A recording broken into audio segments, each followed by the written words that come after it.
We have a very full agenda today, so I'd like to get as soon as we can.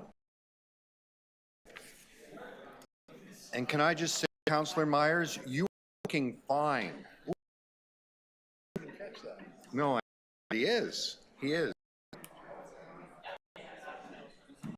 Okay. If I could have her in the room, please.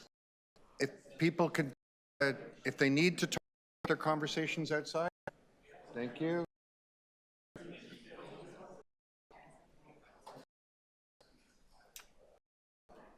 Thank you. Good morning. Gord Perks, and I am the chair of the Housing Committee. I am now calling meeting 22 to order. Welcome, everyone. Today is being held by video and in person at City in Committee Room 1.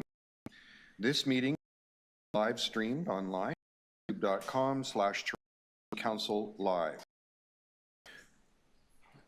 We may be meeting in different locations today. The Planning and Housing acknowledge that the lands we're meeting on are the traditional territories of many Mississaugas of the Credit, the Nabe, the Chippewa, the Haudenosaunee, and the Wendat, and is now First Nation, Inuit, and Métis peoples.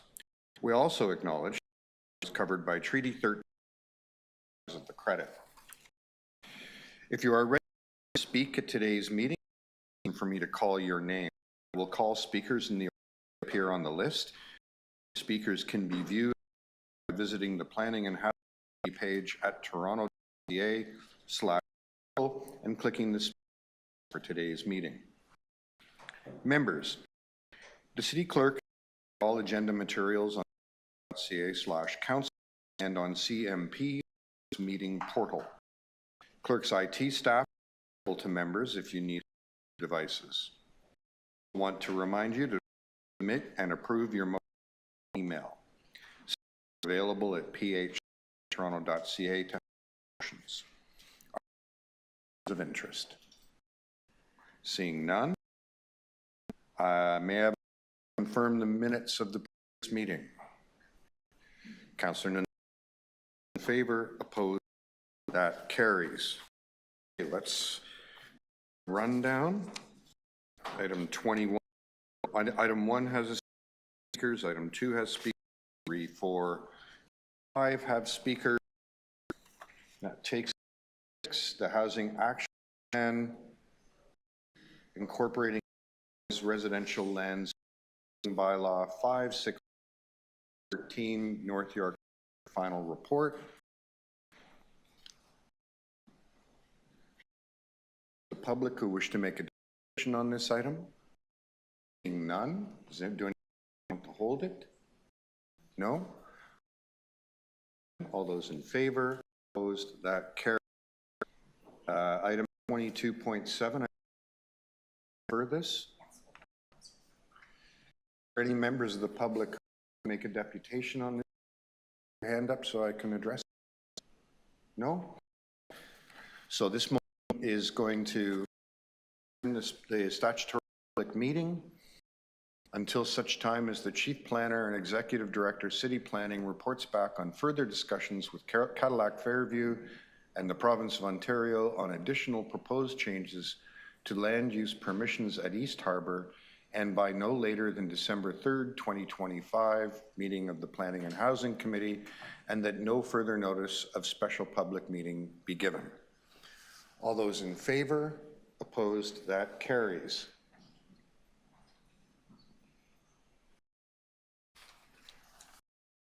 We have speaker items 8 and 9. Item 10 is the 2024 Toronto Heritage Grant. To hold that? No? I'll just move it. Opposed? Carried. Item PA 211, property included on the city's heritage register. Consider objection for 751 Bayview. Does anyone wish to hold that? I'll just move it. All those opposed? Carried. Okay. Just to the top of the agenda. Member planning staff have prepared a presentation of several of the items we'll be considering today, and I'd like to begin with that. So,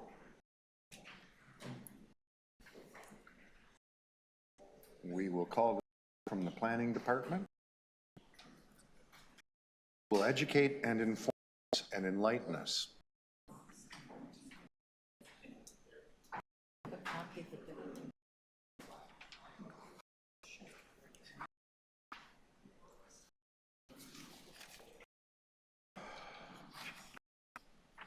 And take the presentation, and if we have questions, we'll consider those when we specific items. Okay.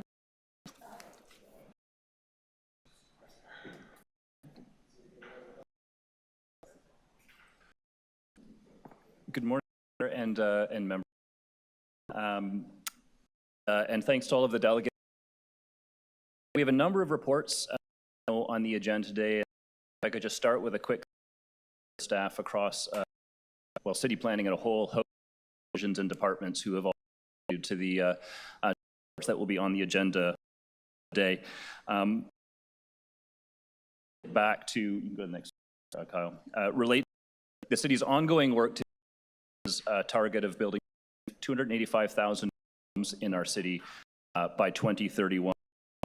And given that we have a number of related reports on the agenda, we thought what would be helpful for members of the committee and for the public is to provide just a very brief opening presentation focused on the first four we have on the agenda. So the fairly significant research that's been undertaken in the department around what we call our development pipeline, how much housing has been approved and built in the city, as well as a very thorough review of the potential for neighborhood intensification, intensification in the neighborhoods across the city. And then we have two reports for committee's consideration, the first relating to multiplexes, which is both a monitoring report as well as some recommended zoning bylaw updates, and a report related to extending those permissions to sixplexes across the city. So what we're going to do is provide a couple of slides and overview of each of those four reports, and hopefully provide the context for the discussion that will happen later in the day. So I will turn it over to Corbin to discuss the first. Great. Thanks very much. My name is Corbin Camera. I'm the Director of Strategic Initiatives, Planning, Policy and Analysis in the City Planning Division. The first one is our annual development pipeline bulletin. This is something we've been producing annually since 2011. This bulletin tracks development application over a 5-year period, so from 2020 through to 2024, involving both the planning applications and the downstream building permits. The report today before you is for information only. We will be publishing it on the City Planning's Trends and Analysis webpage. Next slide, please. Kind of a few top of the fold takeaways for the committee. There are more than 850,000 homes plus 13.9 million non-residential space in the pipeline. That's the equivalent of 50 Yorkdale malls, 50 in terms of Yorkdale malls. Between 2020 and 2024, Council granted first planning approval to an average of 47,000 units each year. And also site plan approval was issued for about 24,000 units annually. That compares to an average completion rate or construction rate of a roughly 18,000 units annually. Over the past 5 years, Toronto has delivered over half of the completed homes in the Greater Toronto Area. So let me just repeat, that's an interesting stat. Over the last 5 years, the City of Toronto has delivered over half of the homes finished in the entire Greater Toronto Area, and that is up from 22% in the mid-1990s. And while condominium units continue to be our predominant proposed tenure in the pipeline, the number of purpose-built rental units is up. We're over 130,000 units now in the pipeline, and that's an increase of over 11,000 units since last year's pipeline. Smaller studio and one-bedroom units continue to make up the majority of the pipeline, about 61%, but the growing up guidelines are having an impact in terms of 3 and 4 active projects now meeting or exceeding the guidelines required proportions of 2 and 3 bedroom units. And most of our growth is occurring in the official plan's designated growth areas, and I'll talk a bit about that on the next slide. So I want to unpack the map that you see there up there on the screen for your benefit. It has 3 colors in terms of the circles. The red circles are actually built units. Those are the units that in the last 5 years have moved out of the pipeline and actually have been built. That represents 115,000 units. So that's 14% of the total pipeline. That leaves us with 740,000 units in the pipeline, and that's split between two categories. Those yellow dots that you see on the screen there, and they're in your communities and across the city, those represent projects that are active. That means that they have their planning approvals, that building permits have been applied for or issued, or those projects are under construction. And that represents 307,000 units, about 36% of the pipeline. You then have those green dots on the screen, and those are applications that are under review. That means they've applied for planning approval and they're under review, and that's 50% of the total pipeline. That's 432,000 units are at the very start of the pipeline in terms of applying for their first planning approval. Move on to the next slide. The pipeline also covers non-residential gross floor area.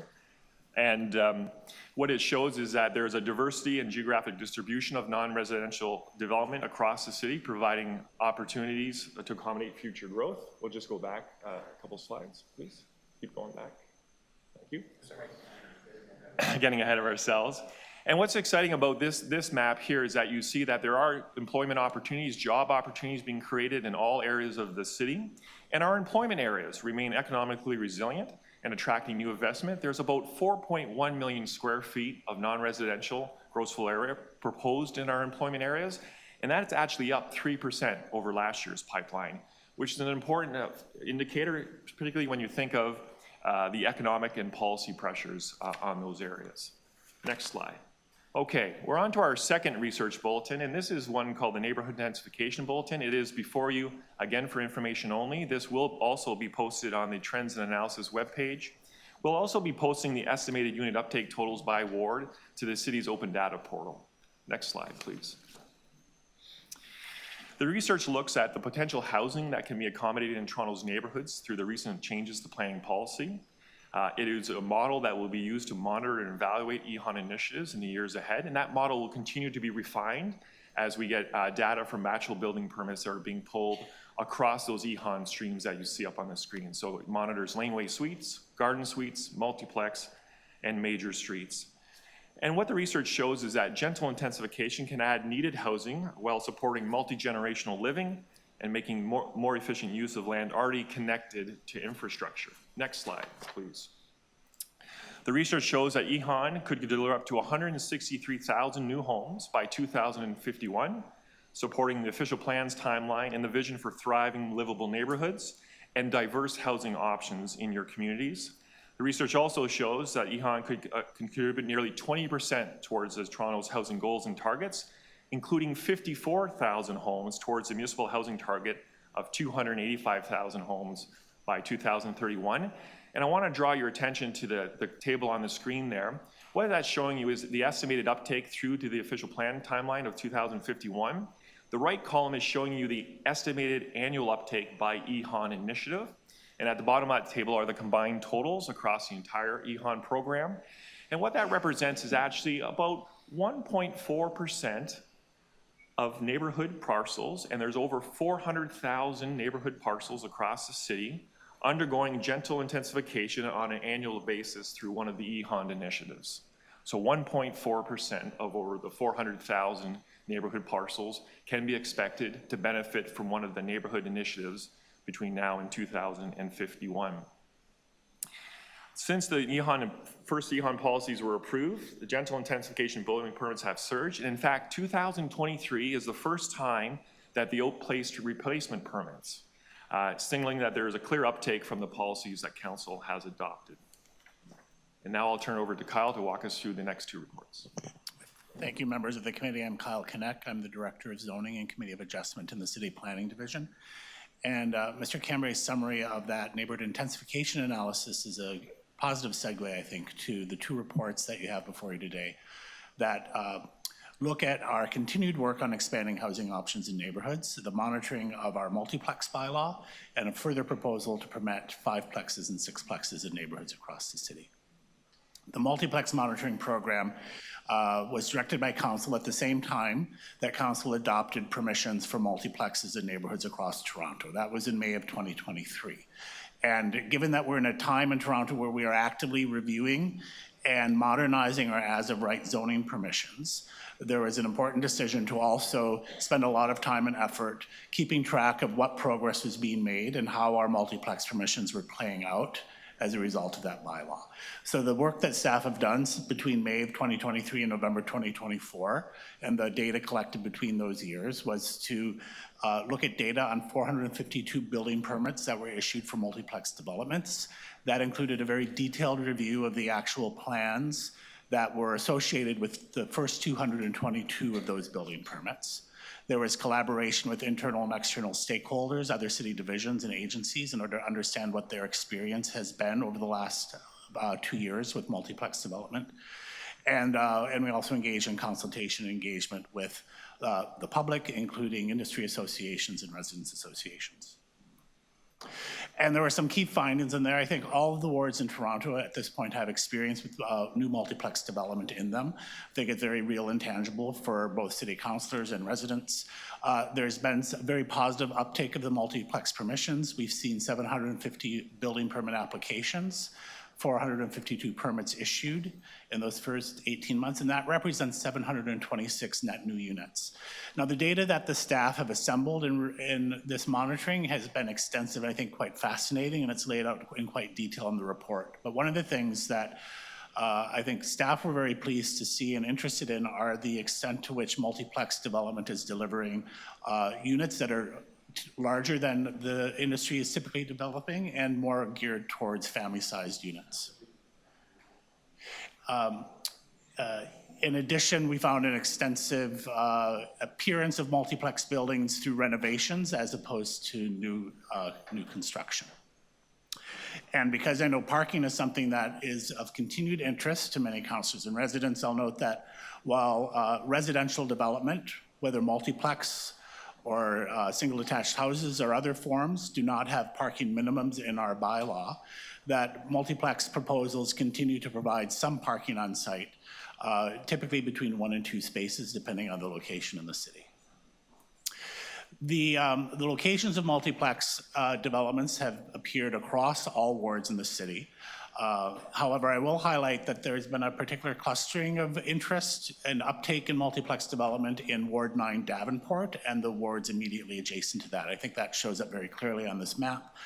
About half of all the multiplex building permits issued have been in those 5 wards in the near west end.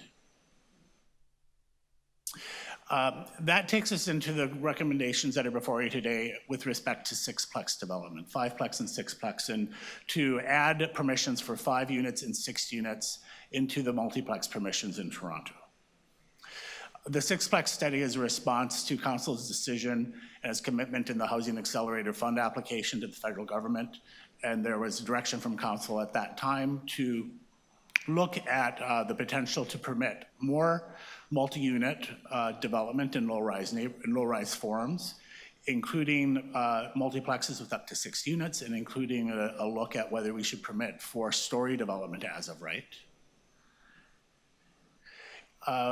We undertook a study and consultation, recognizing from the get-go that we do have experience with sixplex development in Toronto already. We have about 250 existing sixplexes across the city that have appeared at different points in time through different processes. Our study, similar to multiplex, found that we can work within existing building envelope permissions to permit more units in our low-rise neighborhoods, and that development has an opportunity to provide housing in areas of the city that are experiencing declining populations, and also provide a greater mix of housing types and options that are suitable for diverse household types and families, and that can help support and sustain local retail and services. In addition to recommending permissions for sixplex across the city, we looked very closely at the question of whether it would make sense to permit 4-story development as of right. We are not recommending that today. However, we do have recommendations to provide an additional 0.5 meters, that's about 20 inches of height permission for 5plex and 6plex development proposals. And the intent of that permission is to better enable high-quality living spaces and basements. That's because all of our study on this work indicates that to build 5plex and 6plex development in the permitted building envelopes, below-grade units will be needed. And staff think it makes sense to provide that bit of additional height permission in order to better enable high-quality living spaces below grade. In summary, the recommendations that we're bringing forward to you today are, first of all, some amendments that staff are recommending as ways to improve implementation of our multiplex bylaw. And further, that we would then build upon the existing multiplex permissions to permit 5-plexes and 6-plexes in all neighborhoods across the city, with a maximum height for 5-plexes and 6-plexes in detached houses increased to 10.5 meters from the current 10. One recommendation that I'm going to highlight for you today, because I know there's been a lot of conversation on this, is the proposal to cap the number of bedrooms overall in a multiplex building. It's really impossible to talk about that recommendation without also talking about the multi-tenant house bylaw that council adopted a couple of years ago. And I think, as many of you know, staff worked on that multi-tenant house bylaw in some cases for 15 years or more to get to a place where we recognized that for a multi-tenant house regulatory regime to work effectively, we needed to align zoning permissions with building permit processes, with licensing practices, and with enforcement practices. And all those things need to work together in order to create a regime where multi-tenant houses are complying from the get-go and not leaving staff and communities scrambling to respond to the effects of enforcement activities and trying to create compliance after the fact. And we think that this cap on bedrooms is going to better distinguish multiplex development from multi-tenant house regulations in order to better enable and ensure compliance of our multi-tenant house regulatory framework from the outset. Other recommendations that are before you today are to continue to monitoring this work. Again, we're in a time when we are actively looking at our existing zoning permissions and updating them and monitoring them. And it makes sense that we would continue to monitor that work and make sure that those changes to zoning are having the effects that we want to see as Toronto grows and changes. And that is therefore also reflected in our recommendations, including some further work that we will do sooner rather than later regarding sewer and water capacity and continued coordination with Urban Forestry, Toronto Building, and Solid Waste and Toronto Hydro to better enable gentle intensification in our neighborhoods. Thank you. Thank you all very much. So members, as a reminder, we'll take questions as we get to the individual items because they just presented on a group of things. So with that, we'll turn to the first item on our agenda, PH 22.1. We have two deputants listed. First is Jeff Cattell. Jeff?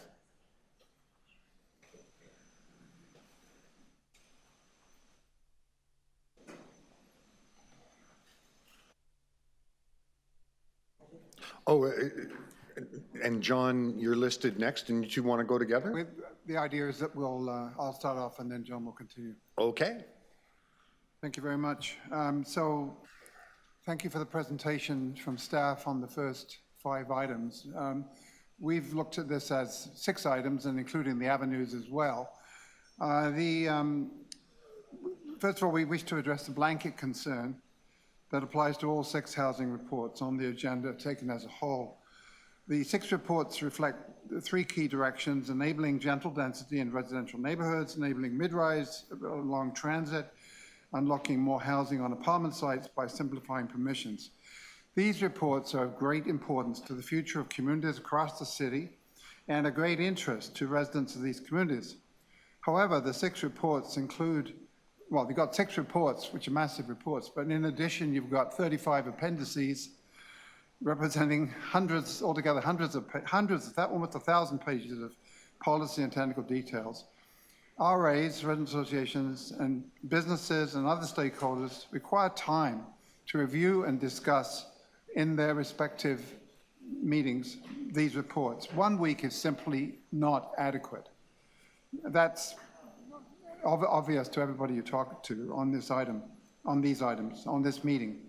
So we recommend that you receive 22.1, but defer consideration of the other 5 reports to the following meeting on July the 15th. The substantive importance of these issues is too great to be pushed through with no time for public consultation and discussion.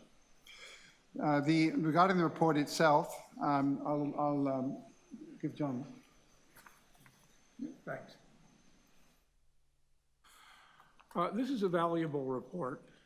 It's become a tradition now, an annual tradition, and as such has been very useful. Not just the report, but the underlying analysis and data collection, which has been useful at the neighborhood level. I want to just make some comments on basically looking at this in perspective and what we can learn from it and what we need to learn that's not provided by the report. And I think that's really a message, I guess, to you, really, and that I think we need something more comprehensive that includes all parts of the housing market as opposed to just privately initiated development. The housing market is really the main concern that I think anybody looking at the housing market has, is that private development tends to be focused on the top half of the income distribution. The crucial problem in not just in the city of Toronto, but in urban areas throughout the country is that since the 1990s, there's been a shortage of construction, as I think everybody in this room knows, of affordable housing aimed at the bottom half of the income distribution. And so one point that I would like to make on behalf of the two of us is that there's really an urgent need for a comprehensive look at how housing that's being built is serving the entire population. And that's not easy to do. That means that we need to, looking at the supply, look at the what's actually happening in, for example, the EHON part of the market. 22.2 is really sort of a model of what may happen over the next 25 years. That's not enough. We need data, and I hope that in future years, this pipeline report can be expanded to include housing that's provided that's in the EHON areas, housing that's developments that are less than 10 units, which is basically the EHON type initiative. We need more data on what's actually happening. The Sixplex, Fourplex program is one that's of major importance, and we need to have data going forward on what's actually being achieved. Is it working? You know, we don't know without data.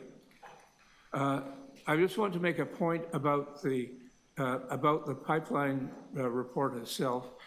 You know, it's somewhat self-congratulatory in saying that we have a record number of developments in the pipeline. But honestly, are they going to get built?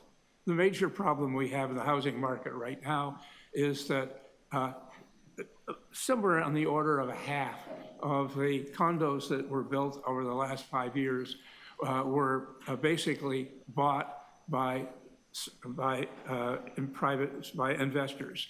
That was in fact very useful because that created rental housing that would not otherwise have been created. But they were small units for small investors. And the problem is that that market has collapsed. Good question going forward, and you know, I'm in no better position than anybody else to make forecasts here. What's actually going to be achieved? We don't know. One final point, because I'm reaching, I think, the time limit. One final point. We urgently need more rental construction. That's hopefully a number of the condo developments that have been approved will be transformed into rental units. I think a major question for the city is how can that be encouraged? I'll leave it there because I think I am over the time limit. So just to close off then, it's important that the city base its policy on a holistic understanding of the needs and the potential. Too many approved developments will likely never be built, with approvals being obtained simply to increase land values. The city badly needs tools to revoke development permissions that are not built. It's recommended that the city so we do have some recommendations here, that the city investigate how the zoning permission approvals can be made time limited so that there's an encouragement to actually build something. And that City Council, secondly, work with other Ontario municipalities to request the provincial government to fulfill its original commitment to inclusive zoning in major transit station areas, which were going to be called priority major transit station areas. We've heard nothing back from the province. And that this committee requests staff to develop statistics on the total number of housing units in the development pipeline, including both government finance units and developments of less than 10 units. Thank you. Thank you very much. Are there questions for either Jeff or John? Yep. Councillor Holliday?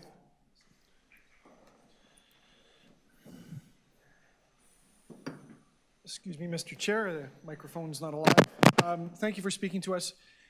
In the catchment area that you represent of residents, do you think an average citizen understands or has a sense of the statistics in the planning pipeline report?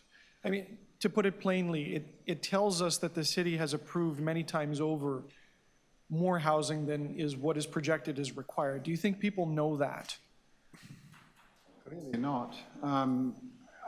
There hasn't been that real comparison with the pipeline, you know, the stages of approvals versus the market. It's almost an unrealistic situation that we're talking about.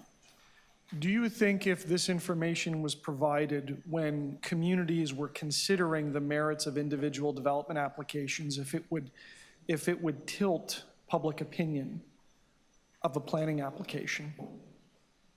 Hard to say. I don't know. Okay. Do you think it would be valuable information to have?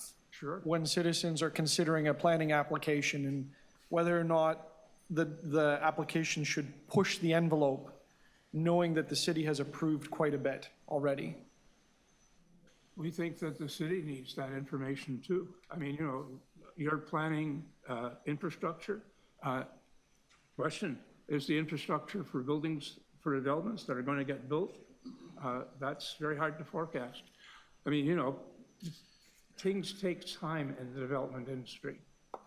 And so it's inevitable that because there are risks, that a development may not have a market.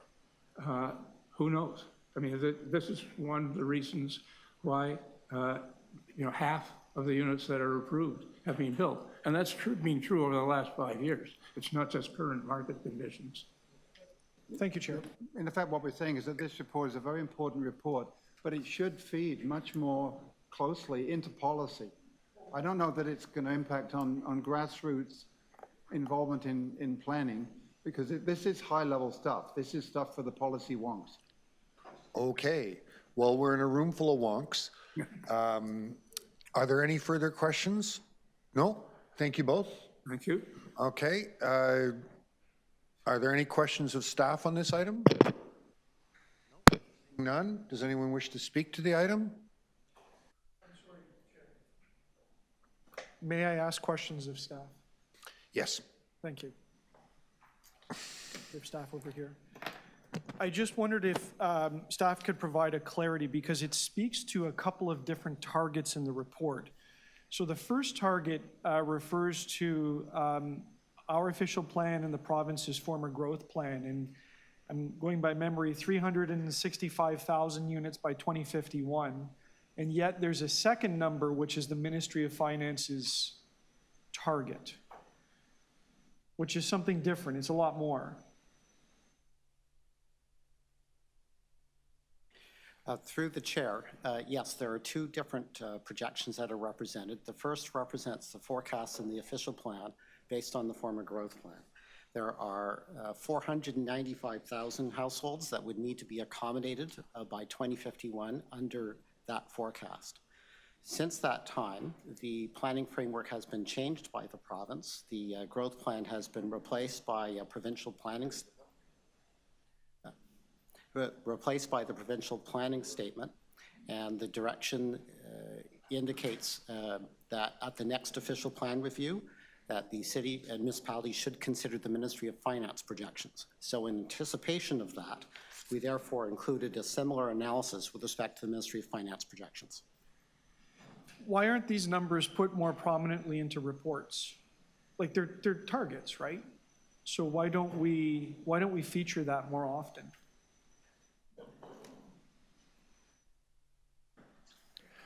Through the chair, that's something we can certainly do when we bring forward policy reports. We have, over the last couple of months, we bring forward some of our zoning initiatives identified, in particular that nearer term target, the provincial housing target, the 285,000 units. We tend to feature that one fairly prominently. But I would agree that is important context, whether it's with respect to an individual development application being considered, or even more significantly when doing a citywide zoning initiative. So just on that, on a citywide zone initiative, that's in another report. It was in your presentation, but it's another report of the EHON and neighborhood work. So that factor into the pipeline, so we've got one view where the city's at with respect to approvals for housing needs. It does, and that's actually one of the reasons we wanted to bring these reports together, is so that council and the public would have kind of a full picture of the development pipeline, the intensification potential related to multiplex garden suites, all at the same time, considering those recommended zoning bylaw amendments. So to play that back, the Ministry of Finance, that I think we needed around a million units by 2021. I'm sorry, I don't have the number in front of me, but it's in that vicinity. Through the estimated is 826. Oh, more than that. Is that right? Or 96% of that? No, we haven't. We've approved about 51% of the Ministry of Finance households that are units that are required. There's another 40% which are under review, which may or may not be approved, may or may not be built. There's a statistic in there that I sort of don't have it in front of me, but it's 6% statistic with respect to that. Could you? Yeah, Councillor, that's on page 4 of the staff pipeline. So to my point, that's both the applications that are in for planning review haven't been approved, as well as the applications that. But that represents 2024. Looking towards the 2024, correct. So in 2024, looking at the total pipeline, the city at 96% of the Ministry of Finance's prediction for 2015. If the entire pipeline were to be, what we have found over time, Councillor, is that for the approval, that results in around 4 building permits. We do have those lost through the system. And that doesn't include any stuff in the other report on upcoming with respect to and neighborhoods, which is whether you look at total potential or predicted amount at 160,000. That's correct. The development pipeline planning applications, the first planning application is a site plan application, which units or more. Okay. Thank you. Any other questions of staff? Being none, does anyone wish to speak to the item? Just on the pipeline. And members, I want to encourage you to take a look at the length of the deputy list and understand that some members of the committee have to leave this evening, so we don't have all day. I'm sorry, Councillor Crisanti would like to ask a question. He has the floor next.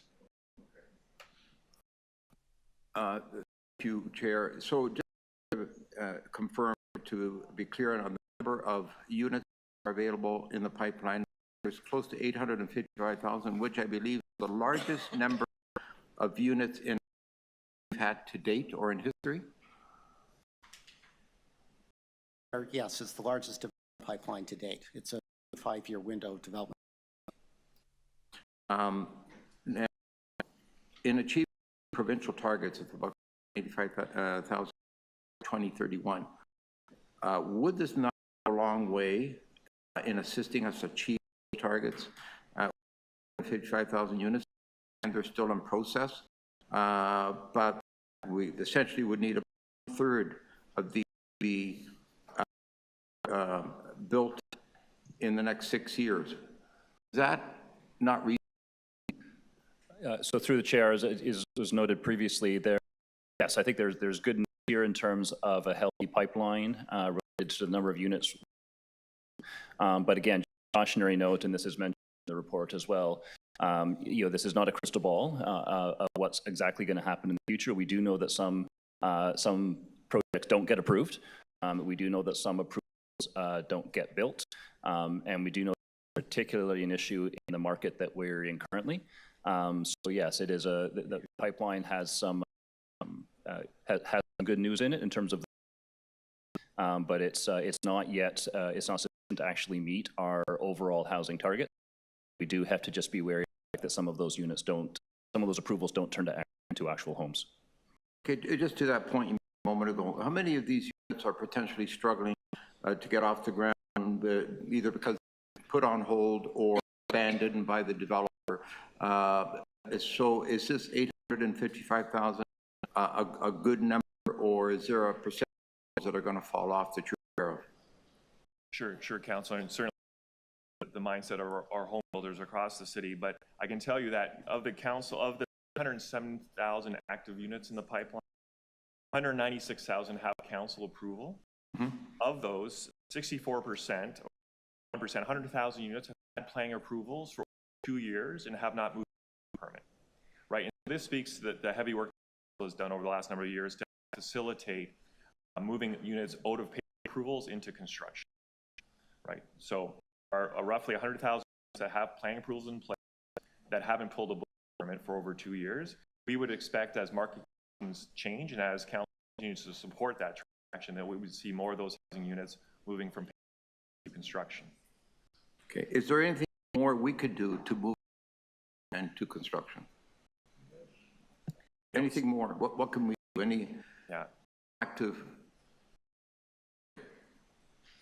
Through the chair, and I'll start with that just to say that certainly the different programs put in place in order for our opportunities where either can pivot and consider a stronger financial case might help them move to being able to get in the ground. But there's different programs that we're looking at.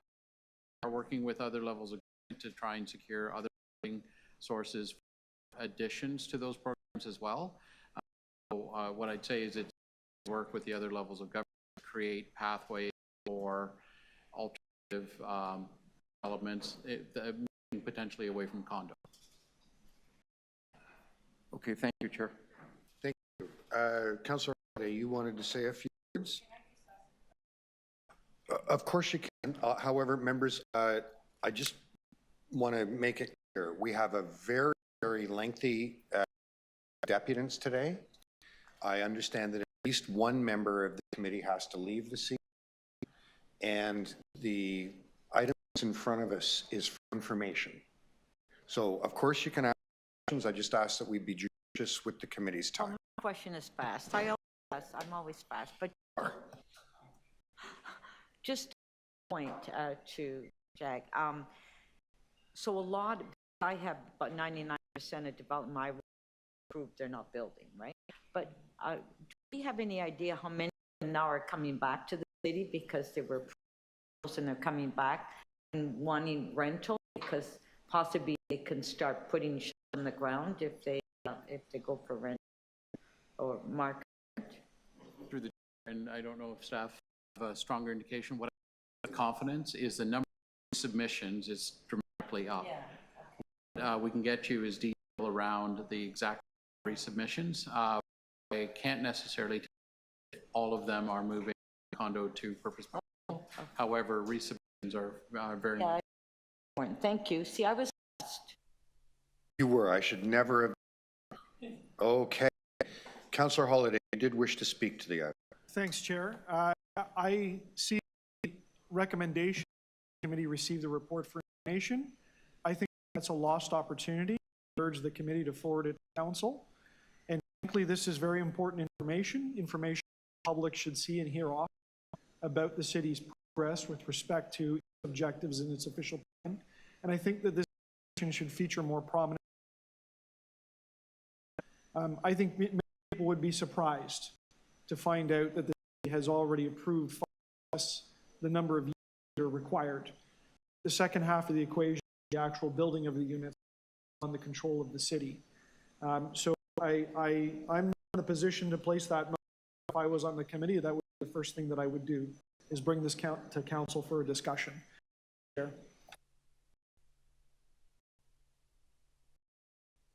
Thank you. Any other members wish to speak? Okay, I'll just quickly say a couple of words. First of all, the team, the staff team knows this. I know this is one of the biggest undertakings that, frankly, any group of planners does in the province of Ontario, and what's going on in planning and the housing market, and it's a tremendous resource. I personally do, make sure that I send it out part of the regular correspondence I send to all of my constituents, which of course all members of council are welcome. Perhaps we can have a conversation with the development review group about whether the boilerplate paragraphs on the for development review of particular applications include some of this information. So we'll take that back and see if we can help creatively. I see no reason, however, to take up council's time on this. No change in policy recommended. So I'm going to move the staff recommendation to receive the report for information. All those in favor, opposed. The next we have is PA 22.2, some deputants. Ramon Verk.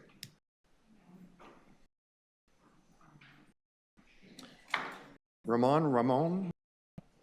Hello? Online?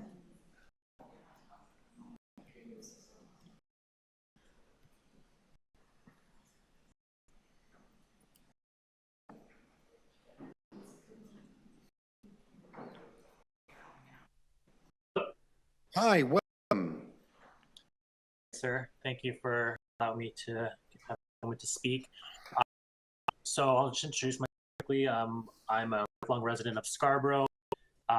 Me and my father were trying to take a small development to contribute to the gentrification in this beautiful city, and trying to implement the development under the major EON policy, which is for townhouses and apartments in a residential zone. And it's currently under appeal now, and we have been scoped out of the appeal. But we're running into an issue. I wanted to bring it up to the committee where they're intended to allow for, more gentle densification on single-family lots. And in Scarborough, and I'm not sure about some of the other outer, there are parking requirements that have not been addressed in the ZBA that state that the parking requirements for the apartments stand firm with the 569, which says that parking should be in the rear. If you put parking in the rear of a building with the distance to the main wall, you severely reduce the amount of building space that you can build in a lot, making it uneconomical and unfeasible. So we request that parking be looked at under the ZBL 608, because the 608 allowed for a lot of good enhancements to allow for a more livable space, and we're trying to create more breathable places to live for citizens, as opposed to squishing them into smaller and smaller units. So I just want to bring that to attention, and seeing if someone could speak to that, maybe on the building planners or examiners, some of the members there. Thank you. Are there any questions for Ramon? No, seeing none. Thank you so much for sharing your thoughts with us today. The next deputant I have listed is Jeff Catal. Jeff? Chair, I'm going to relinquish my space on this. Jeff, you're a saint. Thank you. Anyone else who wants to relinquish their time will earn my praise. Okay. Claudia Einschelen.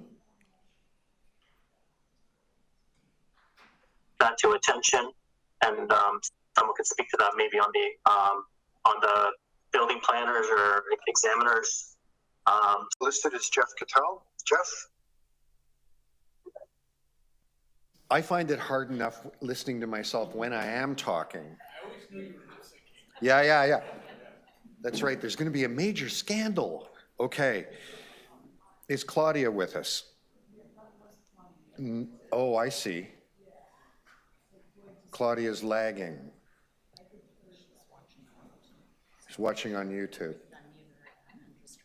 Could we try unmuting her again then?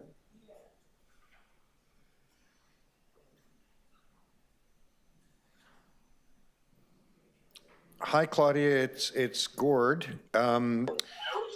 Could you make sure you turned off your YouTube? There's going to be a major scandal. Okay. Yes, I am. Hello. There you go. Thank you so much, Claudia. You've got 5 minutes to address the committee. Hello.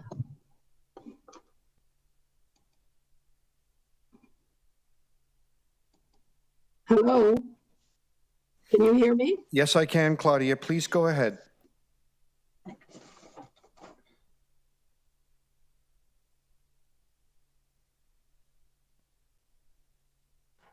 Hello. To continue in English, press 1 followed by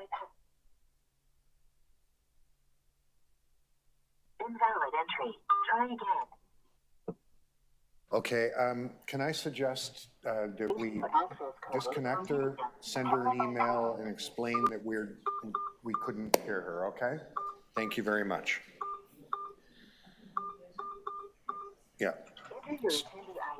That's unfortunate. Can we mute her, please? Thank you.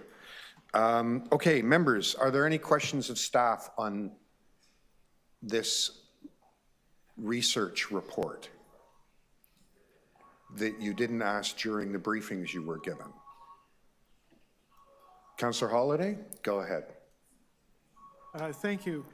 I just want to clarify whether or not the numbers in the report for projected units are installations. So for instance, Multiplex, it's an annual number of 2,904. Is that total number of units created or total number of sites or permits?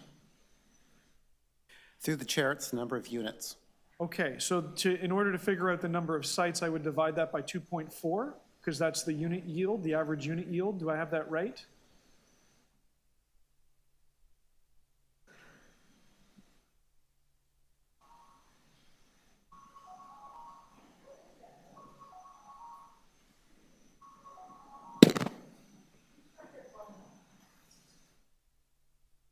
Okay, we can move on. It's okay. I just want to get some clarity on the numbers on how we compare these. Do we take a snapshot of building permits provided, or is this actual units built? Through the chair, it's estimated units that are built based on a bottom-up and top-down analysis. All right, so to take it back to the current reality, I have an idea of what the numbers are for laneway suites and garden suites for permits issued. Do we know how many laneway suites have been built to date since we've created the rules for them?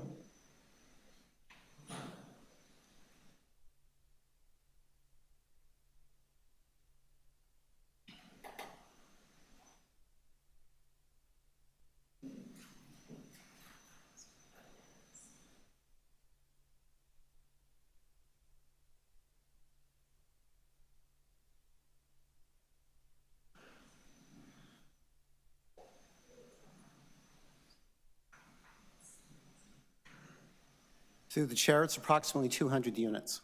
200 units. How many garden suites, please?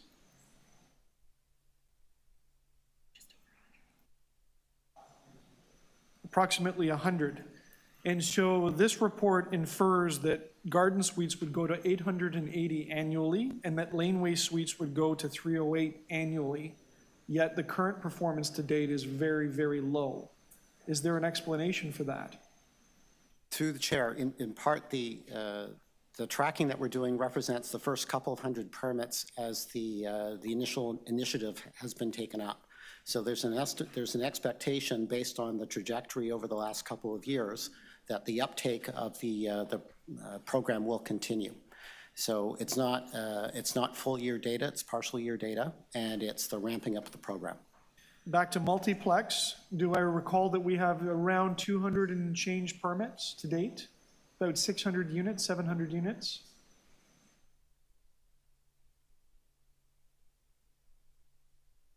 We don't have the numbers immediately before us.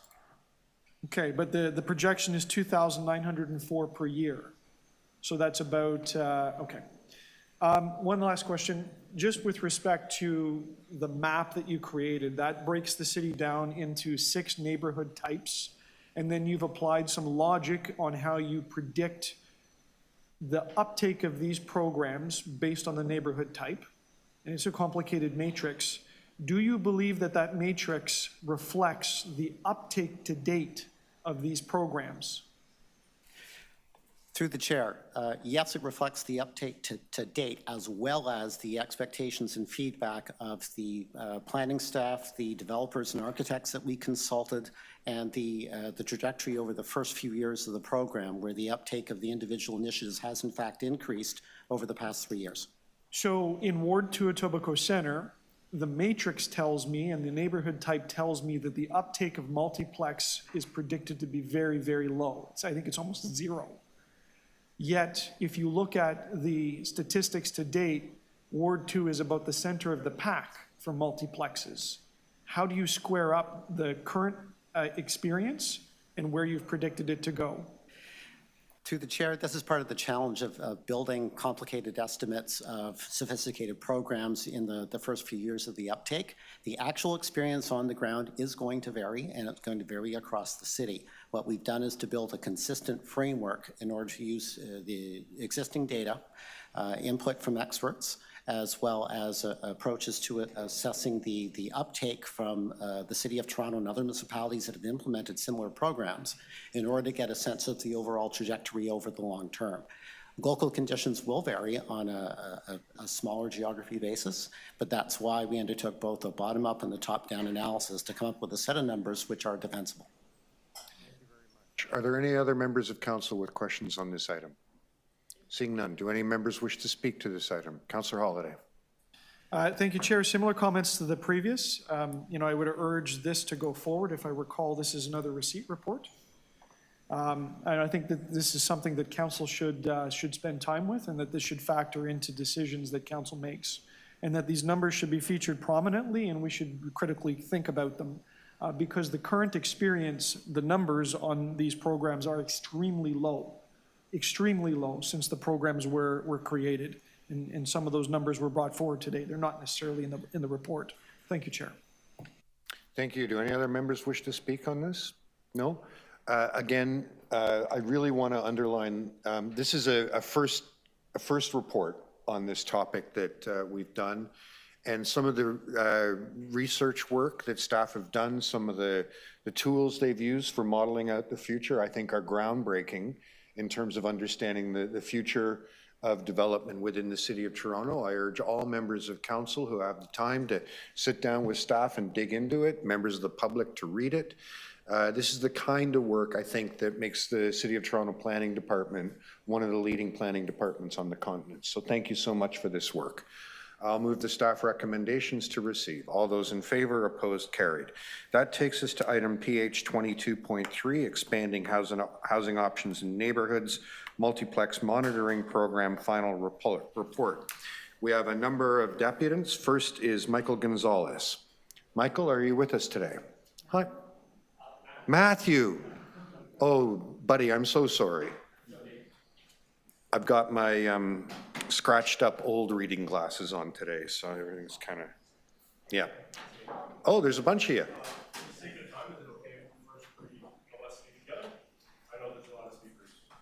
Sorry, are you listed on the deputation? Oh, so you're Matthew, Ron, and Rohan? Yes. Okay, and did you want to take 15 minutes together? I think 15 is fine. Yeah. Okay, go ahead. Hi, I'm Matt Gonzalez. I'm here today to support the recommendations outlined in the Multiplex Monitoring Report. For the past 12 years, I've been a loan originator with Foremost Financial. Foremost Financial has been financing small infill construction projects in Toronto for the past 38 years. We are leaders in the multiplex construction financing space. We are currently financing the construction of over 50 multiplexes across the province, with many more in our loan pipeline.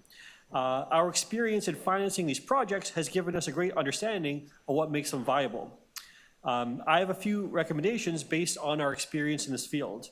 Number one, I'd like the requirement to have multiplexes stacked on top of one another eliminated.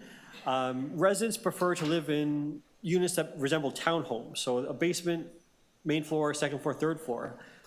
Residents don't like carrying up their groceries 3 levels. These are more saleable. If you remove that requirement, many more units will be built, especially in the outer suburbs.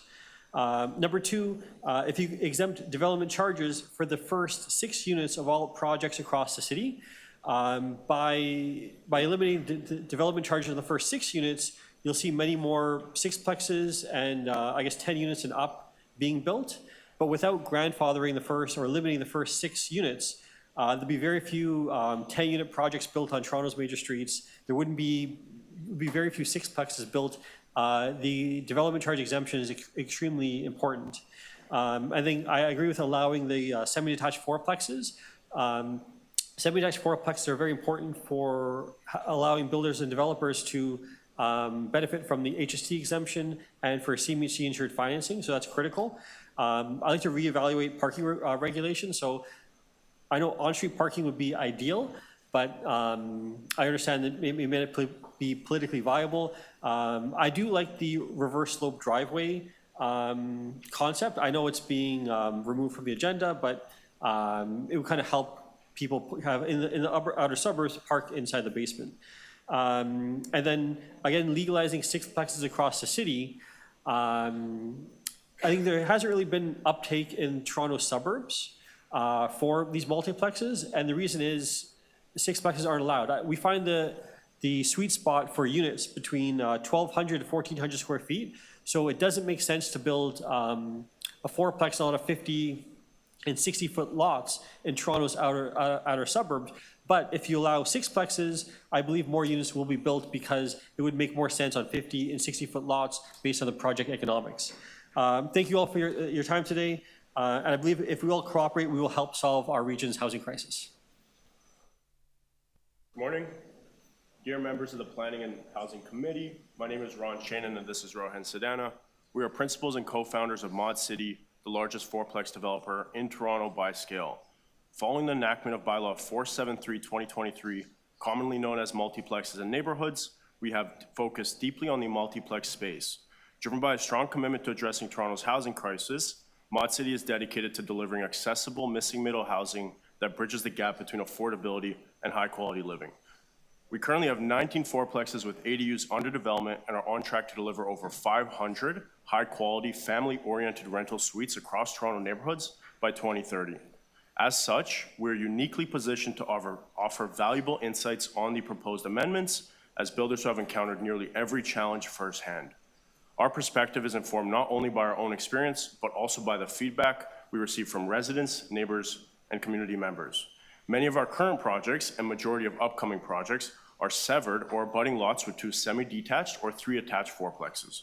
These buildings face serious implementation challenges due to unnecessary technical difficulties caused by key definition issues which are being addressed today. We are here speaking to express our support for the recommendations set out in the Multiplex Monitoring Report.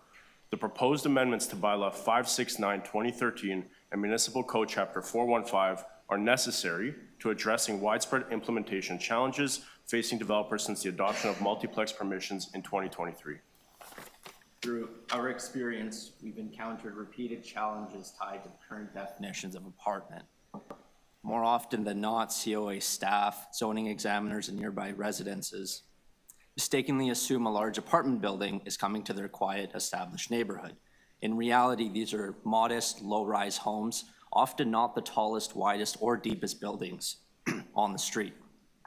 As such, we strongly support the proposed introduction of new definitions of detached houseplex, semi-detached houseplex, which would bring much-needed clarity and reduce unnecessary opposition. These definitions would ensure greater consistency across neighborhoods. Additionally, We are pleased to see the elephant in the room being addressed, the issue of fourplex and ADU development. Under current regulations, when a fourplex and ADU are constructed concurrently, development charges are applied across all units. This forces developers like us to build sequentially, which increases costs, extends timelines, creates prolonged disruptions for neighbors, and obstructs the supply of much-needed housing.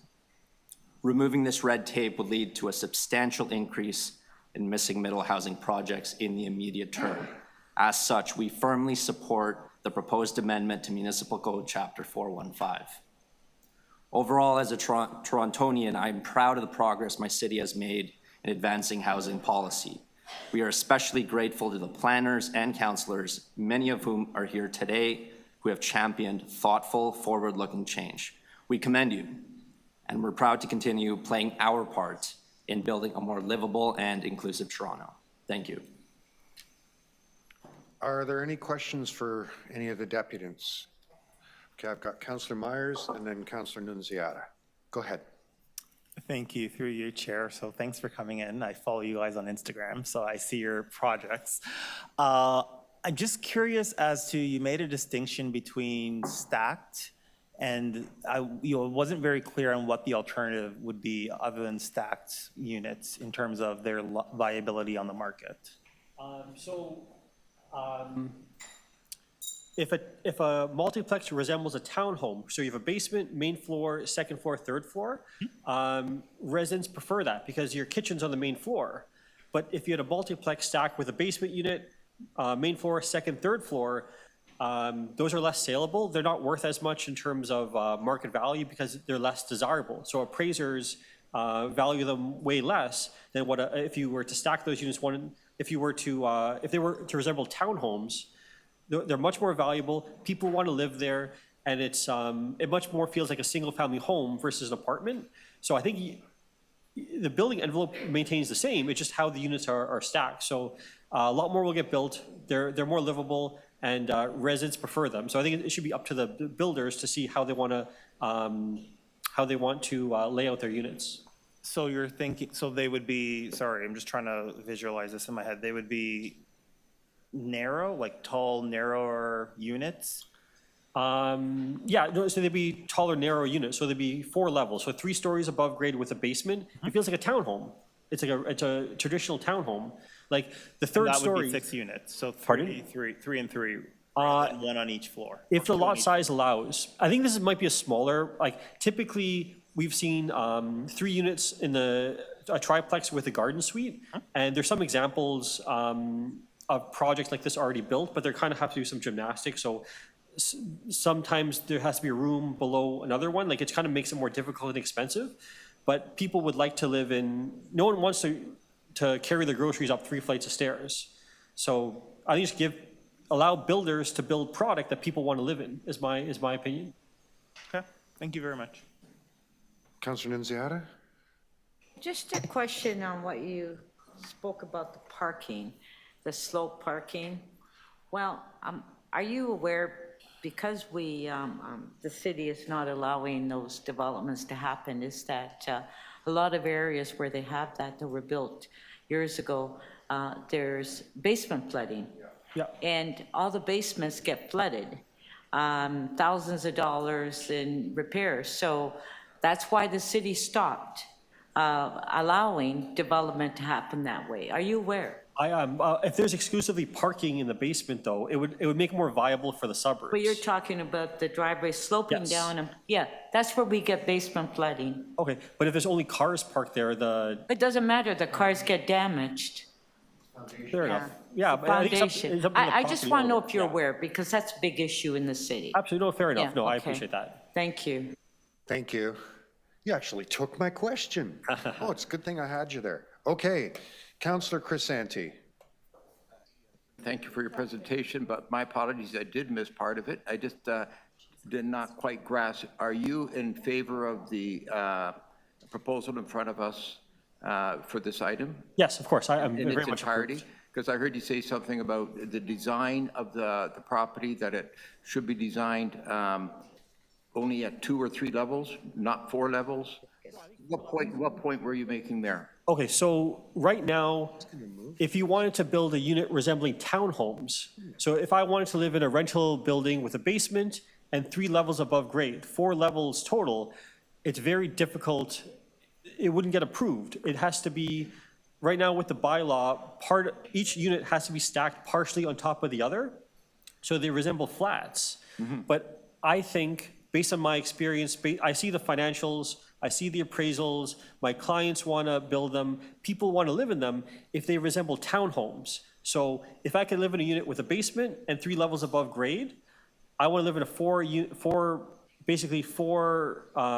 have 4 levels in my rental unit. People want to live there, but right now, based on the bylaws, it has to be a basement unit, main floor, second floor, third floor unit. The basement units are less valuable, the third floor units are less valuable. No one wants to carry their groceries up 3 stories. So if we could change that, a lot more, especially in the suburbs, if they resemble townhomes, a lot more projects in the suburbs will get built. Well, the issue with the suburbs is that I'm not sure how you resemble townhomes when you have as-of-right approval that... Councillor Crisanti? Yes? Could I ask you to get a question? So so you're in a single-family neighborhood? Right. And how a property could resemble a townhome? These are existing properties. Are you suggesting that they should be torn down, rebuilt? A multiplex, so like, you could have a multiplex with a basement unit, main floor unit, second floor unit, third floor unit, right? You could have, I'm advocating for building in the exact same footprint, but instead of splitting up the units horizontally, I'm advocating for giving builders and developers and residents choices to split up the units vertically. So someone could have a basement, main floor, second floor, third floor. Many more will get built. Residents love this. The appraisers give it a want clarity on that. That's good. Thank you. Mr. Chair, it's all yours.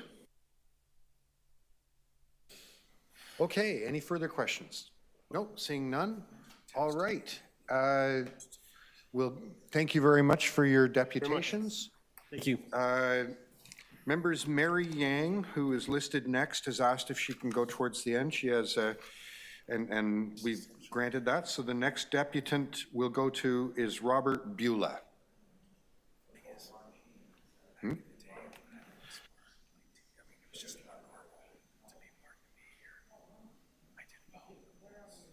Robert Beulah. Online? Robert, can you hear me?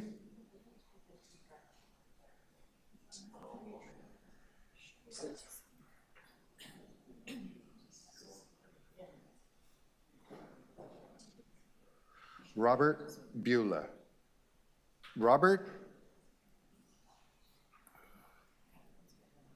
Okay. Next I'll call Caitlin Budrum. Caitlin? Good morning, Caitlin.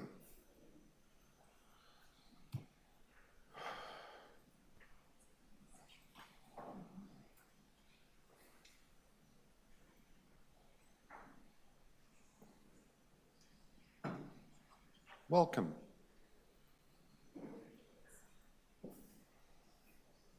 Go ahead.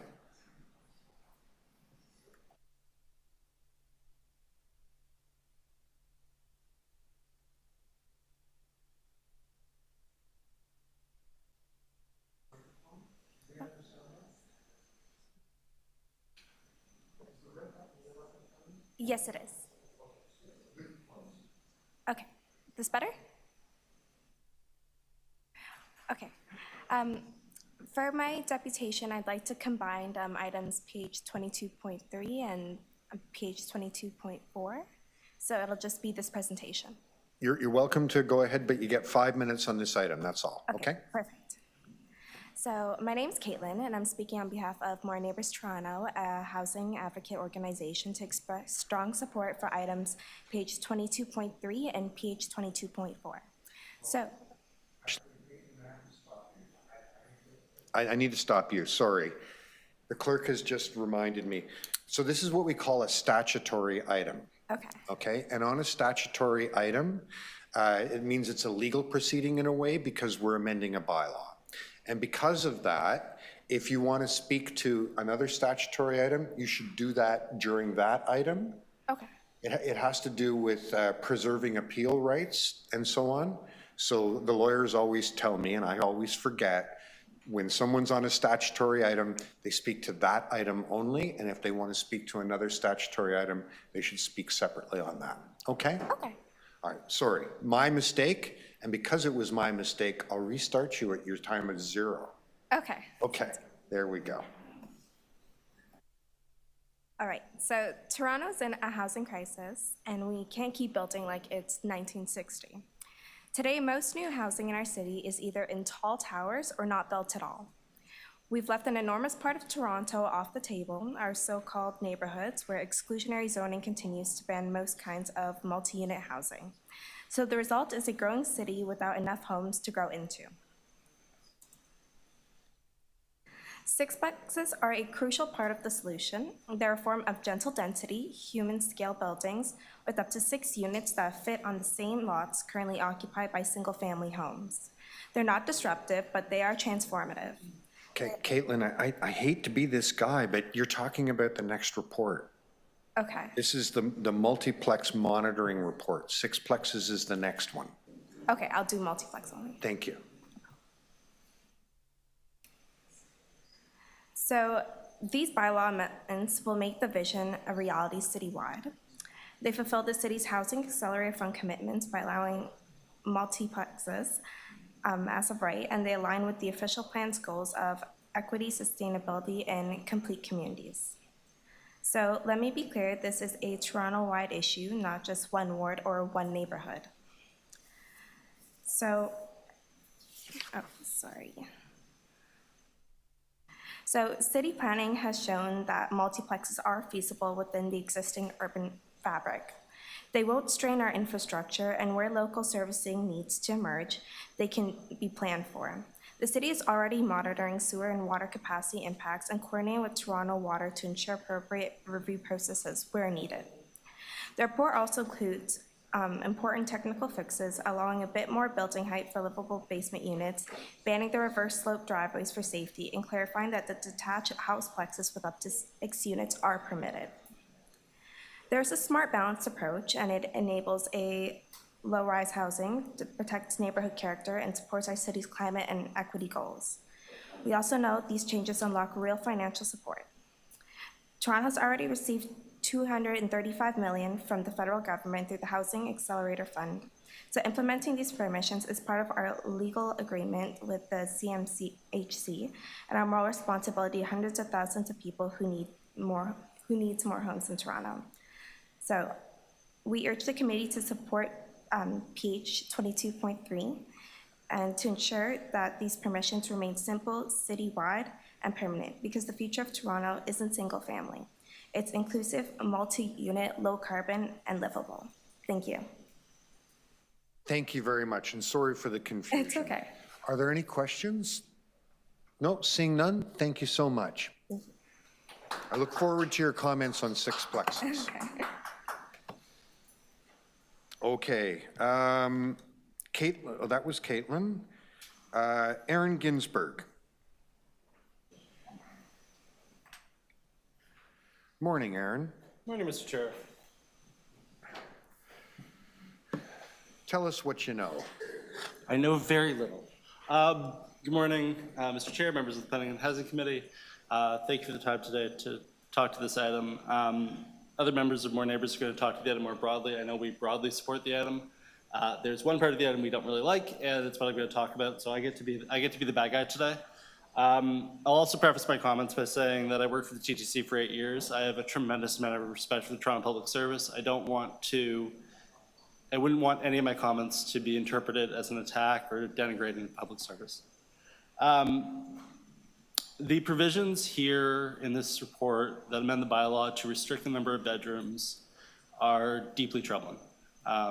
It is, as you well know, Mr. Chair, the history of planning and zoning permissions in North America have a dark past. They've been used as a tool for exclusion, for segregation. And we know that rules that appear to be neutral on their face are often used to exclude and to restrict certain types of people from living in areas. I've heard you say at this committee and at Toronto East Community Council numerous times, reminding deputants that we do not zone for people. And I think that's a very important principle, and I agree with you wholeheartedly. You also know, because you've been an advocate for rooming houses for a long time, that there's not really that much in common between a 4 or 5 bedroom apartment that some students rent together and a rooming house. Rooming houses have very specific rules. The relationship between the landlord and tenant is different. The landlord has more responsibilities and more control over what happens within the 4 walls of the space in terms of things like cleaning schedules, times that people can cook, all that sort of stuff. That doesn't exist when a bunch of students rent out an apartment. So the comments from staff that some of these units are multi-tenant housing-like or rooming house-like doesn't really make sense to me. The only comparison that I can find between a rooming house and a 4 or 5 bedroom apartment is who would be renting those units. And that is not just my opinion. There's been another commentary on this item that has said the same. This is an attempt to restrict who lives in our neighborhoods. It is an attempt to restrict students and other low-income people who need to come together and rent shared spaces from living in our neighborhoods. And that's really unfortunate. And that, again, that is going back to the dark days of planning. And I know city staff are very aware of that history, better than me. So it really disappoints me to see those provisions come forward. As staff know, I think it was less than 3% of the units that have been proposed so far are some of these larger bedroom count units that they're worried about. You have MLS available to do licensing. If people are operating, if they are renting out room by room and controlling what happens within the 4 walls, and it actually is a rooming house, you have tools at your disposal to handle those situations as they arise. The reality is most of the units being proposed are not that. And putting an arbitrary cap at 12 units for a 4-plex, for example, across the different apartment units, which doesn't make any sense because you can have 8 bedrooms in one unit, which might look more like a rooming house. Not really, but it might look more like a rooming house, and then 3 2-bedroom apartments, and that's fine. But you can't have 4 4-bedroom apartments. That's somehow a problem. It doesn't. There isn't much logic to staff's recommendation here, and it really does, on its face, I'm not inferring intent here, but on its face, what this does is restrict the ability of students and young professionals from living together and trying to save some money on rent in this very expensive city. So I urge you to look closely at these recommendations, consider the implications of them, and consider what the actual impacts of this policy will be. Again, most of this report is very positive. We support it at More Neighbours, but this particular provision should be taken out as quickly as possible. It is going back to a very dark period in planning. Thank you for your time. Thank you. Are there any questions for Aaron? No? Aaron, thank you so much for your deputation. Nick, I want to go back to Robert Beulah. I tried Robert a moment ago, and I understand he's reconnected to the meeting. Robert, can you hear me? Good morning, Robert. Welcome. Hello. Hi. I'm trying to. We've got you. Go ahead.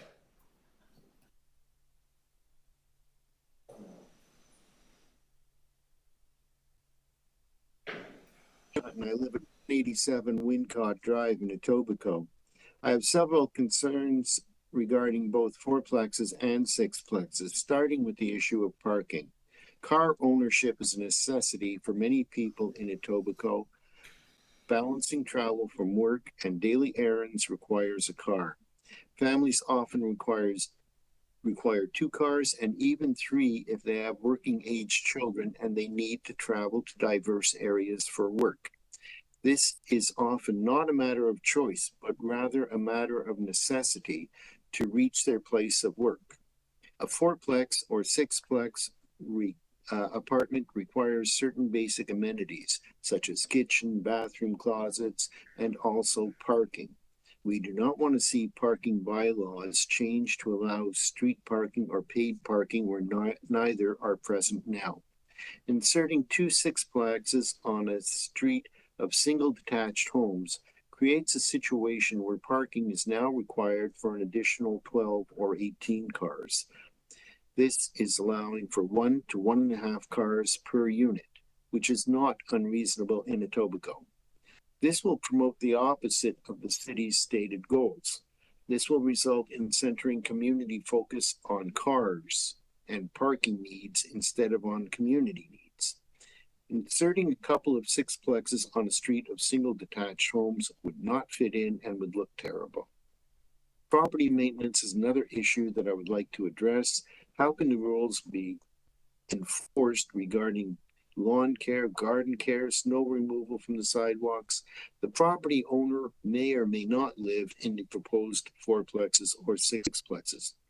Should we expect to see 6 green boxes, 6 garbage bins, and 6 recycling cans in front of the sixplexes? Renters do not have the same financial motivation to care for their properties as owners do. There have not been enough fourplexes and sixplexes built for the city to have learned all of the challenges that come with this type of construction. Citywide approval should be withheld until the studies are complete. The city cannot make generalizations about the whole city based on the small number of sixplexes that have actually been built to date. One way to differentiate neighborhoods is whether the neighborhood was built and designed as a grid, midtown style, or as courts and crescents, suburban style. Conclusions about one area may not be applicable to another. It is not possible to retreat from this bylaw if it proves to be a mistake. How can the city revoke a right to build sixplexes at a later date? In summary, I'm not suggesting that fourplexes and sixplexes are not an appropriate form of construction. However, they are better suited to particular areas of the city rather than as of right citywide. The fourplex and sixplex initiative presents some negative issues that we must try to mitigate with good bylaws and construction standards. What benefits are being offered to the residents of Etobicoke from the point of view of your planning committee? Have your studies concluded that fourplexes and sixplexes are a good fit in suburban neighborhoods? Changing the name of sixplexes from apartment buildings to multiplexes doesn't change what they are. The city must implement practical bylaws that can address the challenges presented by multiplexes. The city must defer any decisions until all the challenges are identified and properly addressed. And I thank you for your time. Thank you. Are there any questions for the deputant? Councillor Holliday, go ahead. Mr. Beulah, thank you for speaking to us. I take it you've spoken to your neighbors and have some sense of how the community feels about multiplexes? I certainly have. I've attended community meetings. There was a survey that was done in our area, and actually in several wards to determine how people felt about sixplexes. So you identified parking as a pressing concern. And is it fair to say that is in part because the vast majority of central Etobicoke doesn't allow for parking on the street? That is, it needs to be contained on the site. Is that correct? Yes, that is correct. And it would interfere with a lot of things that we take for granted in Etobicoke. Children are still able to play street hockey, and it's a safer area without being totally crowded with cars. So if a multiplex doesn't provide an adequate amount of parking on site, and the tenant owns a car, or the owner of multiplex owns a car, and they have nowhere to put it, does that present an issue for the owner, and does it create stress within the community? It certainly does. Let's face it, our car is, for many people, the most important single asset if they do not have a home. And they want to have it protected, and they want to have it available for use. And I can appreciate that, but that is not up to the residents of Etobicoke to provide parking for the builder. And finally, just so my colleagues listening understand, living on the periphery of the city, be it Etobicoke, North York, or Scarborough, people sometimes have a larger degree of mobility. They work in the 905, they shop in the 905, they visit in the 905. And would it also be fair to say that suburbs are predominantly served by bus?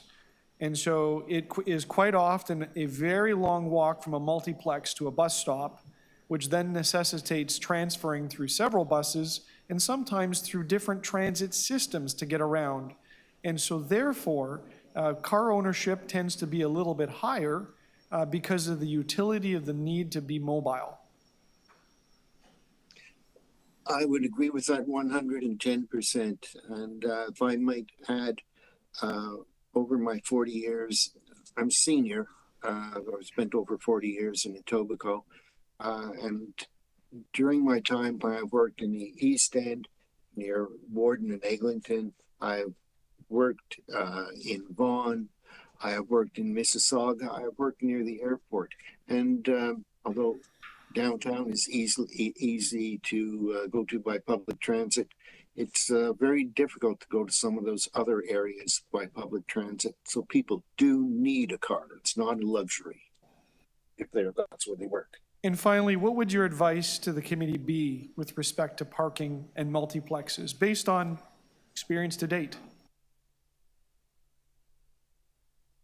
Provide an adequate number of parking spaces. The builder must be able to be required to provide at least one parking spot per unit.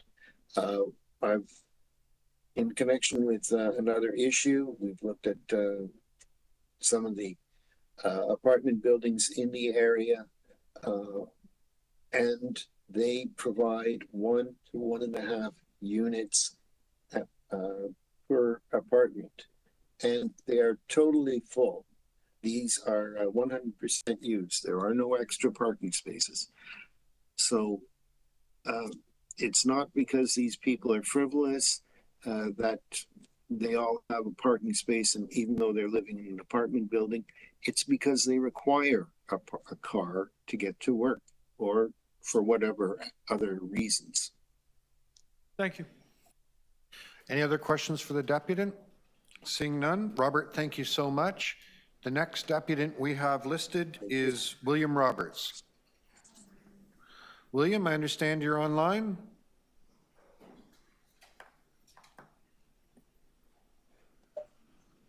There you are. Hi, Bill. Hi. You caught me on your guard because I thought Bull was further up the list. At any rate, when I put in my submission, I indicated to be announced. I'm here on behalf of the Confederation of Resident Ratepayer Associations. And what I want to do is talk a bit contextually based on my involvement as a delegate to CORA since 1974, and by then becoming a vice chair, chair at various times, honorary chair and past chair of CORA. Basically, about 20 years ago when planning and development were put together, CORA stated that there'd be precious little planning and a great deal of development. And that seems to have come to pass. When I look at the various reports, what I see is how can we facilitate development, not how do we plan for development. And what I mean by that is every time I see a report based on what's happening, it's how do we make it easier for the speculators, the developers, and the rights to take over housing. And basically, why are you calling it housing when these are units? To put 6 units into a building will result in smaller units, effectively bachelorettes. How is that creating family housing? I can't see it. Back in the 2006, there was a settlement between Cora, which was acting as a party along with Fontra and the Willowdale Coalition, that the city would do development infrastructure studies to find out where development could go. That never happened, and that policy was watered down. The assumption that you can put development everywhere because there are presently services fails to consider whether those services are sufficiently adequate. I was involved with an OMB hearing where it was in the Lieutenant Governor's Bridge area. The area had declining population, you've seen here, but the sewer system that passed by in which their services went to was impacted by all the developments to the north. And when there were heavy rains, the combined sewer outflow just south of that area would last anywhere from 3 to 7 days. In fact, it was running at 100% capacity. Eventually, about 4 or 5 years after that hearing, the sewer crossing the Don broke. Not because it was old, but because it was running far beyond its capacity. You looked at the population in the neighborhood, oh, it's dropped down. We have services. Problem was, all that development on the major streets was going to the same sewer system. Right now, you're approving apartments on major streets, you're parking major developments on avenues, and yet you still refuse to do development studies. When I look at your reports, the reports do not deal with impacts on soft landscaping. They do not look at impacts on tree canopy. They do not look at impacts on the heat island effect. None of these things seem to be of consideration to your planning and development department. I will not call it a planning department because it's now a planning and development with the focus on development. I have strong concerns that what you're doing is wholesale a path that may eventually result in a negative impact on your game of more housing. Yeah, I remember back in the late 70s, talking before John Sewell at the Buildings and Development Committee. And Swansea at that time had seen problems happening in South Parkdale. They were reducing the parking requirements, and we thought that they should do an analysis before they did. My time's about to run out, so I'll do this quickly. They didn't do it. And it turned out the illegal bachelorette problem happened. And then what happened was the city tightened up the rules, which only recently have been relaxed, dealing with committee of adjustment applications, renovations, and that sort of stuff, to deal with the impact it was having on infrastructure. So I respectfully request that if you're going to keep doing this, you actually do reports that look at the potential negative impacts and what's needed to support development in accordance with Section 2 of the Planning Act. Those are my submissions. Thank you. Thank you. Are there any questions to the deputant? Okay, thank you very much, Mr. Roberts. Our next deputant is Natalie Pereira. Natalie? Okay, Natalie, you're online. You have 5 minutes. Can you hear me? Good morning, everyone. Hi, you have 5 minutes. I would like to recommend that because the monitoring program final report was published, the final report published the day after the low-rise sixplex final report, that we can't consider the recommendations of the monitoring report, and to make sure that they adequately are addressed when considering expanding to sixplexes.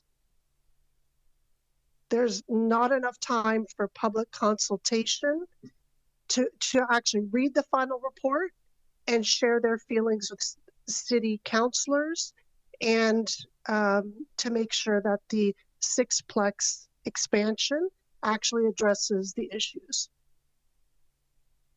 I'll stop there.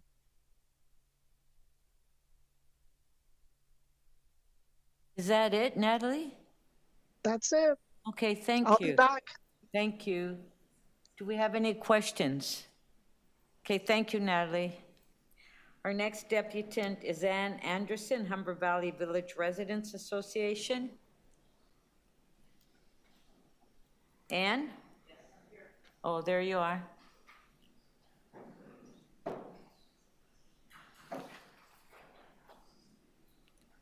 Okay, Ann, you have 5 minutes.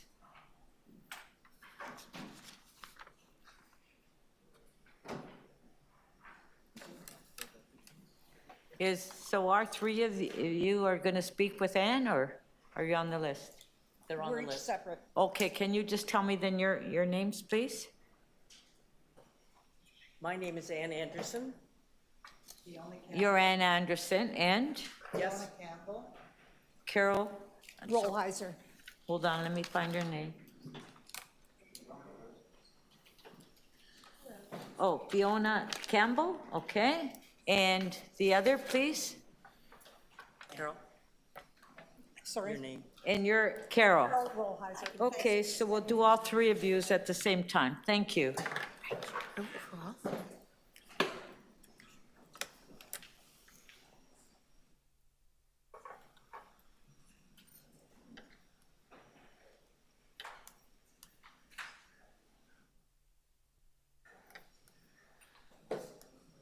Oops. Let's see what we got going here. Mirror. Okay, thank you. Are you ready? Just setting up the slides, thank you. But I will start. Okay, if you'd like to start. Good morning. My name is Ann Anderson. I'm president of the Humber Valley Village Residents Association. And Humber Valley Village is a co-founding member of CIRA, Coalition for Etobicoke Residents Associations. CIRA is comprised of 10 residents associations, mostly in Ward 2 with Councillor Holiday, but also in Ward 3 with Councillor Morley. And we're growing. We have another residents association ready to come on board after this meeting. Conservatively, we estimate our reach to be 45,000 households. And if you do the math, that would translate to approximately 110,000 residents. And the residents have something to say about sixplexes. And we have some questions to ask.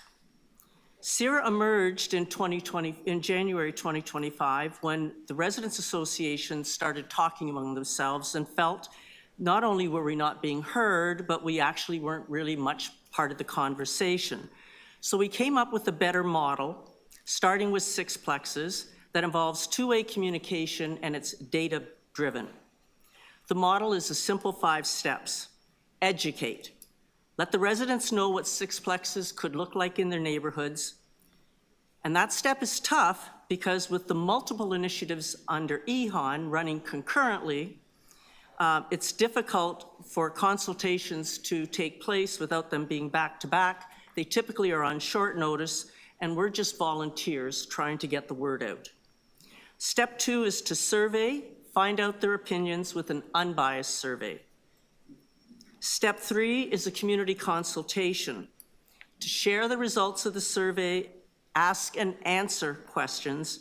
And for example, it's generated a lot of interest. Councillor Holiday's meeting on May 14th had well over 300 attendees on the night of the hockey game, the last game of the Leafs playing. Step 4 was for CIRA to present the findings of the survey we conducted with the planning team. We had a meeting after the survey was finished, and essentially we were told our survey results matched those that planning had found, and we received a polite report, thank you. We received a polite thank you, but the report was pretty much already baked. And step 5 is to look beyond Etobicoke. Next slide. So our first survey was conducted between April 3 and 9, 6 days. It involved wards 2 and 3. In that time, we received over 900 respondents. We also received over 2,400 open-ended question responses. That's 91 pages, and they have a lot to say. After this report, survey rather, we decided to look beyond Etobicoke. And between May 10th and 18th, we reached out to 3 other residents' associations. In Ward 18, in Councillor Chang's ward, West Lansing Residents Association. In Ward 20, Scarborough Southwest, Councillor Candival's ward, we had Scarborough United Neighbourhoods. And in Ward 24, Scarborough Guildwood, Councillor Ainsley's ward, the Cliffcrest Scarborough Village Southwest Resident Associations. All of these wards responded. We will drill down on those data, in that data, shortly, but let me summarize what came out of the data, and in particular, the comments, open-ended comments provided by residents. First of all, consistently residents found that the EHON's phased approach is rushed. There's no formal assessment or data from a completed phase that would guide the subsequent phase. They simply move from phase 1 to 2. And there has been minimal follow-up on approved fourplexes and insufficient evidence from them to shape the Sixplex pilot study. On the subject of data, the pilot study for Sixplexes in Ward 23 has produced 0 builds or approved Sixplexes, so there's nothing to evaluate. And yet the Sixplex policy today is slated to be adopted before the pilot is completed or assessed. And in fact, the planning report suggests or recommends that monitoring be scheduled only after the official plan has been adopted and the zoning bylaw amendments are enacted. It seems to me we've got the order in the wrong way. In terms of providing affordable housing, EON is not a market, is positioned as a market housing initiative, and yet no data demonstrates that Sixplexes are affordable. But we've read lots of anecdotal data to suggest the opposite. There is no protection provided for trees, and no mandate to replace trees lost by redevelopment. In fact, they propose redefining... Sorry, I just need to clarify, sorry. I was out of the chair for a moment. Are you using 15 minutes jointly? Yes. Okay, continue. There's no protection for mature trees? Yes. They're talking about Sixplexes, and you told the first I was going to deputant mention that. you can't talk about that. So just so you know, we have 2 separate items. One is the multiplex review, and the next one is the Sixplex review. Okay. Okay. So because they're both, these are legal hearings that we're having effectively. If you have comments about Sixplexes, I'd encourage you to make them when we get to that item. Okay. Okay. Thank you.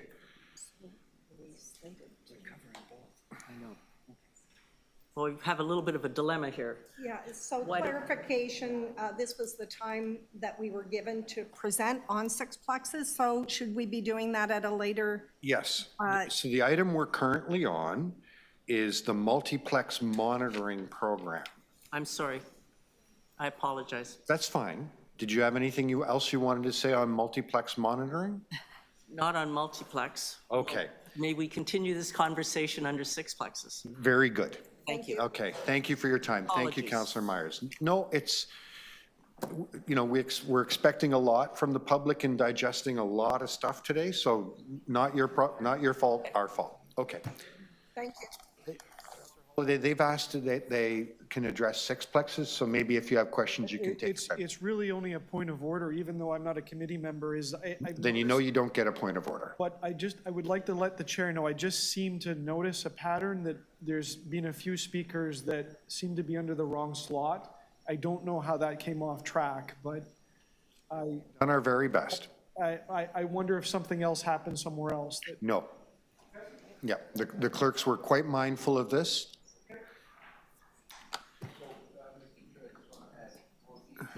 Would these 3 individuals be given the opportunity at the, you got their names for that? Because it's a statutory item, at the end of the item, whether they're registered or not, I will ask if there are any other members of the public who wish to make a deputation, and they can on the Sixplex item at that time.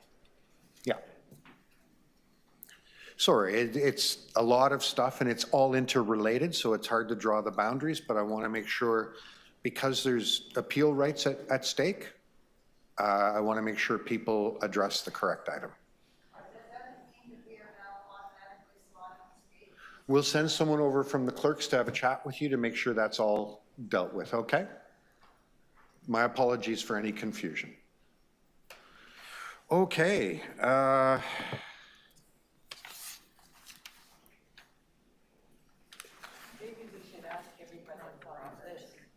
Okay. The next deputant I have listed is Robert McQuillan. Robert McQuillan. And Robert, if your comments are about sixplexes, please don't.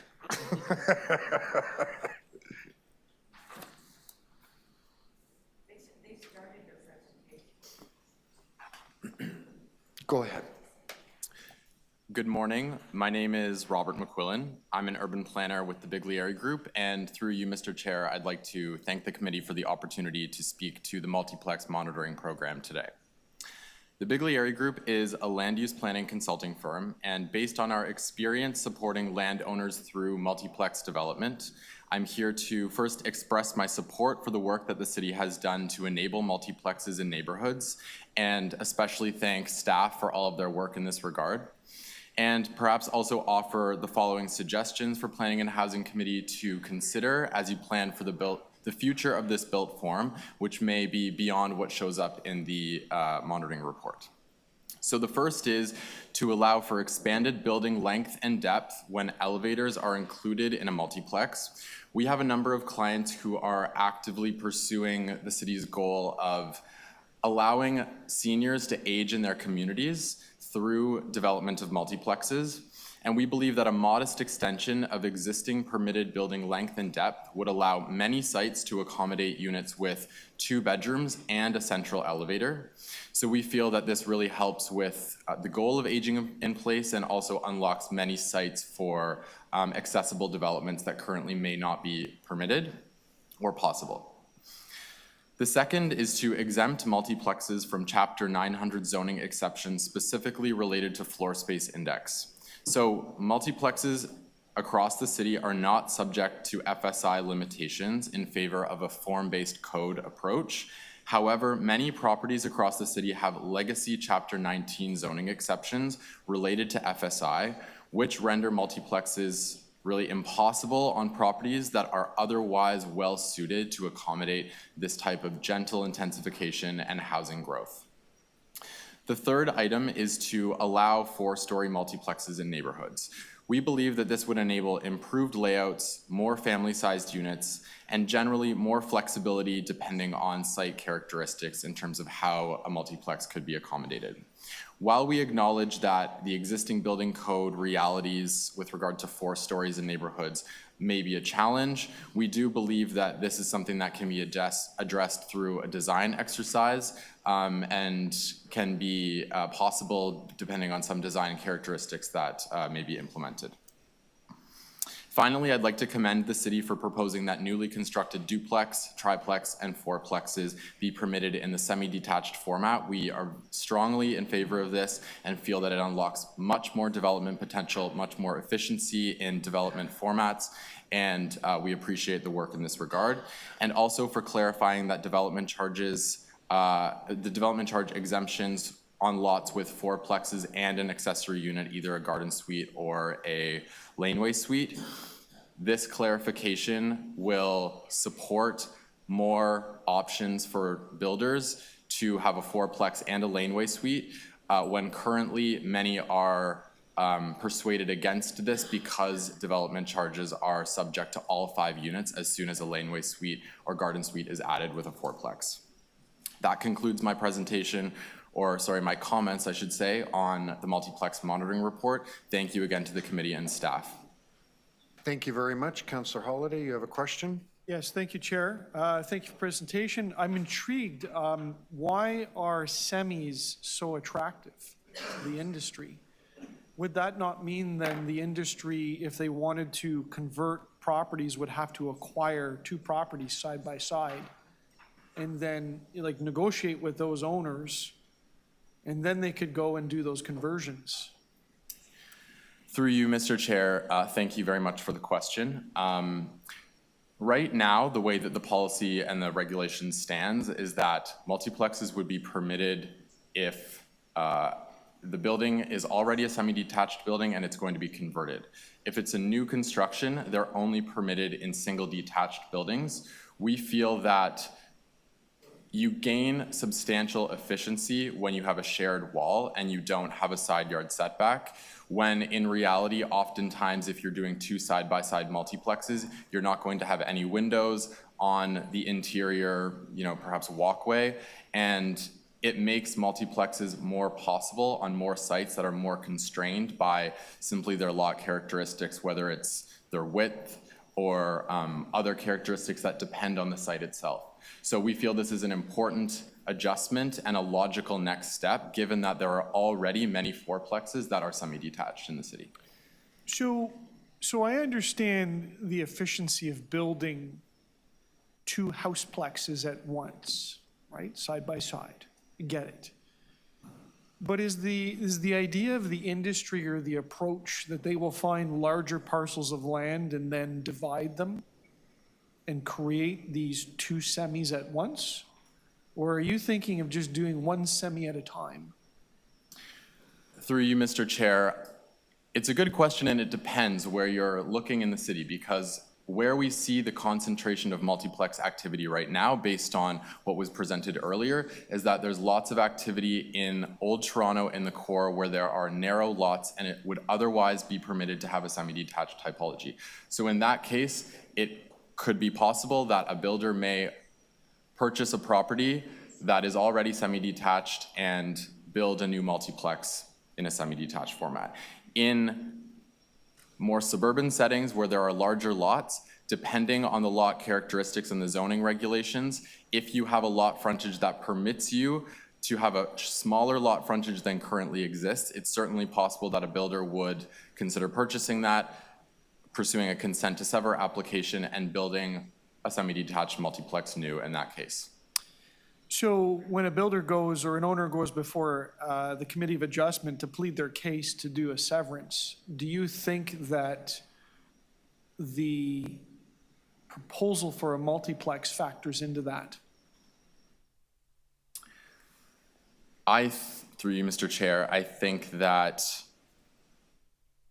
perhaps that's a question for the Committee of Adjustment. I think if you are pursuing a consent to sever and there are no other zoning deficiencies with regard to the multiplex proposal, or there are zoning deficiencies that are minor in nature and have strong justification, these will all be considered together at the Committee of Adjustment, and it would be on behalf of the owner to justify that type of development based on the site characteristics, and it would be up to the Committee of Adjustment to make an informed decision based on the characteristics that are before them. It's kind of, it depends, really. Okay, and just for my clarity, I'm sorry, I just want to make sure I got this right. With respect to advocacy by the industry for multiplexes on a semi-detached lot, is the vision to build two semis at once and utilize an economy of scale? Or is it to simply build on a semi-detached lot? So, perhaps the other side remains a single unit and the idea would be to build the other side with 4 units or 3 or 2, whatever the multiplex is. Through you, Mr. Chair, I would say that it's both things that you just mentioned, and I would also like to clarify for the committee that as an urban planner in a consulting role, I'm sharing my experiences working on multiplex developments with builders who are trying to add more housing in existing neighborhoods that are served by a variety of services and transit. And that is the root of the suggestions that we're making today. Advocacy, I'm not sure I would use that word, but I'm sharing my feedback and experience based on the work that I do. Thank you very much. Are there any other members who have questions? Councillor Crisanti. Since I was listening to your speaking and the questions from Councillor Holiday, Thank you for your presentation, by the way. But I think you just discovered what potentially could be the inherent problem with this multiplex policy. So you were suggesting that, and I, agree that builders will push the envelope. They could purchase multiple properties in a single-family detached residential community and potentially push those limits to build either semis or shoehorn in multiple units. Is that what that's the way I read your comment to Councillor Holladay? So through you, Mr. Chair, I am suggesting that in zones that are currently zoned for an attached typology, like a semi-detached building, then a semi-detached multiplex should also be permitted. In a residential detached zone, and I would probably need to defer to staff on this who are working on this policy, there would not be a semi-detached multiplex because semi-detached typologies are not permitted in that zone as it is. This applies to zones where an attached typology is already permitted if it were a single-family home. But notwithstanding that, there's always other ways of getting it done through zoning reviews or committee of adjustment or other exceptions that could be made potentially. I mean, the risk is there. Certainly, and through you, Mr. Chair, I would say that having spent a considerable amount of time at the Committee of Adjustment, I wouldn't personally advise a landowner in a residential detached zone to pursue a semi-detached multiplex in a residential detached zone because that's not the intent of the policy. All right, thank you. Chair. Thank you. Are there any other questions? No, thank you so much. Thank you so much for your presentation today. Thank you. The next deputy I have listed is Colleen Bailey. Hi, Colleen.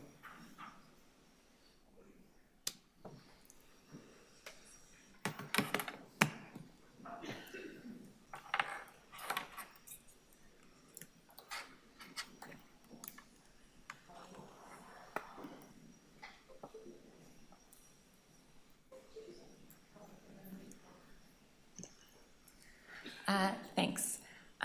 So I thought I would start out on a positive note to say congratulations and thank you to everyone who supported the original multiplex proposal. This is a graph sort of broken down by year, and you can see that there are an increasing number of multiplexes and multiplex units being built. And this is all the more remarkable. If you've seen any headlines recently, you might know that housing starts in general in Ontario are falling, and they're also falling in the city of Toronto. Condo units are being canceled, but we still see this increase in multiplexes. And I think we've heard a little bit that this was a one-size-fits-all proposal, and I think if you look at the report, a better way to think of it is as one framework that served many neighborhoods by providing housing options, just as it was intended to. So there are places for multiplexes in every ward, but not everyone built to the maximum, not everyone built 4 units or the maximum depth. There are duplexes, triplexes, and fourplexes outlined on this map. Even though parking was not required, it was often built. Where it wasn't built was near transit. And there was no requirement for 2 or 3 bedroom units, but it was encouraged, and we have seen that these have been many of the units that have been built. There's also data in the report it's pretty early, but suggesting that per square foot, they're more affordable, and that many were able to be built without tree permit applications. And so if you ask what has allowed for this success, I think my thoughts are that it has to do with the flexibility of how the program was designed.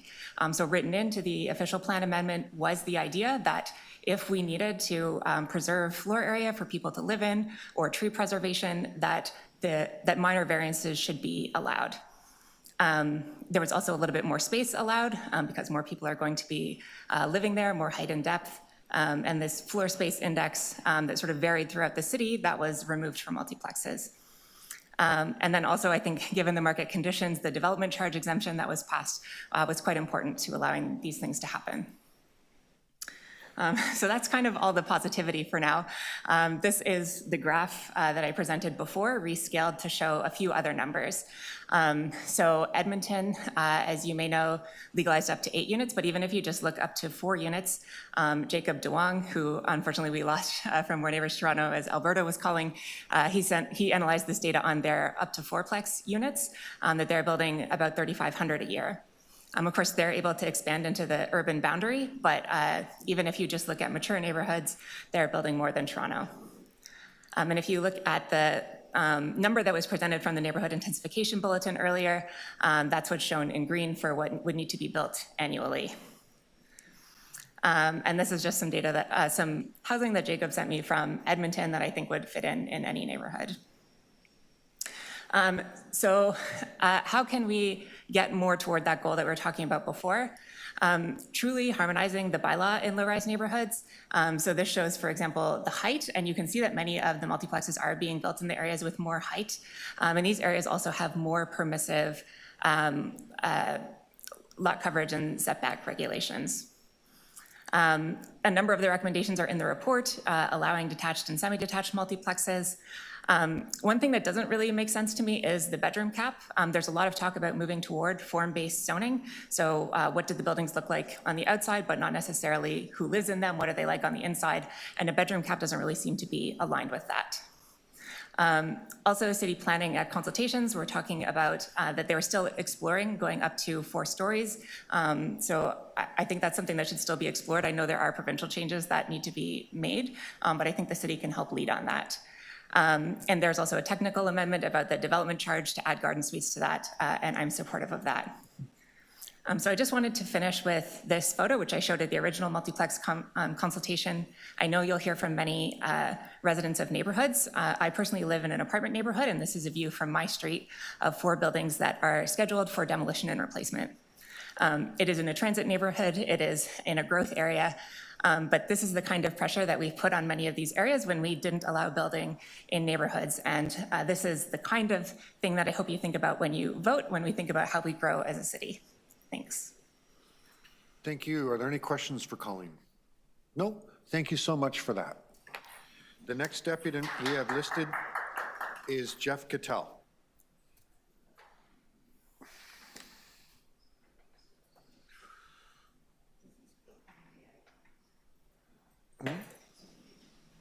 I know, what can I do? He has the right.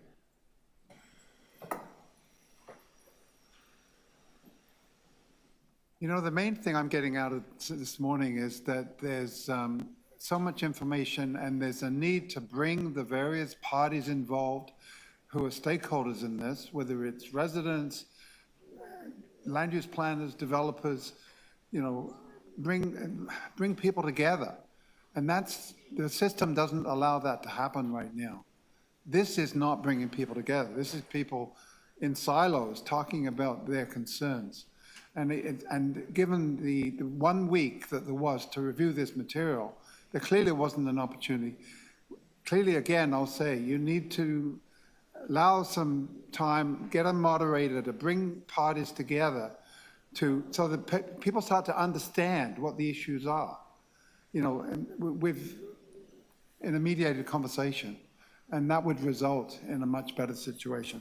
In this item, aware that this is the statutory piece and the 5-6 units is the separate item. In general, we, as representing Fontra, we see the changes as an improvement. We note that the new definitions are helpful. The maximum number of bedrooms, I know that's contentious, but staff tell us we need that to distinguish between multiplexes and multi-tenant houses. That seems appropriate, given the situation. The reverse slope driveways, that has to be rectified, no question. And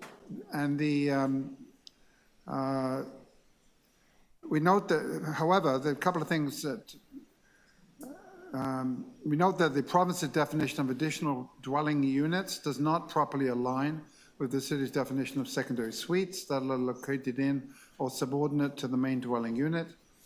The report fails to acknowledge the as-approved, as-built issues that have already arisen with multiplexes involving abuse of the definitions. For example, getting approval as a duplex for a building which is actually a single-family house with 2 bedrooms, tiny spaces in the basement.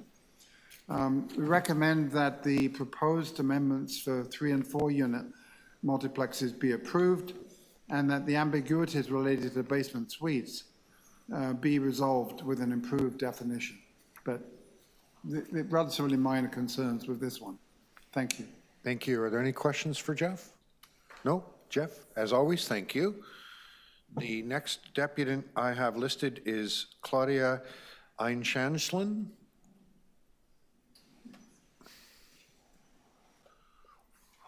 Oh, can you hear me this time? Yes, welcome, Claudia. Go ahead. Yeah, I'm quite upset that I missed my other one because I had something very important to say about the water and sewage infrastructure. So I would kindly ask all you hardworking members of the committee to read my submission on 22.2, please. Thank you.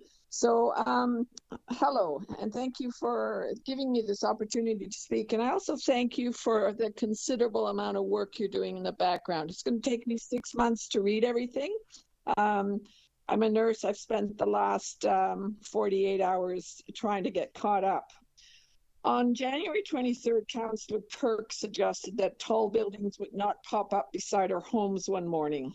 Instead, he suggested that screwdriver work would figure out neighborhood by neighborhood whether these particular streets should have their use redesignated from, let's say, neighborhood to apartment, neighborhood to Main Street. He said this gives a little more specificity, and that's the next step. That's the step where people in individual neighborhoods will have the opportunity to talk about individual sections of the street. Well, the residents of Craven Road did exactly that on May 28th. 14 of us submitted our opposition to the appearance of a fourplex on our narrow street that's 4.5 to 7.5 meters wide. You know us well, Craven Road. A father picking up his kids from school took time to call into the Committee of Adjustment on his cell phone from the schoolyard, asked where the 12 garbage bins would be placed because the fourplex would need to accommodate that. He asked where the 4 cars would park, and on an already difficult parking situation. You can see the picture in my submission of what we're getting there. We showed charts just how narrow our lots are and our homes compared to the homes behind us on Ashdale and Rhodes. Well, unfortunately, the Committee of Adjustment said this is what the city wants. Fourplexes squashed onto our narrow street with predominantly tiny homes. And the way they addressed the parking issue was that people living in these fourplexes would not own cars. They would use TTC on Queen Street. Given that on that day there were 22 hearings from 9:30 to 2, can we be surprised? It's less than 15 minutes per hearing. You have to move fast to get through that. I work in a recovery room. It's a sweatshop here. I work just as fast. It surprises me that Mr. Perk suggests that people in individual neighborhoods actually have the chance to talk about individual sections of the street or make their concerns heard. In your report, it says that individual multiplexes contribute only minor increases in flow to the sewer system. But in areas where combined sewers are located, longer-term concentration of multiplex development has the potential to exacerbate existing constraints to adequate sewer capacity during wet weather flow. It may increase the risk of basement flooding in certain locations. Dear Little Craven Road has a combined sewer, so the fourplex at 109 Craven Road was approved anyways. Why was that? In order to build a multiplex, they say lot dimensions should enable minimal building footprint of at least 98.43 square meters. This is based on consultation with 3 firms developing multiplexes, as well as reviewing project statistics for issued multiplex building permits. The fourplex that's being squeezed between 2 tiny homes on Craven Road, look at the picture I submitted, has a square footage of 85.84 square meters. Although 14 neighbors spoke up against this build, it was approved anyways. Much like Councillor Holliday was quoted saying on January 23, these are people that have invested their life savings in the biggest investment that they could possibly make, which is the home they live in, the one possible place of soul and peace that they have to go to at the end of a very busy day. 109 Craven is an investment property to someone who, and I know where they live, somewhere that never stands a chance of a fourplex being built beside their home. So because you actually don't live on Craven, it becomes fine to impose your opinions on a local neighborhood that is not in agreement with the intrusion of a fourplex into a quiet, narrow one-way street where parking is scarce. People are living in homes much smaller than the one being proposed. I ask you to please review this decision and reverse it. The Committee of Adjustment made a mistake according to your own suggested regulations. For all its history, Craven has been an anomaly. It's about time that the City of Toronto starts to understand this and act accordingly. Thank you. Thank you very much. Are there any questions? Nope, seeing none. Thank you very much, Claudia. The next deputant we have is Thaddeus Sherlock.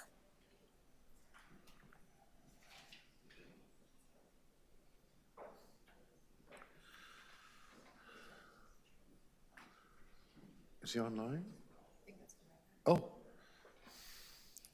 I'm losing my mind. Welcome. Go ahead. Thank you, Mr. Chair, the Planning and Housing Committee. I welcome the opportunity to be here, and thank you for your time. My name is Thaddeus Sherlock. I sit on the board of directors with the South Etobicoke Community Land Trust. I'm also a student in the Masters of Science and Planning program at the University of Toronto, entering my second year come September. Our mission is at the SCCLT is to acquire land and buildings that foster an inclusive, diverse, and accessible community where permanent affordable housing, community benefits, and intergenerational connections are cultivated. Anyways, from monitoring Committee of Adjustment applications in the Etobicoke York District in the last several years, I've seen there's been substantial multiplex interests in addition to the data outlined in Colleen's presentation. However, I find that outmoded lot coverage, height, setback, and FSI rules present affronts to multiplexes, especially in the former City of Etobicoke 1967 boundaries, which is a patchwork of at least 4 to 5 different municipalities that use these metrics in different ways to restrict building envelopes. And today, this unnecessarily consigns multiplexes to the Committee of Adjustment. As such, I recommend increasing the height that they can be permitted for 12 to 13 meters to allow for lost stream, waterways, or water table conditions, seeing as Mimico, Long Branch, and New Toronto experienced substantial flooding last year on July 16th. And we would not want to incur undue costs for future residents in our land trust. I'd also like to implore the PHC and council to remove the bedroom cap that is proposed, as I believe not only would this unnecessarily encumber 4-bedroom multiplex units that would very much be welcome in our community for families, but this bedroom cap also enacts stigma against renters, against people who live in rooming houses, and I believe it contradicts the wording in the official plan, chapter 1.4, attesting to reconciliation, equity, access, and inclusion. I'm glad to see the clarification of development charge exemptions for garden suites on 4-plex lots. However, I believe that this should be expanded to cover 6-pluses to be commensurate with motion PH 22.4 to allow for 7 units in a lot, because the current wording, as been observed by Pamela Blaise, currently allows for 2 semi-detached houseplexes and 2 garden suites up to 10 units to be exempt from development charges. I'd also implore you to delete the lot severance requirement for semi-detached houseplexes. Going from there, I would like to recall that the missing middle pilot report for 72 Amroth Avenue found that conflicting and overlapping municipal regulations regarding development charges, built form, and other requirements became financial and logistical encumbrances for the city in order to break ground on their missing middle project. I anticipate that this could be the case for land trusts and for nonprofit orgs as well. Furthermore, I'd like to recall the More Neighbours Toronto submission for the motion 2025.ph 21.6 on growing space for trees, which, in full disclosure, I co-wrote alongside Damian Moole, my colleague. in which we contemplated optimal gentle density lot configurations to preserve or proliferate tree canopy cover and also provide family-sized units in multiplexes. I do not believe these things are mutually exclusive, especially in our South Etobicoke communities, which include Long Branch, and we also covered legal single-stair egress scenarios. Speaking of which, we await the results of the Ontario Building Code feasibility study on single-stair egress later this year, pursuant to motion 2024 PH 14.7. Nonetheless, I admire the work that City Plan has done thus far to ease Chapter 900 conflicts with existing multiplex developments and ease setback and such rules. I'd like to use my remaining time for speaking this motion to ask council and city planning, if applicable, for clarity on and/or, if no clarity is given, to study the legal status of a laneway suite structurally connected to but separate from multiplex, wherefore the laneway suite is situated about ground level and parallel to the driveway in order to provide a carport underneath for parking. Thank you. Thank you. Are there any questions? No, seeing none. Thank you so much for your deputation today. Next, I have Paul Nedzotzitko. Paul? No, Paul's not here. Brian Chung. Hi, Brian. Hello.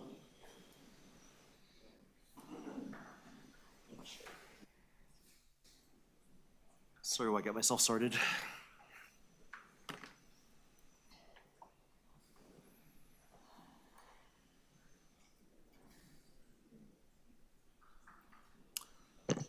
Hi there. Thank you, Chair. Thank you, Vice Chair, and the rest of the members of the committee. My name is Brian Chung. I'm a member of More Neighbours Toronto. Some of our previous colleagues have spoken. I am going to start off with going a little bit more contextual. So up here, we've got a satellite shot of where I live in Scarborough. You'll see that on the right, there's townhouses. To the left, there's single-family houses. And along Ellesmere on the bottom, there's 2 condo buildings. And the reason I bring this up is that I have a neighbor, Gabriel. He originally started off living in the townhouses. He had another child and as well as an elderly parent. And one of the single detached houses opened up, so they moved to there. At another point, they had a relative that was coming in from overseas who was just going to be in town for a year or so to do education. And so they got a rental in one of the condo units. So the reason I go about this is that options are important, right? We're talking about EHON, we're talking about housing options for neighborhoods. And the reason that options are important is because people have different preferences and conditions. Same person can have different preferences and conditions over the period of their life. Situations change, people get older if they're lucky. They have different needs, different accessibility needs. Maybe they downsize, maybe they move in with somebody, maybe they have a Golden Girls setup situation, which would technically be a rooming house. People can get locked into housing just like they can get locked out of it. And I think we're starting to, well, not starting, but we're really seeing that right now as housing prices have gone astronomical. And it's harder for people to be able to move around and have that mobility. Lastly, cities like people need some slack. There needs to be a buffer, right? There needs to be a healthy level of vacancies for rentals, I think is something like 5%. And for the last few years, we've been somewhere sub 2%. So over here, I've got a map of the residential zoning areas in Scarborough, okay? All of those colored cream and color areas, that's residential zoning writ large. The cream colored one specifically is residential detached, and that makes up 74% of all of the residential zone land in Scarborough. And up until we did this multiplex, or the city and the staff did the multiplex, you were only allowed to have a single family detached house in 74% of that land. You wanted a duplex, you would have to go to Committee of Adjustment and get variance. So multiplexes are a good news story for the City of Toronto, but also they're a good news story in Scarborough because, again, it's about options. And also, it's been gradual and likely will continue to be so. So it's been gradual in format, right? It hasn't gone from people all of a sudden going to do fourplexes all over the place. People have been doing duplexes, people have been doing triplexes, they've been doing fourplexes, but like less than a third. So it's not like people are automatically going to go out there and try and maximize or optimize everything. People have different circumstances. They are not going to just do the optimum, what is the greatest return on my investment if I had the chance, right? It's been gradual in construction type. People have not been tearing down all the bungalows and, you know, doing a massive monster construction on every site, you know? Something like 75% of these multiplex permits that city staff have been studying over that period of a year and a half, they're renovations or additions, right? So when we're talking about gentle density, like it literally is gentle. So the question is, in Scarborough, maybe it's been too gradual, right? You look at this cluster of dots in the map, and it is overwhelmingly in the outer ring of Old Toronto, as well as York Southweston, the vice chair's ward. You look at Scarborough, and there have been 49 multiplex permits in Scarborough over the 18 months of the study, right? Only 11% of total multiplex permits. I could not dig into the information far enough to really get an idea of why that might be. This is a wild guess on my part. You look at this map, and this is a map of housing prices in the different neighborhoods that they have. And so the darker red is the more expensive, lighter blue is least expensive, and it kind of tracks to a certain extent. If I were better at technology, I would do this little morphing thing where you'd overlay one on top of the other, but you're just gonna have to eyeball it, unfortunately. Brian, I'm gonna have to stop you there. You're at time. Sounds good. Thank you. Are there any questions? Nope. Thank you so much. The next deputant I have listed is Boris Ivanov. Boris, I understand you're online.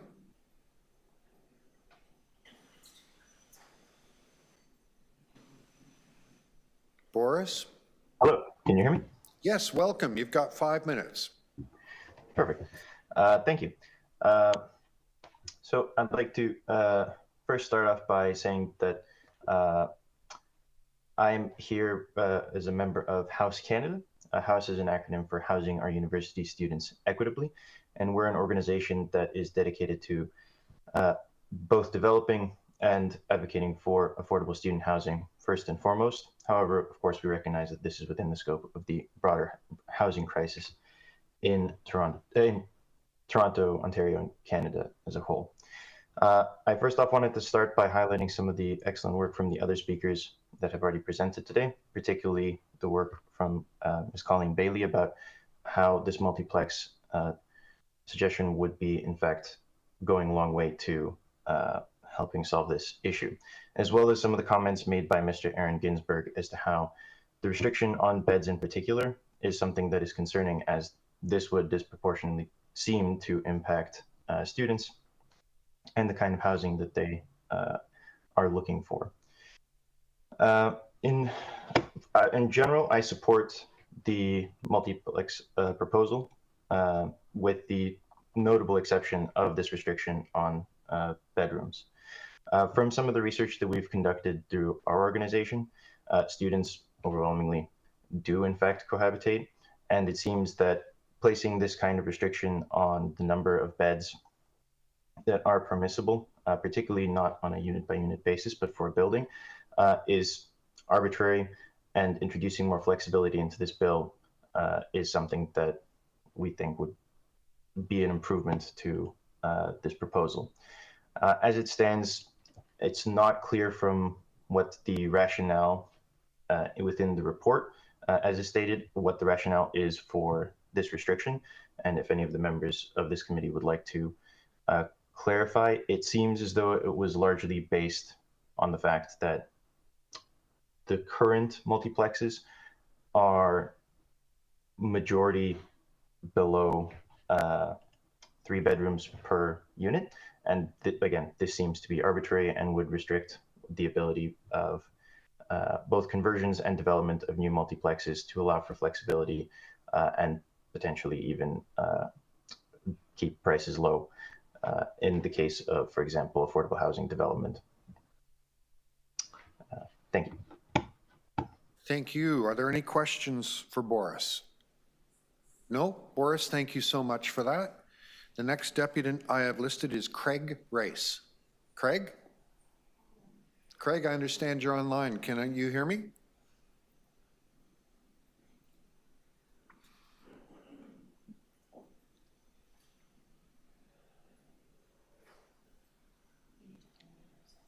Craig, you need to unmute yourself.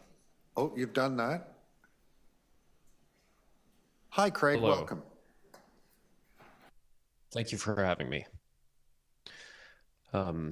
Thank you, Chair and committee members. I'd like to begin by expressing my enthusiastic support for all of planning's efforts today. The EHON initiative is something I feel very passionately about, and its continued evolution is making changes to our city that are positively affecting my practice, my family, and other businesses and families like mine. I'm proud to see Toronto becoming one of the most advanced cities in the world in seeking and finding the missing middle. I'm speaking today, however, to express my concern in seeing an attempt to limit the number of bedrooms in multiplexes. We were told that there's a concern related to multi-tenant houses, yet we've seen little evidence of this problem existing. According to planning's efforts, a very small number of multiplex applications, about 1 or 2% from what I can tell, appear to be pursuing multi-tenant rentals, where a unit may have 7, 8, or 9 bedrooms. But the data fails to consider the number of projects that will be harmed by limiting bedrooms to as few as 3. My office and others like mine have completed multiple 4-plex projects where each unit has 4 or 5 bedrooms. They're clearly not appropriate for multi-tenant occupancy. Instead, they provide living space for families similar to the living space we would find in a detached home, but at a far lower cost. In addition to small, affordable rental units, the missing middle also includes large rental units and ownership opportunities. There's a growing class of middle-income earners who cannot afford homes in established neighborhoods. Down payments are becoming increasingly more challenging to afford, and a growing number of Toronto families are seeking rental opportunities and alternative ownership opportunities for mature families. The multiplex bylaws created a responsible, efficient pathway to create this type of housing, and there are many architects and builders executing these projects who far outnumber the proposed or the supposed bad actors the bedroom limitations will attempt to control. My position is that bad actors will not be thwarted by these changes. They will still submit designs that subvert these requirements. Multi-tenant housing must be controlled through licensing and bylaw enforcement, not through these bylaws. And here's why. If bedroom limits pass, I will have to begin subverting the rules too. I could not justify taking my clients through a lengthy and costly variance process for an extra bedroom in an otherwise as-of-right proposal. The tricks and lies that bad actors might currently be using are the same tactics that architects like me will have to start using to achieve family-friendly units. This policy change will take good actors operating in good faith and force them to circumvent illogical, and I would argue harmful bylaws. Any concern we may have for multi-tenant housing will not change, and we will have a new set of concerns to deal with. Multi-tenant housing is not actually a problem. The evidence of its presence is minuscule. But if committee and council want to address it effectively, they should focus on licensing and bylaw enforcement. At the very least, bedroom limitations should never be less than 5 bedrooms per unit, a common number in homes across Toronto. Thanks to the EHON initiatives, we can act openly and in good faith. The zoning bylaws have been working to enable family-friendly housing and rental opportunities in our neighborhoods. This is where we need housing the most, near parks and schools. They're fostering new businesses and new models of housing that are making our city a richer, more diverse society with a wide array of housing opportunities for a wide array of families. We should continue embracing this evolution and ensuring the bedrooms we can put in our units are as flexible and aspirational as our hopes for our city's housing future. Thank you, Mr. Chair and committee members. Happy to take any questions. Thank you. Are there any questions for Craig? Councillor Holiday? Thank you for speaking to us. And I take it you design multiplex units, and you'd be familiar? Yes, sir, and I live in one. Okay, great. Could you tell me a little bit about what the bedrooms look like or the size of the bedrooms when there's 5 or 6 of them in a multiplex unit? Just give me some idea of the numbers. I'm intrigued. So we have at least 2 projects that we've had approved in Toronto where each unit has a principal bedroom with a walk-in closet and an ensuite bathroom. There are 2 or 3 secondary bedrooms that are about 10 feet by 10 feet, suitable for children. And then usually a basement bedroom with a bathroom nearby that would be ideal as a guest suite. And often some of those bedrooms will be used as home offices or guest spaces, other alternative uses. So just in terms of overall square feet, what's the ratio of the bedrooms to the rest of the unit? Sometimes it can be quite high. I would say 50% of the unit, maybe higher. So 50% is bedrooms. And do they normally occur on when there's a single level unit, or do you, in your experience, do they happen on split level units? It really depends on the dimensions of the site. In some of the suburban areas of Toronto where we have large site areas, we can have flats stacked on top of each other that are single level units that have 4 to 5 bedrooms. Often, however, we'll put units almost side by side with some interlocking so that they're almost like townhouses or stacked townhouses, but usually larger because we have more space to work with. So on a flat, just give me the rough math. I mean, how many square feet is that? We can do units of any size, but it's common to see larger units that are over 2,000 square feet. 2,000 square feet, okay. And so in that you've got 4 to 5 bedrooms, and I take it they're at least 100 square feet each. Yes, sir. And what would the dimension of a 2,000 square foot unit be? They can vary. In tighter lots, we can see them be 13 to 15 feet wide and about 30 to 40 feet deep. And multiple levels, or in some cases, they can be a flat that's 20 to 30 feet wide by 40 to 50 feet deep. 40 to 50 deep. Okay. Thank you. That's very helpful. Any other questions for Craig? No, Craig, thank you so much. The next deputant I have listed is Mary Yang. Mary, I understand you're online. Hi. Hi, welcome. Hi. Thank you so much for accommodating the change in the speaker's schedule. I'm with my son in a park right now, so I think it's very quiet. Thank you. My name's Mary. I'm a mother of 2 young kids in Riverdale. I also work as a physician. You've had lots of speakers. I'll keep it short. I fully support Sixplexes and removing the bedroom amendment. I think they provide an excellent option in missing middle for Toronto. Toronto needs more housing of all types. I would happily welcome a Sixplex in my neighborhood. I would love more diversity of all kinds in my neighborhood. I have seen so many of my friends move away when they have kids or when they can't afford the city anymore for want of other options and due to the lack of housing. I'm also a physician. I see the impact of the stress of lack of housing, high housing prices every day. People are stuck in life milestones for want of nowhere to move. I want a future for Toronto that my children will be able to afford. Thank you. Thank you, Mary. Are there any questions for Mary? No, seeing none. We have an additional deputant, Edward Zhang. Edward, I understand you're online. Hello, good morning. Good morning. You guys hear me okay? Yep, good morning. Go ahead. Thank you. Thank you for the opportunity to speak today. I'm a builder, property manager, and an owner of several multiplex sites throughout Toronto. And I want to first express my support towards the city's direction for gentle intensification. What we found is that multiplexes, and even before the multiplex bylaws did come out, we were building fourplexes, triplexes, and we were going through creative means to get them across through building code and bylaws and zoning.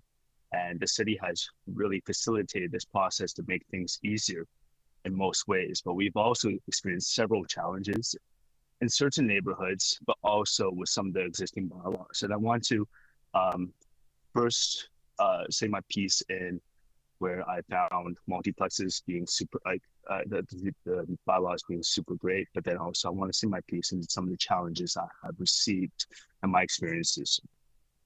So for me, I think low-rise multifamilies offers a very important alternative for individuals and families who want to stay in the preferred neighborhoods. We're focused on delivering larger units, such as 3 bedrooms, which is often missing in large-scale developments. These homes allow us to offer rental units at much more attainable rates than high-rise developments in often cases, where new high-rise developments, what we're seeing is that they are performing roughly $5 per square foot rents to meet their budgets and their for their investors or for their financing.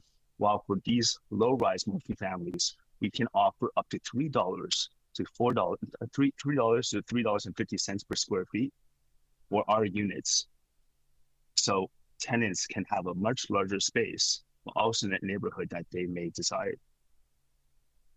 And obviously increasing the unit count would allow us to do more flexibility. And I can tell you from experience that if we were ever to increase the unit count from 4 to 6, we can do affordable units. It would fit in our budgets.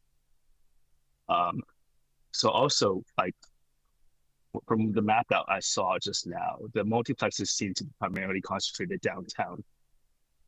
And while obviously majority of the tenants and majority of the people are living in the core, what we're seeing is that there is a demand in the suburbs. Many people don't live and work downtown.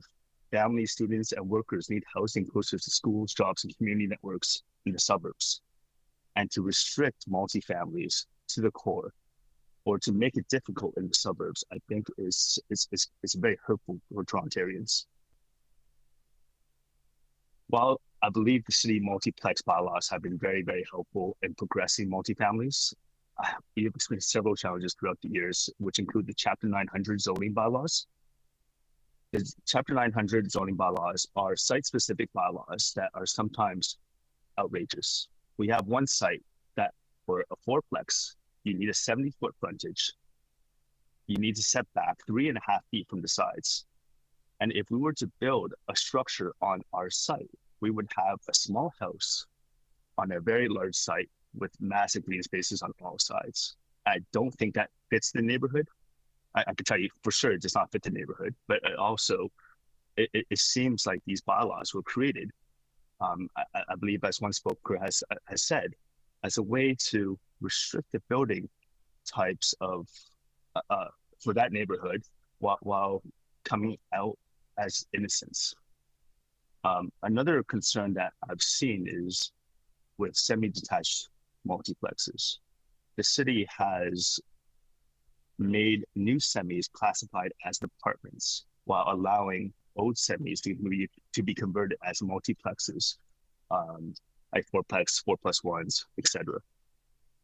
As a builder and from my experiences, why are we allowing old semis to be converted into multiplexes where there is zero control on the fire separations and the building codes of the existing building type, while we're restricting new semis to be built to existing building code? It will be inspected by the City of Toronto, and it will be conforming, and it'll be safe and proper for the tenants to live in. So I appreciate the city's efforts, but I think throughout the process of the multifamily bylaws, we have taken several steps forward, but we have also taken several steps back by bringing up the Chapter 900 site specifics, which has really limited the multifamily development in certain areas of Toronto. Thank you very much, Edward. You're at time. Yeah. Are there any questions for Edward? No, seeing none. Are there any other members of the public who wish to make a deputation on this item? Seeing none, we'll bring it into committee. Are there any questions of staff? Councillor Holladay. Thank you. Could we just go over the numbers? I did that on the previous reports, but could I understand how many duplex, triplex, and fourplex, I guess, have been permitted, and how many have actually been built? So we seem to be talking about both those numbers. Through the chair, we have, out of the 452 permits, they're broken down between the two subsets, but in the first subset of the 222, there were 71 duplexes and 111 duplexes out of the additional 230 permits. 84 triplexes in the first 222, and then an additional 72. 76 fourplexes, and then 47 fourplexes in the additional 230. In terms of how many have been constructed, as of about March of 2025, just over 100 of those 452 permits have been constructed. How many fourplex have been constructed? I believe the number's about 20 that have been constructed, and about 60 to 70 are in the inspections phase, so they may be partially completed or fully completed, but the inspection process has not been completed. Okay, can we talk a little bit about the semi-detached? So, do I understand it correctly that a builder would require the lands to be zoned semi-detached before they could build a new building onto it? A new semi-detached building? Mr. Chair, that's correct. So I'm just trying to understand where the problem is here. So is the intent that builders would come in, buy a plot of land, rezone it, sever it, and then build a new building that would otherwise be considered an apartment building without the change that's proposed? Through the chair, as I noted, to build a semi-detached house, you need to be in a zone that permits a semi-detached house. The proposal that's here would allow a semi-detached multiplex to be constructed when the zone permits a semi-detached house. If that zone did not allow a semi-detached house, there are probably a number of different applications that a proponent could make to allow that proposal to materialize. One of those could be to buy a lot, rezone it, sever it, et cetera. Then there might be other ways that they might approach that, but they would need to go through an approval process. And forgive me, I'm just trying to understand the problem that's trying to be resolved with the proposal in the report. Can you walk me through a scenario where this has presented a challenge, that a new building was being constructed, which I presume is 2 semis with multiplex divisions within them? There have been examples of proposals for 2 new semis, each to be proposed as a multiplex, and they are in zones where semi-detached houses are permitted, and they've nonetheless needed to go through an approval process. And so our recommendation here today is that that's something that should be fixed, that it's within the spirit and intent of our multiplex permissions to allow semi-detached multiplex for new construction in those zones where semi-detached structures are already permitted. So staff normally consider rezonings to go from RD to RS or others. Does the presence of the ability to build a multiplex and the provision of housing factor into staff's opinion on the rezoning, or comments that may be provided to the Committee of Adjustment with respect to severances? Through the chair, I think every situation is going to be different, and staff will assess each case specifically. But certainly the underlying zoning permissions are going to be part of the consideration of what staff look at and what the Committee of Adjustment looks at. And certainly, and with respect to consents, the staff and committee will both be very interested in the considerations set out in the Planning Act and all the zoning rules that might be in place in any particular area with respect to lot size, lot area, lot frontage, et cetera. I just finally, there was some comments made about Chapter 900 provisions. And those are an overlay that add more restrictive layers for zoning in a neighborhood, if I understand correctly.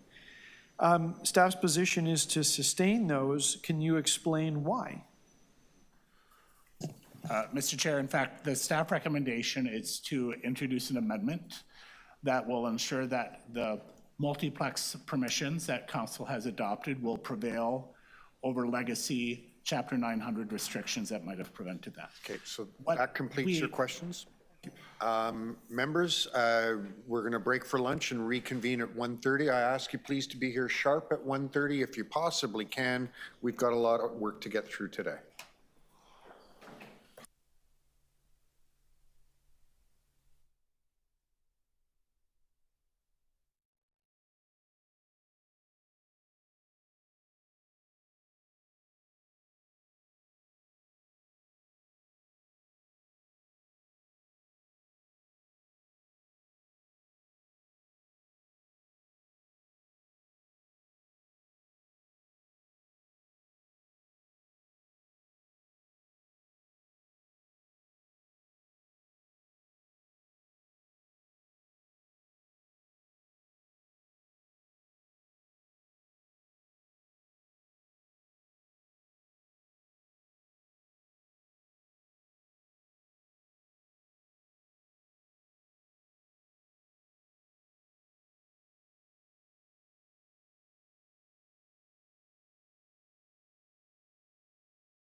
I have quorum now. Councillor Myers, if you could return to your seat.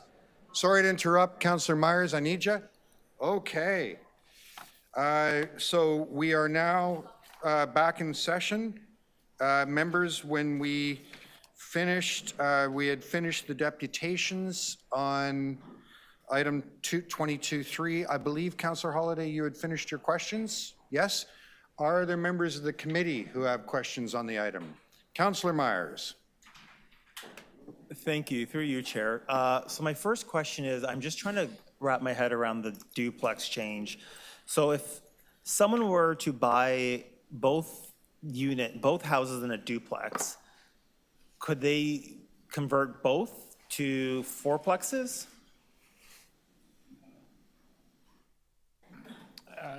I'm sorry, for clarification, when you say both houses in a duplex, do you mean? So like there's duplex has two houses and both sides. So of a semi-detached house? Semi-detached, yeah. Sorry, yeah. Semi-detached, So, okay. Under the proposal here, and in fact today, both sides of that semi-detached house could be converted to a duplex. And under our proposal, those houses could be converted to a fourplex. So both houses could be converted to a fourplex? That's correct. With the reminder that semi-detached houses are not permitted everywhere in all zones, and so there are many neighborhoods where only a detached house is a typical house form. Okay, and then would a developer be able to do that all as one project, or would they have to be two separate projects in terms of like just having 8 units on the entire property?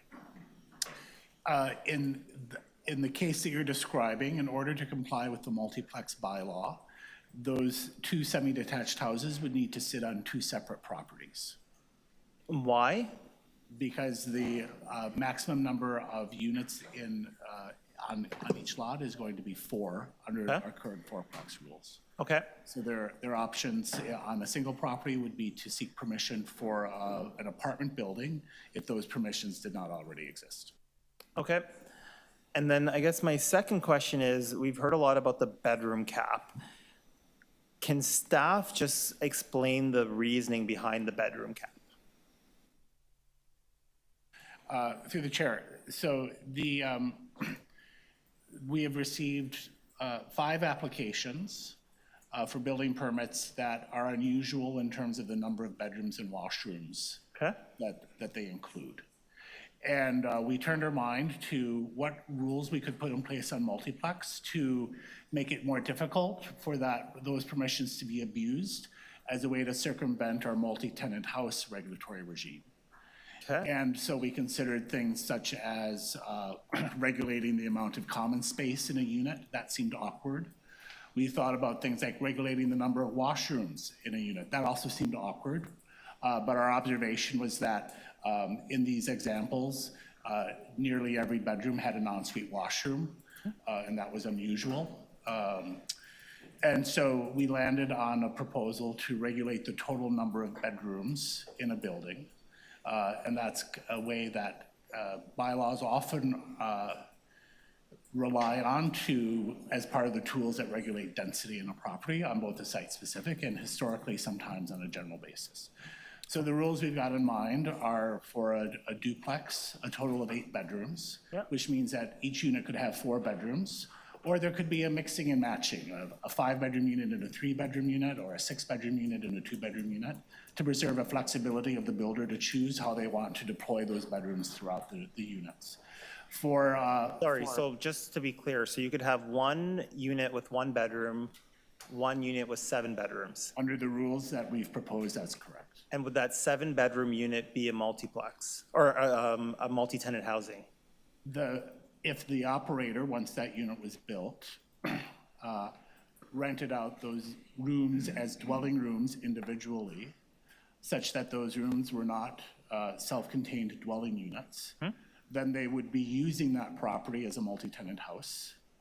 And we would need to ensure, it would be in the city's interest to ensure that that land use was complying with all the rules from a zoning, licensing, and building code perspective for a multi-tenant house. But in the example, I think that was one of the deputants gave, some students living together, and maybe that makes the most sense because that property is near a university campus. and let's say it's over the cap, but it makes sense given that the demographics of the community, generally you're going to have multiple students or lots of young professionals living together. Isn't that sort of capturing a group of people that it's not intended to, because we're trying to solve for a problem that's small, relatively small, only 4 in total of the total number of applications that we've seen where staff have viewed this as a problem? You're kind of going in with like a hard cap when the problem is really only confined to 4 applications that you've seen. Our intent was to create a cap that would not prevent the large number of units that are typically being produced by the market through our rules. And we have, apart from these few examples with the I shouldn't say excessive, a large number of bedrooms and washrooms that seem to be tracking to using the property as a multi-tenant house rather than as a multiplex development of self-contained dwelling units. The bedroom cap we thought and still feel is a good balance of balancing the interest of ensuring the integrity of the multi-tenant house provisions without preventing the size of dwelling units that builders are in fact producing. And can I ask one question, just quick? Tell you what, I'll give you a second round. Sure. Okay. Any other questions? Okay, so I'm actually going to pursue this one a little bit. Nothing in this prevents somebody from applying to build a multi-tenant home. Multi-tenant houses are regulated through different provisions. So if someone wanted to build the form that some people have expressed concern about, they could come forward, apply to build a multi-tenant home, but the difference would be, in that case, they would have to become licensed as a multi-tenant home. That's correct. They would need to be licensed. They would need to comply with the zoning rules for multi-tenant houses with respect to number of washrooms and number of dwelling rooms. And they would need to make sure that their building complies with the building code for the level of occupancy that's anticipated there. Right. And fire code. Right. And there were, maybe to Mr. Grant, there was a suggestion that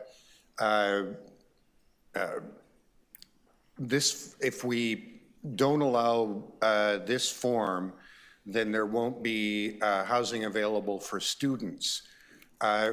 My memory is that some of the most serious problems we had with multi-tenant homes being substandard and unsafe, and there being fires and people losing their lives, had to do with housing that was for students. Is that correct? That's correct.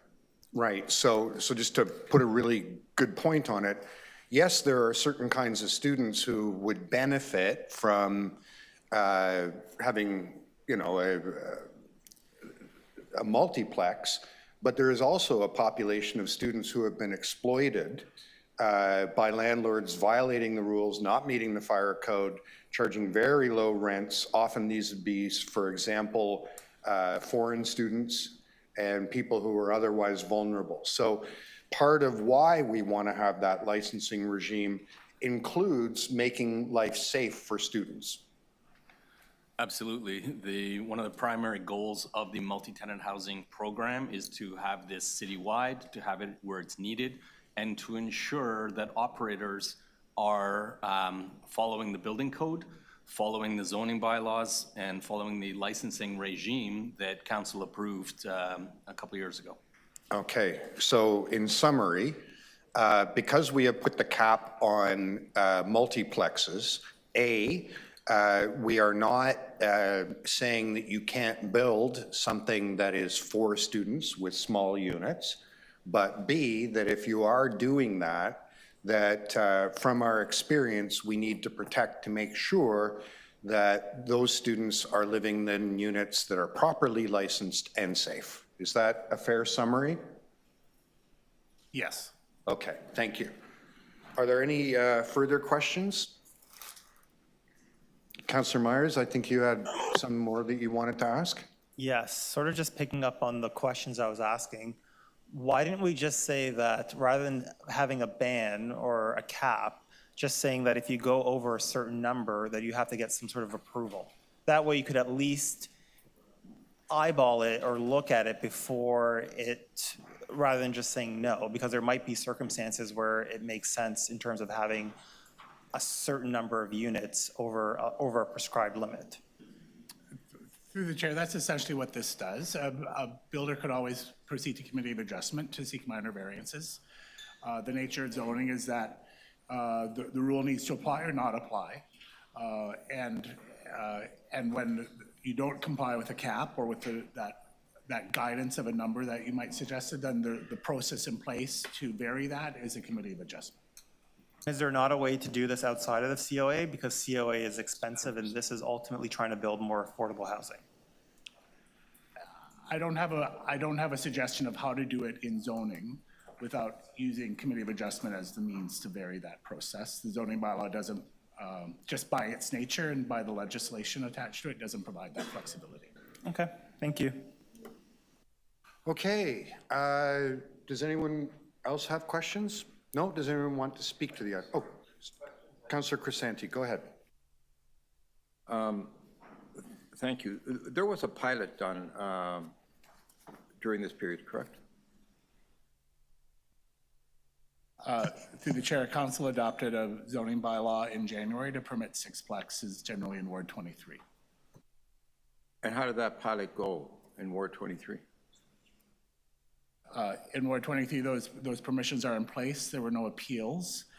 There have not been building permits for sixplex issued up to now. Okay, so I guess it wasn't, for a pilot, I guess, to be successful, it would have been good to see it go through that whole process and then get reaction from the community. However, you're saying that it did not go to that extent, that far. What I would say is there hasn't been take-up of the sixplex permissions in Ward 23 since the time that council adopted. Councillor Crisanti, just to be clear, we're doing sixplex later. This is multiplex, okay? Right, that was a pilot for six, thank you. Okay. I know, it drives me crazy too. Yeah, so back to this one. Cap on the number of bedrooms. I'm actually, it's good to see that we recognize there are some flaws with the current bylaw, and we're now beginning to recognize that and come up with some fixes, like a cap on bedrooms. What is the total cap on the bedrooms on a multiplex? And how do we arrive at that, and why that number? Through the chair, it would depend on the number of units. So for in a duplex, it would be 8 bedrooms. In a triplex, it would be 9, and in a fourplex, it would be 12. And that was arrived at by staff looking at what the detailed review of the 222 permits, what we've been seeing. Those caps would permit 98% of the multiplexes that we issued building permits for. As well as some other research in terms of Statistics Canada and things like that. So then on average, 3 bedrooms per unit? Yes, except for a duplex, it's 4 bedrooms per unit in a duplex. A duplex is 4, okay. The development charges apply after how many units?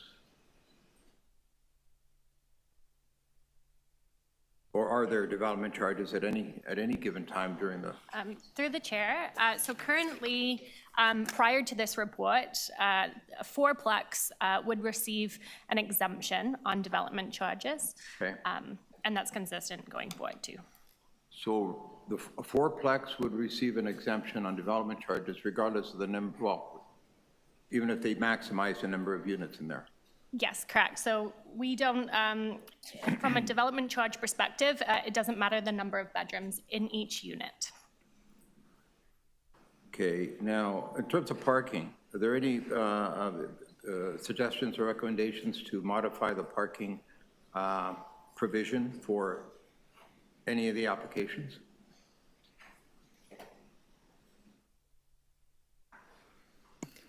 Through the chair, there are no recommendations to amend the parking rates for multiplexes. All new residential development are not subject to a minimum residential parking rate, including multiplexes. So then we can have, as of right, fourplex with 0 parking. Through the chair, that's correct, but we have been seeing parking still being provided on site for multiplexes at about between 1 to 2 parking spaces per building. Okay. That's your 5 minutes. We are going to have a second round if you have more. No, I'm fine with what I just did. Okay. Councillor Bradford, did you have any questions? No? Okay. Second round. Councillor Holyday, did you have additional questions? No? Councillor Myers? No? We're all good then. Okay. Councillor Matlow, did you have any questions? No? All right. Does anyone wish to speak to the item? Councillor Holyday. Thank you, Chair. So I've had a chance to talk a lot of people about multiplexes, and some of that's in the context of another report. But I want to make sure that members of the committee are really clear that multiplexes are not positively regarded in many parts of the city. In fact, there's a lot of people that are very upset with them. One of the ways that I've had a conversation with people about it is I said, you know, they looked at the envelope of the buildings that are currently permitted in the area, and they found that instead of dividing it into 2 units like we had, it can be divided into 4. And some of that refers to a concept, form-based code. Think of the box, and then what's inside is a different discussion. That works till it doesn't. And I think what we're seeing in this report is signs where it doesn't. So, multiplex was pitched as this form, and now there's more twisting and tweaking and pulling and changes to it. So the question is, well, why? Well, I would put to the committee that's about money. We heard from the industry today that, they would like to do more of this, and there's things that hold them back, so they want changes. I think when you talk to people about this and you speak to them about their fears, which may be based in experience, it's about the external impact of these developments that they have on the community. And a great example is things like parking, where it's not realistic to expect that many numbers of people, and if you multiply a few people times a few bedrooms in some of these units, you can find out there can be quite a bit in one dwelling. It's not realistic to expect that they wouldn't drive, and it's not realistic to expect that a very dense form of development would behave in the same way as the rest of the neighborhood. And I think if you ask people, they'd say, we're happy with the neighborhoods that we live in. We're happy with the way they are. We don't want it to change. It's good the way that it is. I view them as very important stakeholders. They're the people that vote in elections, and they elect us, and they trust us here. So I would advocate to the committee to make sure that you pay attention to those voices, to those stakeholders. They have a lot of wisdom to bring to this. I don't agree with all of the suggestions that are before us today, and in fact, I think there should be a lot more restrictions put on. But I hope the committee thinks about that, because sometimes, the deputation and the representation come from special interest groups with an agenda. And I think we should just remind ourselves to trust the broader agenda, the broader citizens of the city, and ask them how they feel about this. Thank you.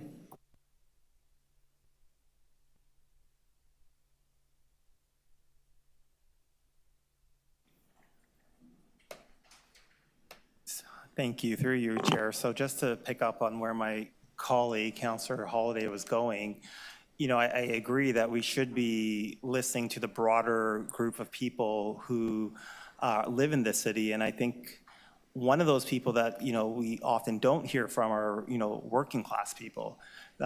People who don't have time to attend meetings like this because they're working multiple jobs. Or maybe kids who grew up in these neighborhoods that many of us cherish, but they've been priced out of them because the number of homes built in these neighborhoods have not kept up with the population growth.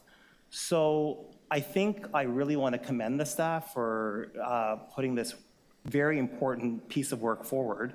And I also just want to point out to the fact that, many of the most desirable neighborhoods in Toronto have exactly these types of building permissions. And they're desirable in part because they do allow for different types of residents to live together. They do allow for people of lower and mixed incomes to live in neighborhoods with good public services and access to transit. It's not just all million-dollar McMansions or high-rise condos. It's a good mix of different types of development that makes these types of neighborhoods interesting and overall very desirable. And we see that in the property values, we see that in the types of residents they attract.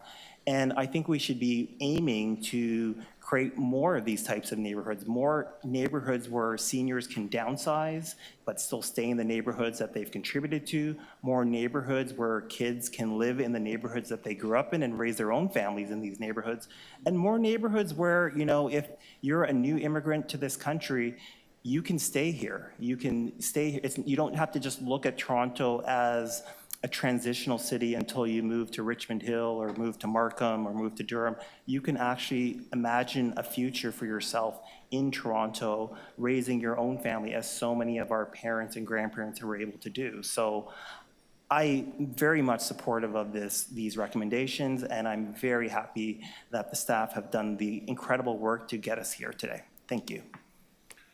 Thank you. Does anyone else wish to speak to the item? Councillor Crisante.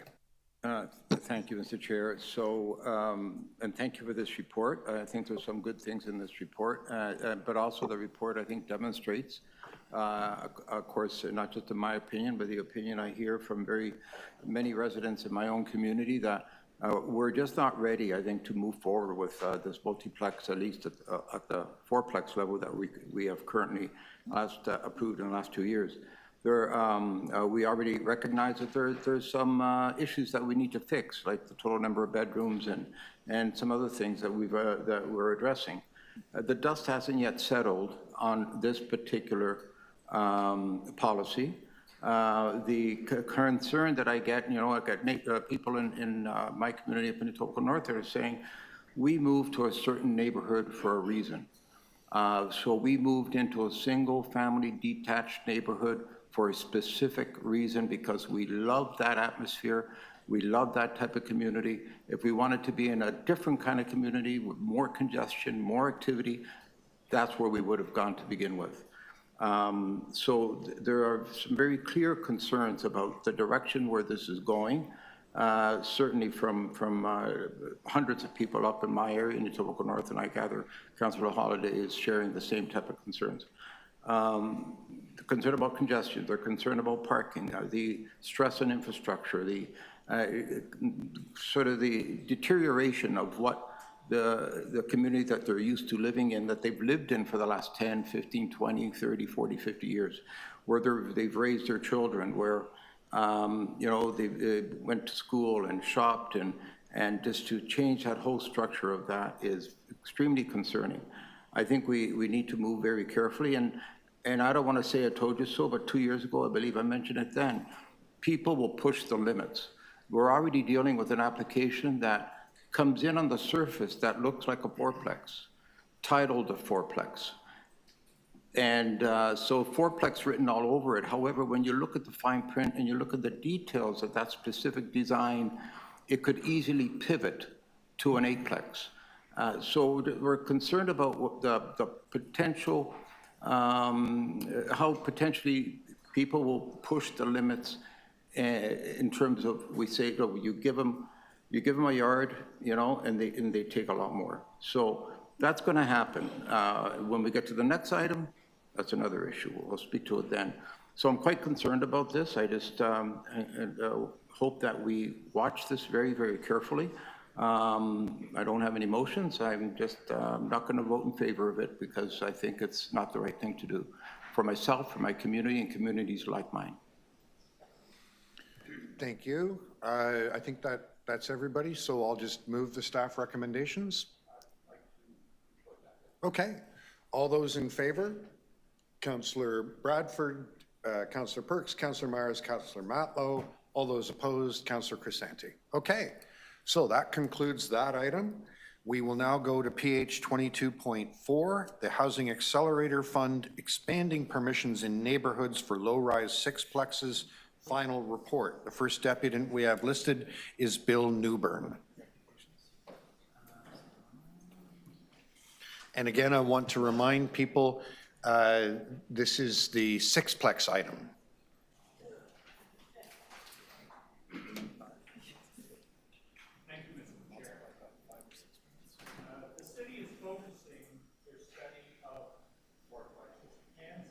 Sorry, is your mic on? Whoops. Red light should be on. Red light, or maybe speak closer, or just, The red light is on. yeah, there you go. Just speak a bit closer. Okay, we're all set. Thank you, Mr. Chair.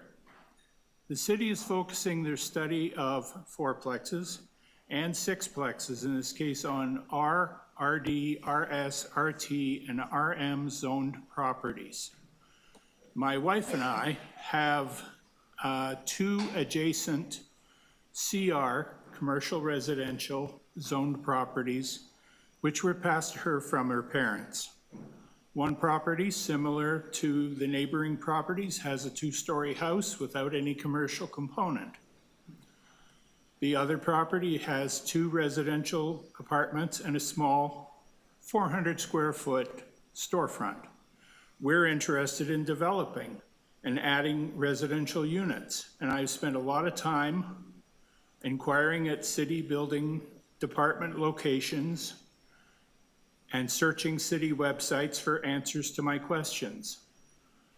The consistent response that I get is that CR zoned properties are not eligible for fourplexes, and sixplexes we're coming up to, or laneway suites, which is very disappointing. Our property's back onto a laneway and are surrounded by R-zoned properties, several of which have added laneway suites. The lack of information regarding CR-zoned properties has contributed greatly to confusion and delays in our decision-making. Now, development companies will say, give us $25,000 and we'll figure it out. There's no guarantee, however, that their findings will result in something that we want to build or is financially feasible. The lack of clarity does not foster confidence when making such a huge financial commitment. Within the last 3 weeks, thanks to my city councillor, I was put in contact with a city plan review senior manager who advised that the R component of our CR zoning would be eligible for up to 4 residential units. I'm thankful for this information, and at the same time am concerned that our CR, commercial residential zoned properties, will not be included in the Sixplex decision that you're working on. I therefore request that the committee specifically include the R component of CR zoned properties in their approval of Sixplex recommendations and hopefully in the eventual consideration of development charge, deferment, or waiver. This clarity may also encourage other CR zone property owners to add residential units. And I guess needless to say, I am in favor of adding sixplexes to the missing middle housing forms in Toronto. Thank you. Thank you, Bill. And you and I have had a chance to talk about this. Yes, we so have. yes, yeah. Thank you. Are there any questions for Bill? No?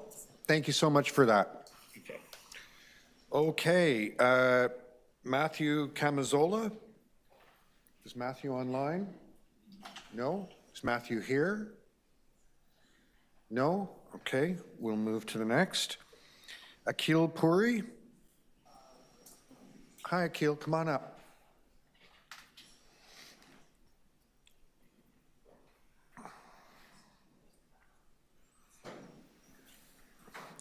Vince? I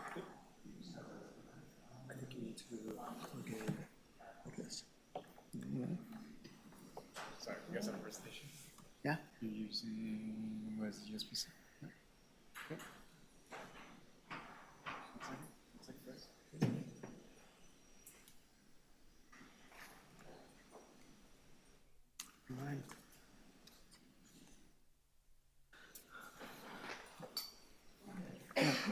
Good afternoon, councillors. Thank you for the opportunity to speak here.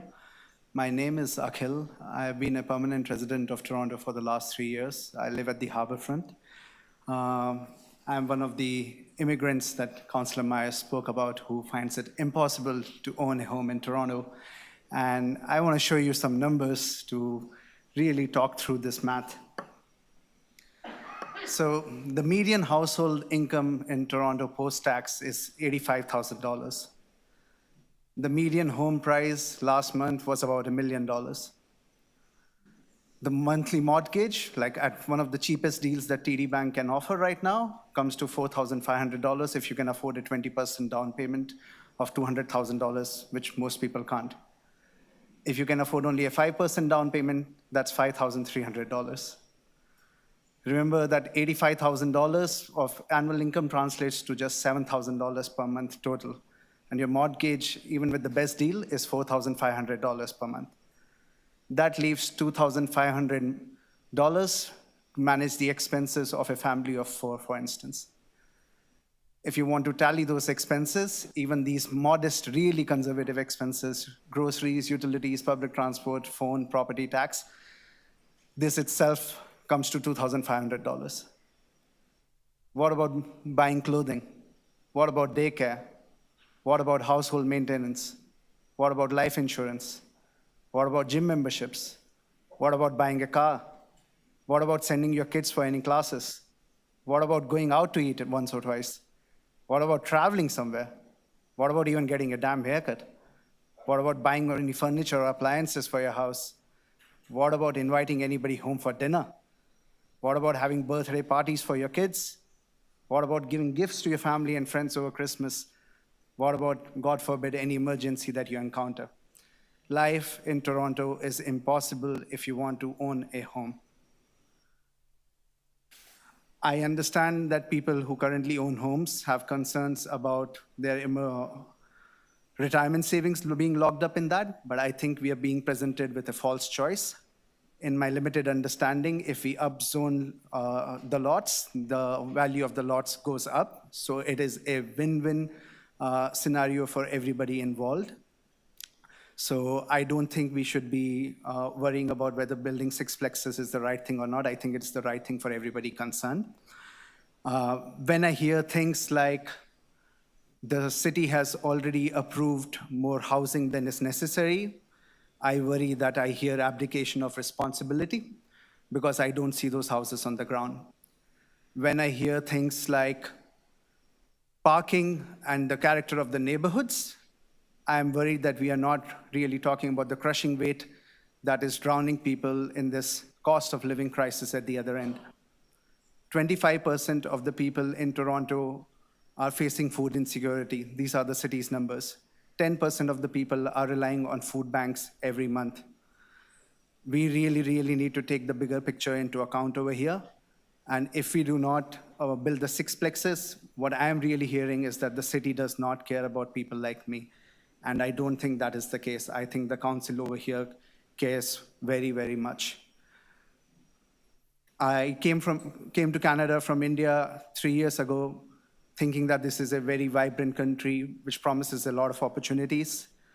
The people here have proven that to be the case. I found this to be a very welcoming and loving community, but the opportunities over here are really, really scarce. We, as an economy, have been stagnating for a decade now. There have been many studies over that. We are facing a hostile neighbor in America right now. Canada needs to become self-sufficient. And if that has to happen, productivity has to go up, and that cannot happen if people are struggling under a cost of living crisis. Nobody has time to think about doing anything better when they're wondering where the next meal is coming from, whether they are going to have a shelter over their heads the next month or not. So I really, really urge you to please do the right thing over here. People are looking for hope. They are looking to you for action. Thank you. Thank you. Are there any questions? No? Thank you so much for your deputation. Next, I have Zachary Farah. Good afternoon, Zachary. Good afternoon. Hi, my name is Zachary. I grew up in Toronto, most of my life in Etobicoke, in New York Southwestern. Big supporter of the Sixplex thing, and you know who else is a big supporter? Most residents that the city consulted. You know, in one of the attachments, about 60% of the people that the city consulted, and by the way, the city consulted, I think you guys folks had sent letters to, I got a letter, then you sent, then you had consultations in all the boroughs as well, and most people who came out said that they wanted this to pass. You know, the housing issue is a very complicated issue. You need all governments to come in, you need the feds, you need the province. And for the feds part, they had the House Accelerator Fund. But as part of that fund, I understand it that the feds were like, hey, we're gonna give you about $500 million to do more housing. In order for you to get the $500 million, you need to fix up a bunch of the housing rules. The city came up with a plan, and the city promised that they're gonna do these sixplexes. The city promised. This is part of what the city promised to do, these sixplexes. And without that $500 million, with a tight budget, like I hear every time in budget time, like you have to be increasing the property taxes, which is something that a lot of residents don't want happening. It's Sixplexes is going to get more housing built, going to get the infrastructure to build them as well. I'm going to keep it short here. Tons of public support. You know, the Globe and Mail had like an editorial that was pretty favorable about Sixplexes. The Toronto Star also had it. More Neighbours were a volunteer group, and you know, I believe that we got letters sent to almost all the councillors from residents in their areas saying that they want Sixplexes as well. So I understand that this is scary for some, or some residents don't like these changes, and that's fair, you know what I mean? But I'm always down to have a conversation with folks, neighbor to neighbor, Torontonian to Torontonian, to grow together. Very popular change, the Sixplex vote for a lot of residents, and it's going to push the needle on getting more houses built in the city. So that's all I want to have it. Thank you. Are there any questions for Zachary? No. Zachary, thank you so much. The next deputy I have listed is Matthew Gonzalez. Matthew? Okay. Liam Gill? Liam, I understand you're online. Can you hear me?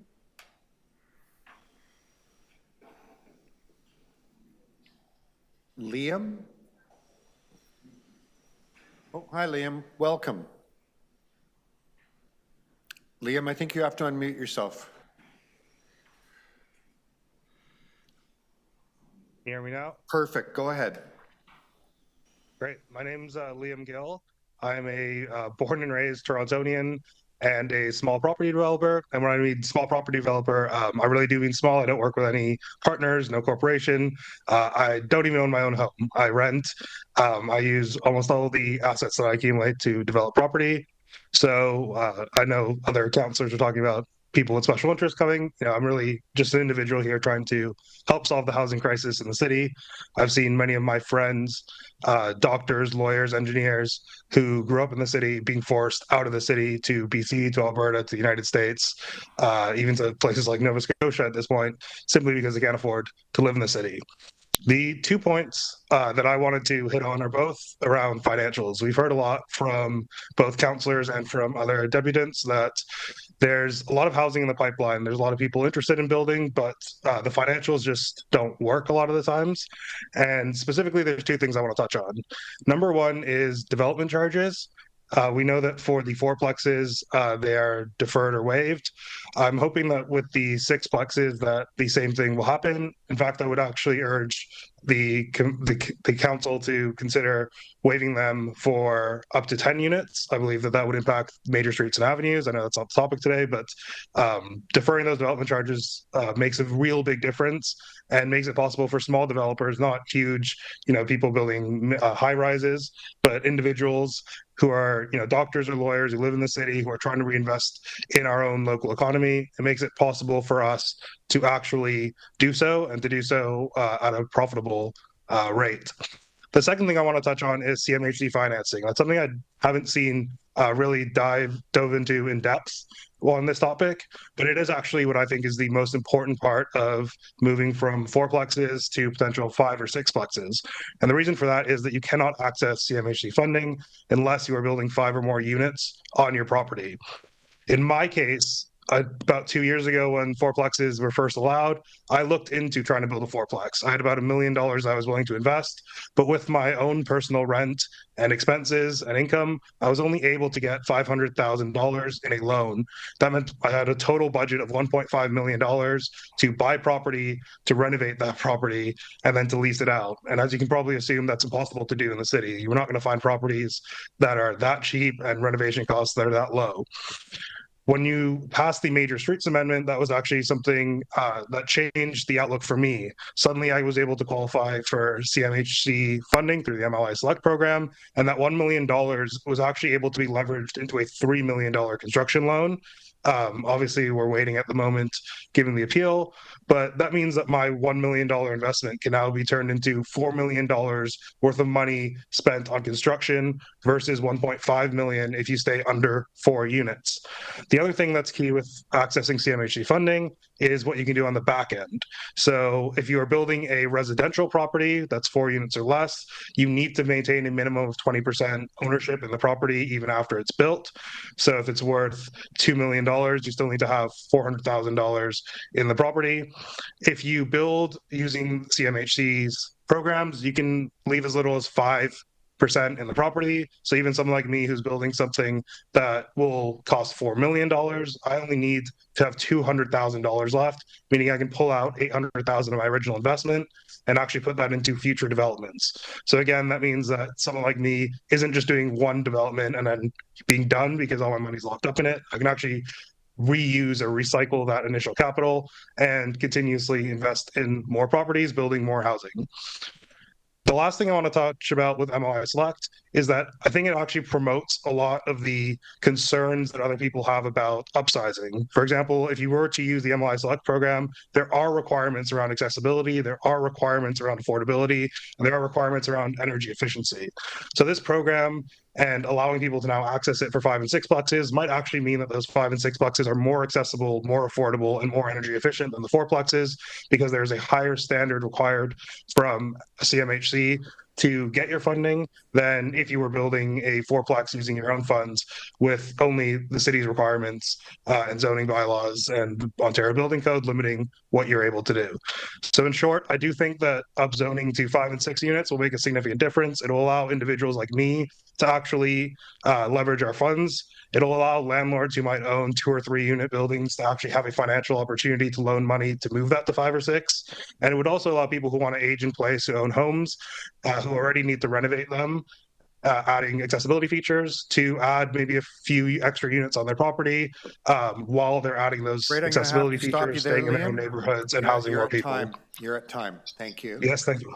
You have a question, Councillor Holiday? Thank you. I noted it. I just didn't get all of it. What did you mean about doctors and lawyers? Are they investors or are they living? I'm simply saying that non-professional developers, so people who aren't companies, people who are individuals who might just have, $600,000, $700,000 that they are able to invest in housing. Previously, if you are building 4 units, a 4plex, whatever leverage you have on top of that, so let's say invest 600,000 or 700,000 cash, you can only loan, let's say 400,000 or 500,000 because the bank will give you the loan based off of your own income and expenses. Once you get to 5 units or above, the amount that you're able to loan is they view the property as a business proposition. So it's based off what the future rents will be. So the amount you can loan goes from 400,000 or 500,000 to 3 million plus. So your other comment was to cut development fees.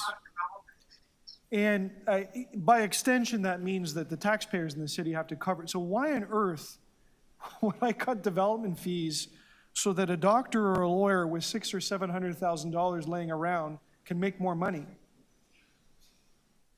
It's not about making money. It's about making it possible to build. So, for example, the build that I spoke about that I'm undertaking right now, if I was to build, the value of the building when complete would be less than what it cost me to build it if I had to pay the current development fees. I would lose money. The only way that it makes sense is because, I'm in my late 20s and I can hold this building for 20 or 30 years and assume that it will appreciate.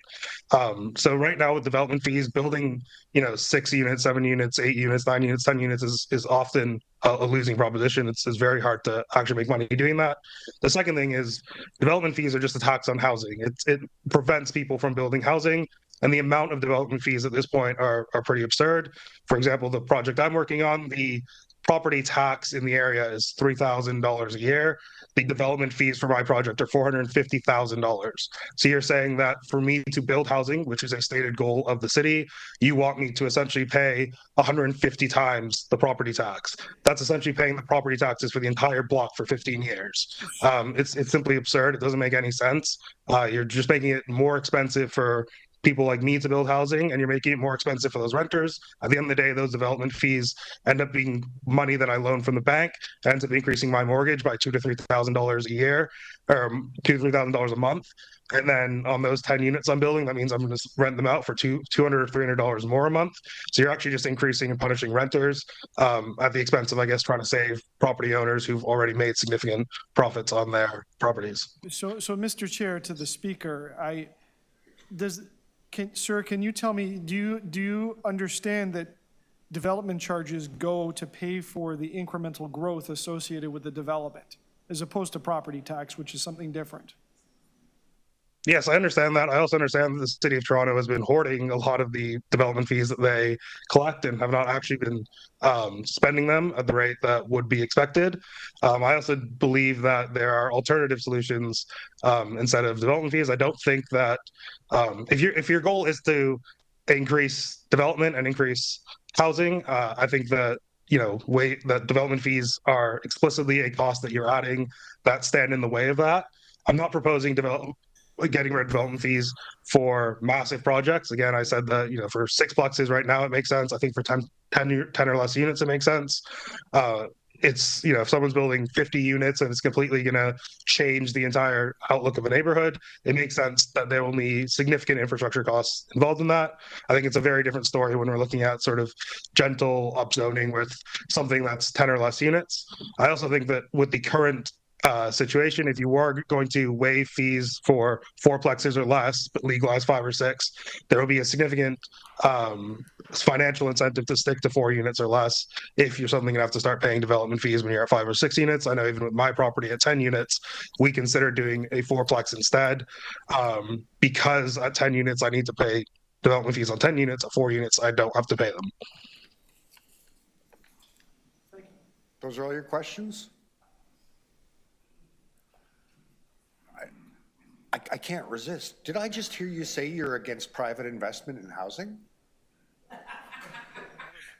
We'll come to it another day. Okay.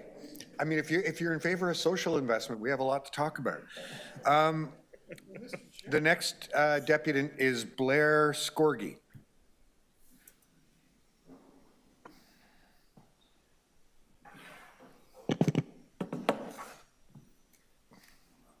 Hi, Blair. Good afternoon. Can you hear me okay? Okay. Good afternoon, Mr. Chair and members of the committee.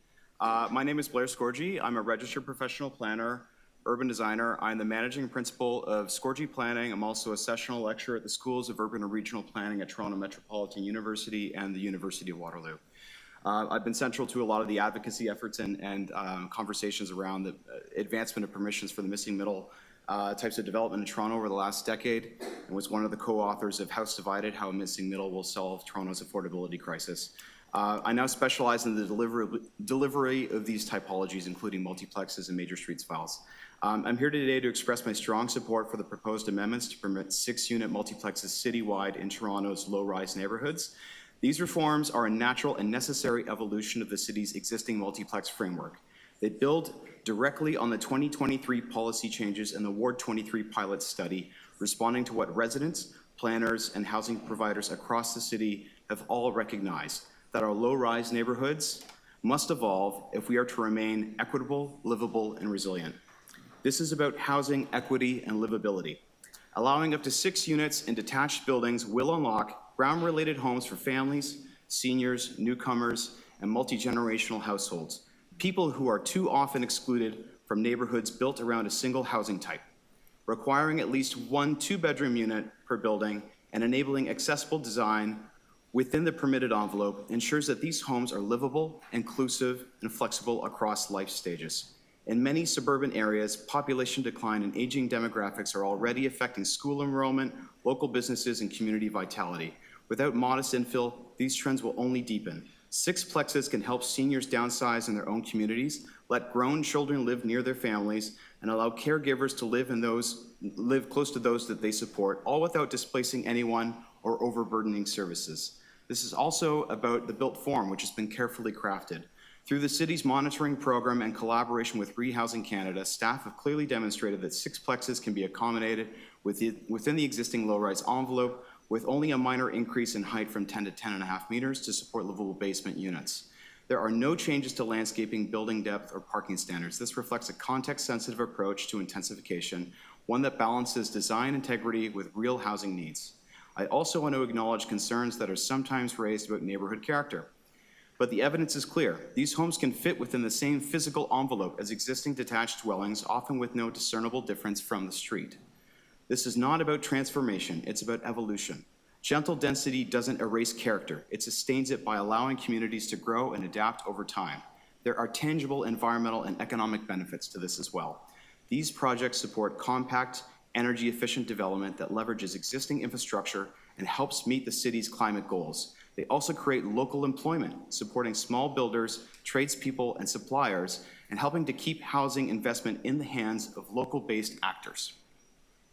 Crucially, the changes also align zoning with financial feasibility. With current land costs, inflation, and financial pressures, among other things like code compliance issues, 4-unit buildings are increasingly unviable. By enabling 5- and 6-unit buildings as of right, the city would be removing key regulatory barriers that currently suppress gentle density, particularly in areas that are well-served and well-suited to accommodate it. The as-of-right nature of these permissions is essential. It ensures predictability for applicants and neighbors alike, avoids protracted variance processes, and reinforces a clear, consistent planning framework that everybody can understand. This is supported by the public and grounded in policy. City-led consultation and survey data show that a majority of residents support these changes, especially when projects are well-designed and contextually sensitive. This is not just good planning, it's good politics, backed by a growing public consensus. And it's aligned with policy. These reforms help fulfill Toronto's obligations under the Housing Accelerator Fund, the provincial planning statement, and its own official plan, Vision for Inclusive, Sustainable, and Complete Communities. This is exactly the kind of change our planning system was built to support. Small scale, high impact, and rooted in evidence and data. In closing, I urge the committee to move forward. We've studied, we've piloted the projects we've consulted. Now it's time to act. I strongly support the proposed official plan and zoning bylaw amendments as a critical step towards restoring housing affordability, expanding choices, and enabling our neighborhoods to grow responsibly and equitably and sustainably. Let's give every community the opportunity to be part of Toronto's housing solution, one gentle density project at a time. Thank you for your ongoing leadership. Thank you, Blair. Right on 5. Councillor Holiday.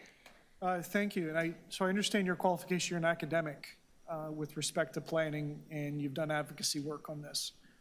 I'm a consultant, okay. And I'm a full-time consultant, part-time academic. Okay, great. You said something there that 4-plexes are becoming unviable, and so 6-plex is a solution to that. Could you help me understand a little bit more about what you meant by that comment? Well, and I think aspects of this have been discussed in other deputations, but you cannot qualify for CMHC financing for fewer than 5 units.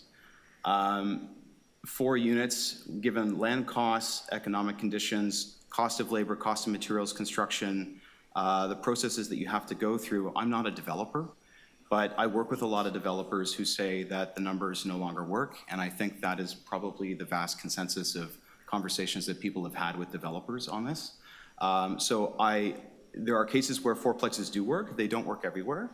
They're a bit of a niche product that you have to sort of, and it's a labor of love. You kind of have to really want to deliver it to make it work. And on top of that, you have to make a lot of sacrifices. And so they don't, and even so, they're not financially viable everywhere. So there are a lot of instances where they simply don't go forward because the numbers don't work. So by unlocking additional units, that is the type of thing that starts to tilt the pro forma analysis in favor of commercial viability. Now, I'm not a pro forma expert, I'm not a land developer, but I work with these people, I provide professional planning services, and I can tell you on the ground, these are concerns that, that many of my clients have. This is why we're not seeing a massive uptake in fourplexes across the city of Toronto. And this is one way that I have been told, and I believe is true, we can begin to chip away at the edges of that issue. Do you believe the economic viability of the project should have a prominent balance in a planning policy decision? Yes, I think far too often we make decisions as planners that are not grounded in financial reality or land economics, and for far too many years we've divorced those two professions from one another, and we create policies and regulations that are not in any way grounded in land economics. So they become kind of useless, to be honest with you. I mean, what is the point of permitting a building typology that is, that is not going to get built? So I think we have a responsibility as planners in the process of writing the rules that are going to govern development in the City of Toronto to have some level of adequate regard for what is commercially viable and financially feasible. And so by extension, that is taking an approach to planning of looking for an end vision rather than a transition and a growth and a journey. An end vision as opposed to a transition? Yeah, the end vision is to have more compact development, certain types of built forms. Yeah. So do I understand that the policy, in your view, would then be shaped around the economics to get to that end vision? In part, yeah. Okay, fair enough. Thank you. Yeah, thank you. Questions? No? Blair, thanks so much. Thank you. The next deputant I have is Finjo Gambu. Hi, Finjo.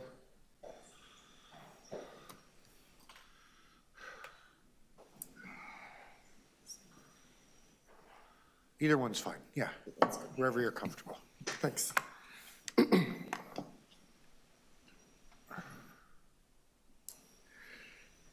Good afternoon, Chair Perks and members of the Planning and Housing Committee. My name is Finjo Gambu, and I'm Director of Place-Based Research with the Toronto Region Board of Trade. On behalf of the 11,500 members, our 11,500 members, the board welcomes this opportunity to appear once again before your committee, this time in support of item PH 22.4. The board supports the recommendation before you to permit low-rise sixplexes to maximize the potential of urgently needed missing middle housing up to 4 levels within a 3.5-story building.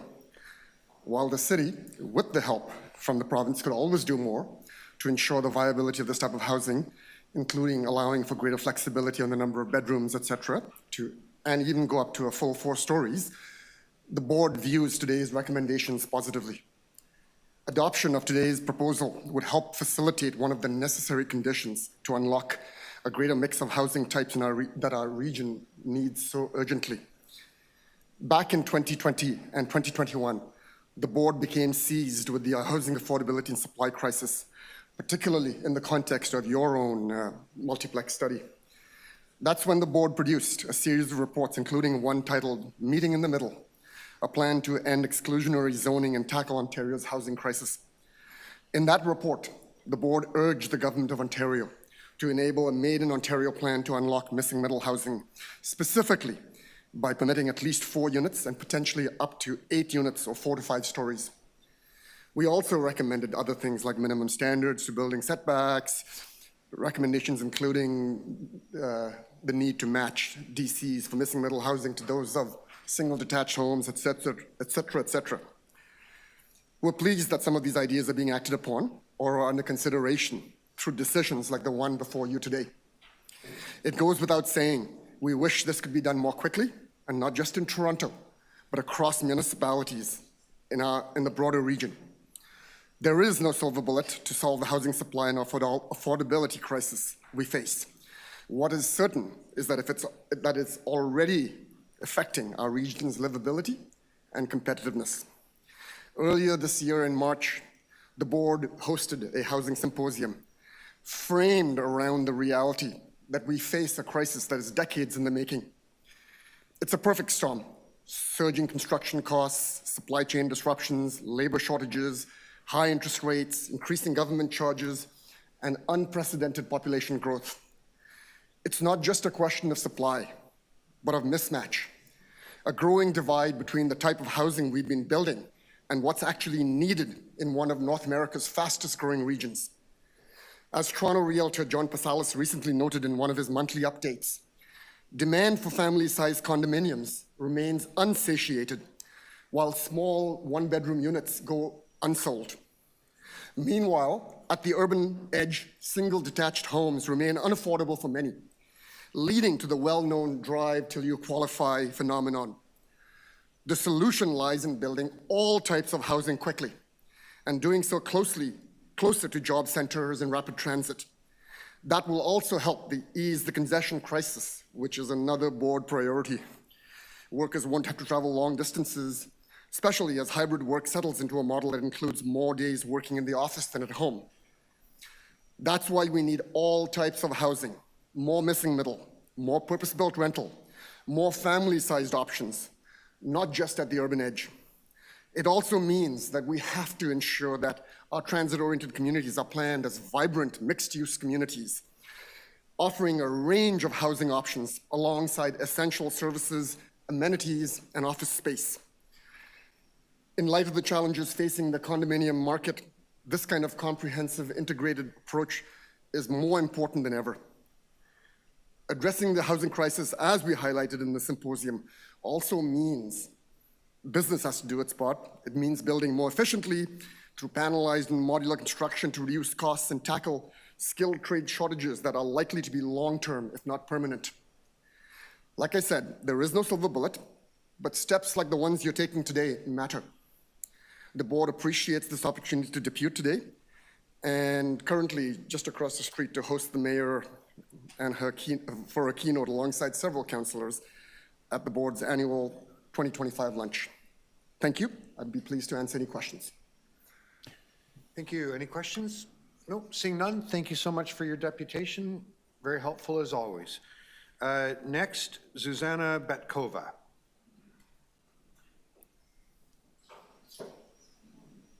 Susanna, I understand. Sorry. Go ahead. Hi. So I don't know if you can see me, but hopefully you can hear me. I can hear you. Yes, indeed. And I That's can see great. you Thank too. you. Oh, great. My name is Susanna, and I am here as a concerned citizen who lives in the Bloordale area, and I also work as a midwife throughout the Toronto area. On a personal note, when I moved into my neighborhood 7 years ago, I was quite happy with my neighborhood as it was. But since then, my contentment has deteriorated considerably, not because of Sixplexes, but because of the 30-story condos that are being built across the street from me. And also because of the increasing number of people without homes that I am seeing on the streets and people who are suffering with addiction that have no care. Professionally, as a midwife, I attend new families at their homes, and I am very aware of what the housing crisis means to families, to immigrants, and to the working class people who, as Councillor Holiday mentioned, cannot always make it to City Hall to depute. So I feel I am here to speak on behalf of them. The lack of deeply affordable and appropriate housing means that there are families of 5 living in one-bedroom shoebox condos on the 30th floor. It means living in tiny basement apartments with no windows and ventilation, far away from public transit. It means children living in shelters because their families have been rent-evicted, and it means that some of our most educated and creative citizens are leaving the city entirely, sometimes even outside of the province, because there's no perceived future here. I ask that you take bold steps to allow more family-friendly, climate-resilient, and deeply affordable housing to flourish in the city. We need housing that is good for humans and communities, not developers. Please be bold and brave, put families of all types first, and vote to legalize sixplexes across Toronto and allow semi-detached multiplexes and more flexible housing types to be built. Please keep Toronto's promise under the Housing Accelerator Fund by allowing 4-story walk-ups in the future.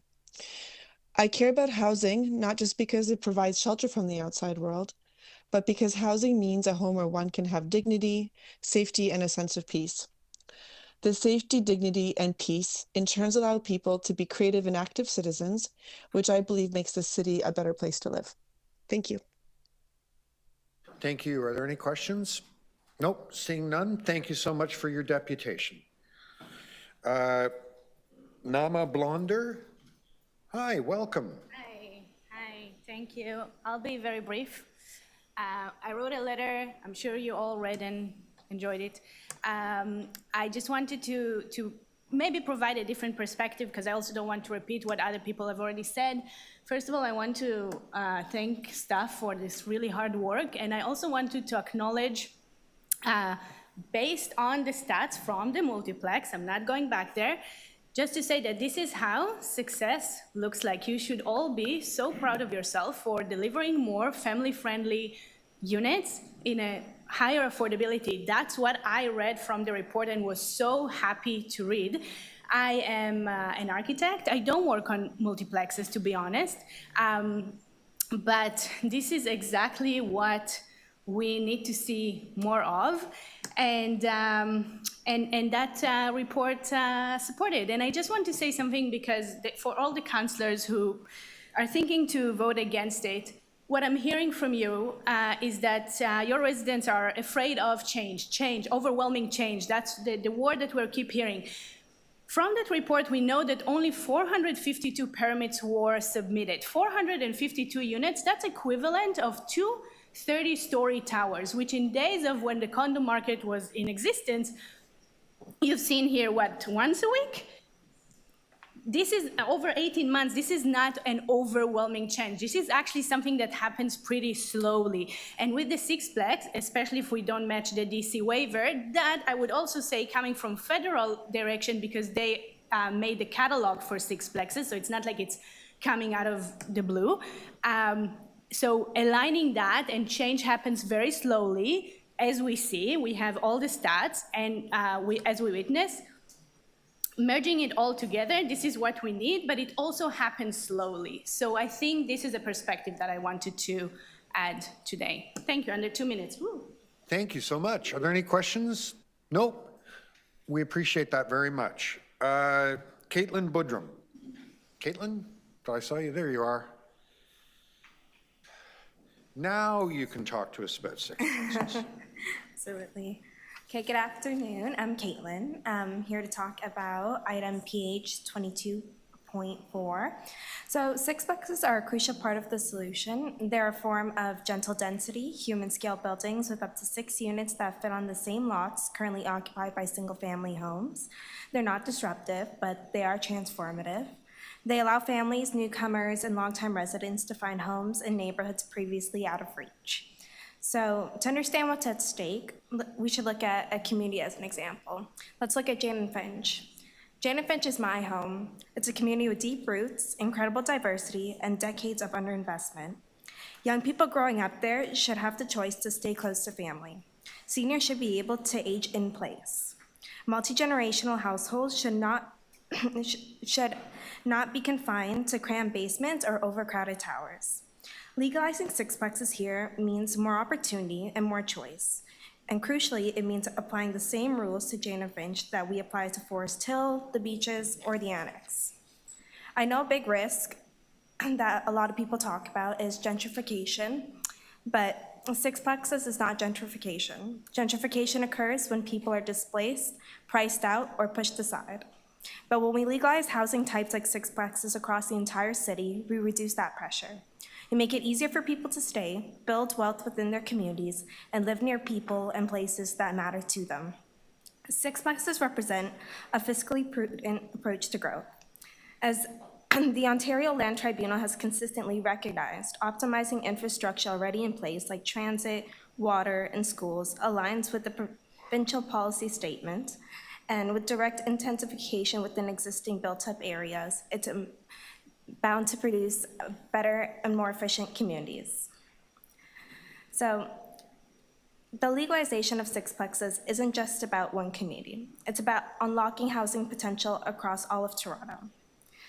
Every neighborhood has a role to play in solving the housing crisis, that every homeowner has new tools to build equity and support their community, and Toronto can grow smarter, fairer, and more inclusive. Thank you. Thank you so much. Are there any questions? No? Thank you. The next deputy I have listed is Son Roberts. Unless that's Son's phone, please turn off your cells. No? Son's not here? Okay. Anthony McMahon. Anthony, can you hear me? Hear me? Ah, there you are. Welcome. Go ahead, you got 5 minutes. Thank you so much. I want to start saying thank you to staff and to members of the committee. I think that there's a lot of really great work done here. I want to speak in support of the reform, but I also want to call on it to go further. I want to talk about one thing for consideration, and that's related to accessibility. So on background, I'm currently undergoing physiotherapy for a knee that doesn't work very well. And my dad just had his second major reconstructive knee surgery. And both of us live in houses with stairs that we need to take to get into the houses. And let me tell you, that's not always fun. I just want to say, you know, the line between being able-bodied and not being able-bodied, it's not a well-defined line, and you can cross that line really quickly. Under the AODA, there's no strict requirement for accessible units, but there was a review in 2019 that was aspirational, saying that there should be work put on to increase accessibility to residential dwellings in Ontario. Now, one of the easiest ways to make units more accessible is to have more at-grade entrances. I was reading the staff recommendations. They call for a 10.5 meter height limit, and that creates a 3.5 story building envelope with a partially above ground basement. And that's fine. That's the predominant form in my neighborhood. But that also means that every unit requires stairs. And if you need accessibility, that means you either need to put in a lift or a ramp to make any of these units accessible to people with mobility issues. What that means is if a developer wants to build a main floor unit that's accessible as of right, they're either taking a financial penalty by building a 3-story building, so building a little bit shorter than the predominant form of that 3.5 story, or they're taking a procedural penalty by going to the C of A seeking a variance. The variance between that 4-story form that's in the official plan and this staff recommendation, that's about 1.5 meters. Coming from a short guy, 1.5 meters, that's pretty small. Like if you put 1.5 meters on a dating profile, you'll have an empty inbox. But anyone who's watched Committee of Adjustment knows you put 1.5 meters on there, you'll have hundreds of matches.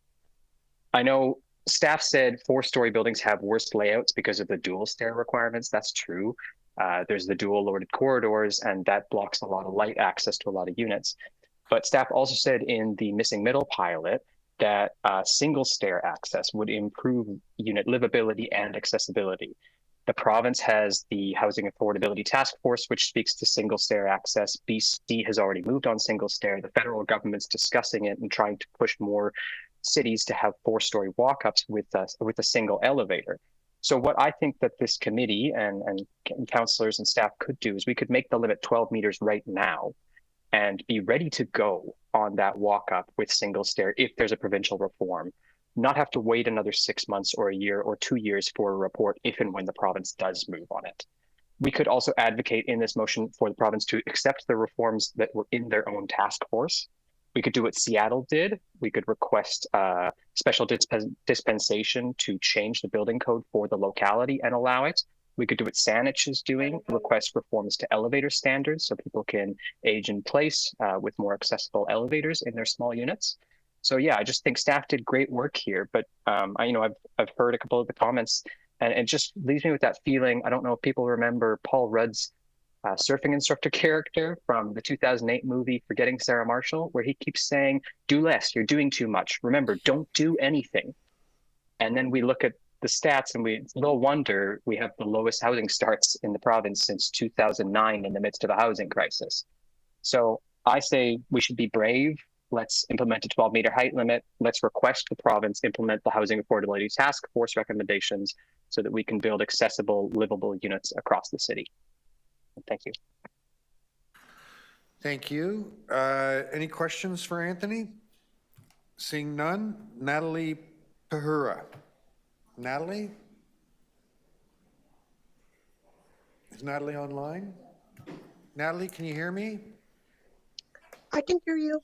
Thank you. There you go. Welcome. You've got 5 minutes. Thank you.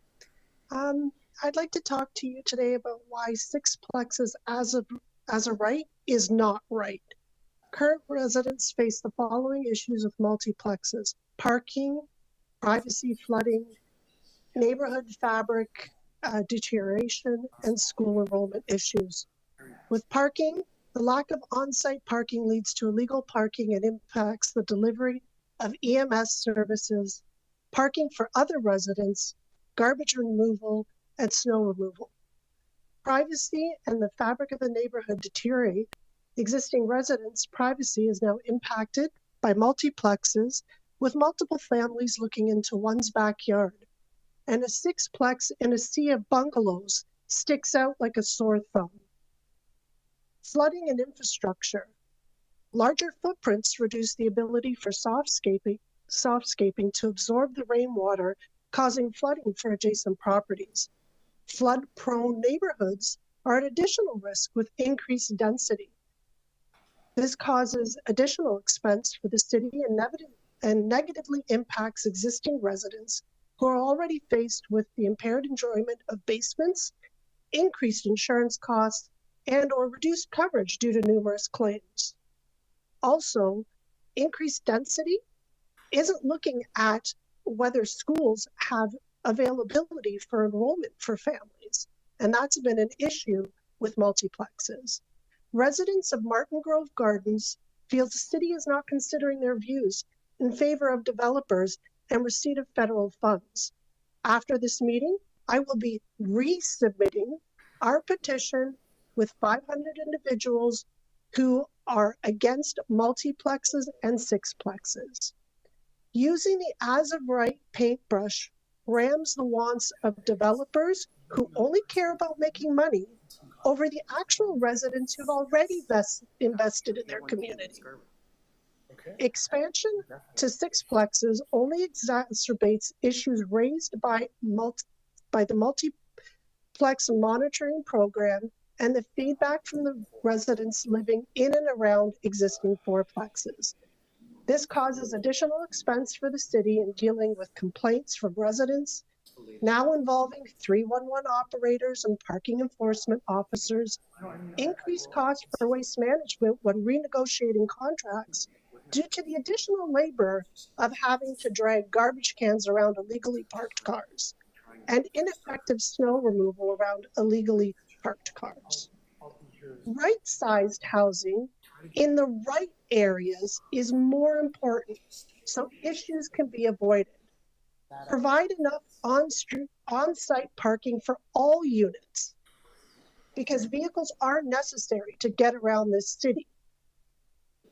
Sixplex units are comparable to our current condo sizes, so this type of housing will not provide family-sized units. Build where there's actual school enrollment spaces. Each multiplex should provide accommodations inside and out for seniors and differently enabled individuals. Affordability. Developers and landlords really don't care about building affordable units. Flooding. Don't build units in known flooding areas. Build on the outskirts of neighborhoods, on major streets, and protect the privacy of existing residents. Also, due to insufficient building inspections, developers can accidentally avoid building code requirements or adhering to submitted building plans by simply applying for a variance. These variants encroach on the adjacent properties and enjoyment of existing property owners. Do not waive development charges. That allows developers more opportunity to outbid families who are looking to purchase existing homes.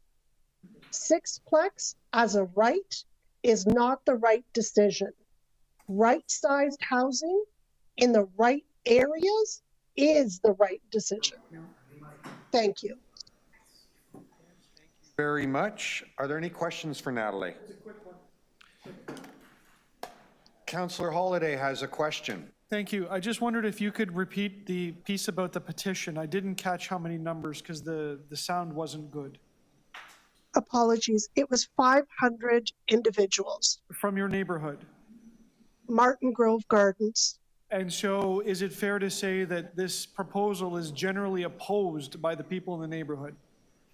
It is, and there actually is a multiplex at 82 Celestine Drive that the developer has ceased operations in the hopes of getting a sixplex in place. Thank you. Are there any other questions for Natalie? Okay, the next deputant I have is Jonathan Ukube. Jonathan? Okay, we'll take that under advisement. There you go. And by the way, guys, this is not a poll, okay? All right. You're supposed to be giving us your thoughts and wisdom and creativity. Barry Morrison. Barry Morrison. Online, Barry, can you hear me?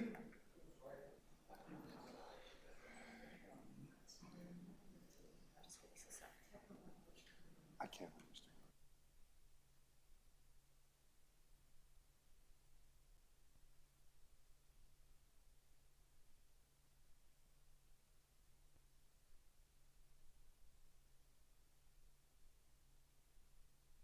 Barry, can you hear me? Hi, Barry. Welcome. You've got 5 minutes. Go ahead. Well, thank you very much, Mr. Chairman. It's been a great conversation that has gone on so far. There's clearly a lot of issues, and it looks like the overall free enterprise system has broken down pretty badly in terms of supply and demand. And I guess you're doing whatever you can to try to make it work. I'm speaking as a resident of Etobicoke, Central Etobicoke, and I don't live in a McMansion, by the way, and I'm a retired city planner. And I've had the opportunity to attend a couple of meetings hosted by the local councillor, and I've run into a whole number of residents in the area at these functions. And yes, there is a tremendous concern about what is being proposed. And I'm not sure that everyone is completely opposed to it, but they are concerned about how it will fit into their particular communities. And when I say that, Etobicoke has got a good history of allowing multiplexes in certain locations and on certain sized lots in certain circumstances, and they have worked well. And there's probably no reason why more can't be allowed in certain locations as well without having much difficulty. But the concern that I'm hearing from the residents that I've talked to seems to be that they are concerned that an as of right permission, an across the board permission with the kind of evidence that they have at this point in time leads them to great concern. Etobicoke, as you know, much of it is an old 1950s auto-oriented suburban community, and actually a very nice one. But it has certain drawbacks in the sense that the main streets are not commercialized. They are, for the most part, rear lot reversed, or even housing fronting on them. And the internal lots can be a fair walk away from transit. So I think that there's this general thought that for affordable housing with no parking, it's going to be very difficult. Aside from that, there is the concern that if a sixplex is built next to some of these smaller homes, not McMansions, that feature a lot of green space and trees, things that they value, that there's going to be a very serious and jarring impact on the streetscape without careful monitoring and without some better evidence that they've got. There's a real concern that the communication that has come from the planning department, and I'm not being critical of this, I don't know how they do their job. There's so much pressure on them to try to reach out across the entire city and come up with policies that fit with everyone. But there was an astonishing lack of awareness of this particular initiative and what it means. And I strongly suspect that if that communication can be improved, and if some neighborhood scale planning can be done to show where these sixplexes could be allocated to, as opposed to just random anywhere that some entrepreneur happens to get a house that he thinks he can do, regardless of what's next to him or across from him. I think that there could be some support for this thing. I could be wrong. And you're going to, I guess, hear from some of the more organized community groups later at the end of this particular seminar. But I think that that overall, there's a lot of stress in the community right now, especially with the no parking situation, and the community centers, of course, are all being demolished one after another, being replaced with condos. So there's pretty soon they're all going to have to buy another car and drive to Mississauga to get their loaf of bread, because the new condos are not being required to put commercial into them on the ground floor. They're just not doing it because nobody can afford the rent on them or to even put the parking in. And of course, there is no parking in a lot of these new buildings. So that's the situation. I would just simply ask, I don't know what the rest of the city is going to do, but for these Etobicoke people, if some further study could be done to try to resolve their concerns, I think that would be helpful. Thank you. Thank you, Barry. Are there any questions? Councillor Holiday. Thank you, Mr. Morrison. You touched on a theme. You mentioned there were local community centers that we're losing in Etobicoke, but I wondered if you could extend the description of that. I think you mean local services and shops. Is that fair? Oh, 100%. The Etobicoke was one of the 50s suburbs that were developed. In fact, it was done under the first official plan approved by the province of Ontario. They're master plan communities, and they are very nice. They're not overly wealthy. It's not the bridle path. But one of the features of that is that there's no commercialization of the main streets. All of the shopping centers and services were in planned community centers. And these were protected very, very consciously up until about 20 years ago, when I guess the store wars issues at the Ontario Municipal Board became too burdensome. But and the city decided, well, they could have mixed use. And so they designated them mixed use, and that all seemed to be fine, except the developers very quickly discovered that they could now develop them for high-rise apartments. And of course, most of the proposals were that they would include commercial, but when push came to shove, the commercial wasn't viable, so they just did apartments. And so this is happening throughout Etobicoke right now, and it's going to become a bit of a wasteland. The Richview Plaza is currently under reconstruction, and of course that involved Create Toronto lands and a city agreement as to what could be done. But of course, the developer now wants twice as much density as he had before, which is fair. That's the business he's in. Humbertown, which is the next center to the south, is already under construction, and it's going to be lost. The 6 Points Plaza, which is at Dundas, down in the Etobicoke City Center, it's also being demolished, and it's going to be lost. Even a sub-regional center like Cloverdale is now going to be demolished, and it's going to be replaced by housing. They're proposing mixed use, and hopefully they'll do that. Hopefully they will put some retail in. Barry, But it is becoming a very serious issue. Barry, I want to thank you for that. We're trying to keep the focus here on sixplexes. We have a lot of speakers on that. I appreciate the broader perspective, but I'm going to ask Councillor Holiday and you to keep your question and answer to the issue of sixplexes. I appreciate your perspective.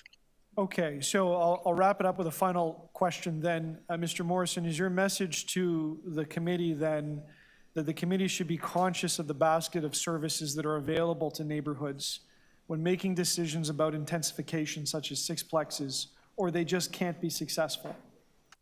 Well, I think that they need to look at these broader situations. I think points have been made that it's likely that people in sixplexes in these suburban settings are going to need cars, or they're going to have difficulty getting to services in the community and probably getting to their jobs or whatever.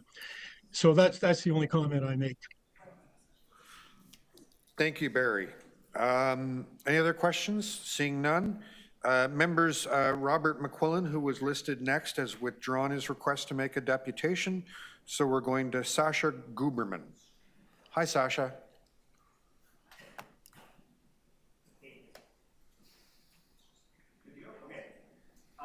Stated in the Chief Planner's report, Toronto is expected to grow by over 800,000 people in the next 25 years.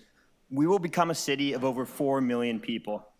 Change is happening. This is not a choice. So we have to ask ourselves, do we want to accept this reality and take action now, or do we want to stick our heads in the sand? These are the only options. Pretending the change isn't happening is not one of them. So we have to ask ourselves, are we willing to plant trees whose shade we will never sit in? Our city's housing needs are immense, and we aren't building enough.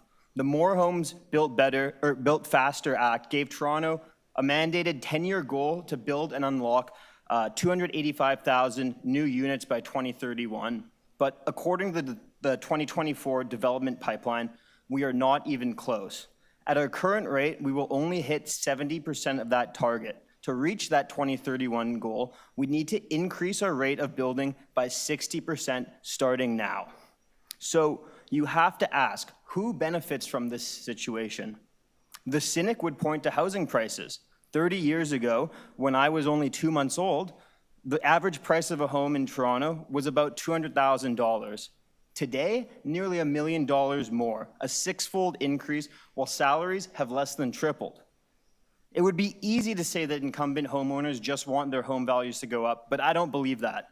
I know Toronto and I know our people. The truth is, change is hard. It's normal to feel uneasy or even anxious about it. These aren't irrational feelings, they're human feelings. But it's also human to build, to prepare, to innovate, especially when change comes to your doorstep. I'm here today because in 30 years, I want my future children to live in a city that embraced the inevitable, accepted the challenge, and adapted for everybody. Legalizing sixplexes is only one piece in that puzzle, but it's an important piece that unlocks units in neighborhoods that have become unobtainable for young people like myself. That's why I wholeheartedly support this change and urge the committee to as well. And to those who oppose it, I'll end where I began. Why are you unwilling to plant trees whose shade you will never sit in? Thank you. Thank you. Are there any questions? Seeing none, Sasha, thank you so much for that. The next deputy I have listed is Carol Baker.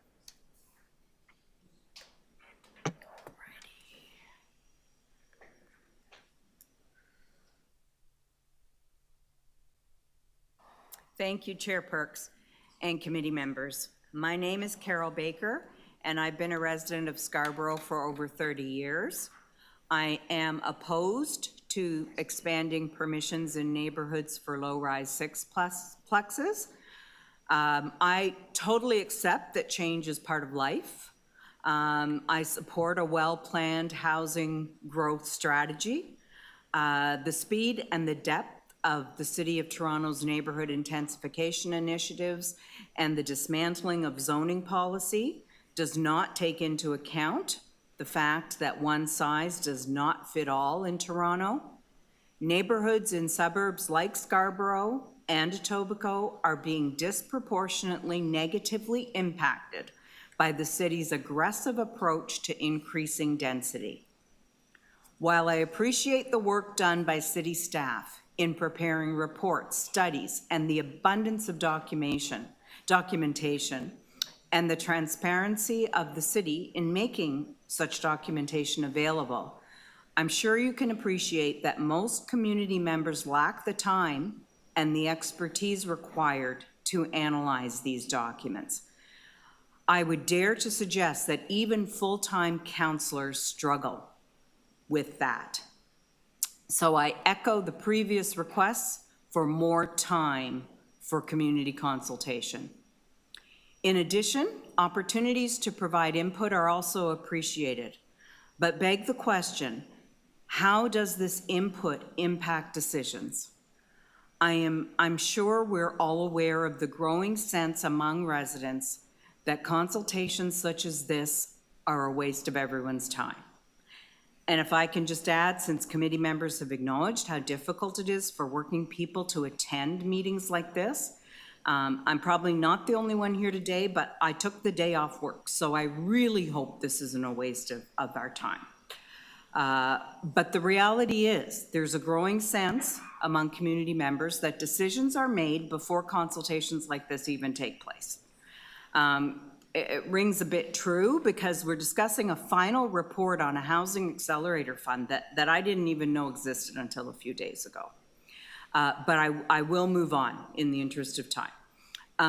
What is crystal clear is that it's impossible to make everyone happy. The deputations today illustrate how much the interests of developers and residents differ. Again, most residents lack the time and expertise to engage in this at this high level, and even if they can't be here. But what we do have in common is we're all struggling with the affordability crisis. Frankly, I'm angry that the policies we are discussing place a greater burden on suburbs like Scarborough, Etobicoke, and North York, and ignore the tremendous impact this is going to have on real people and communities.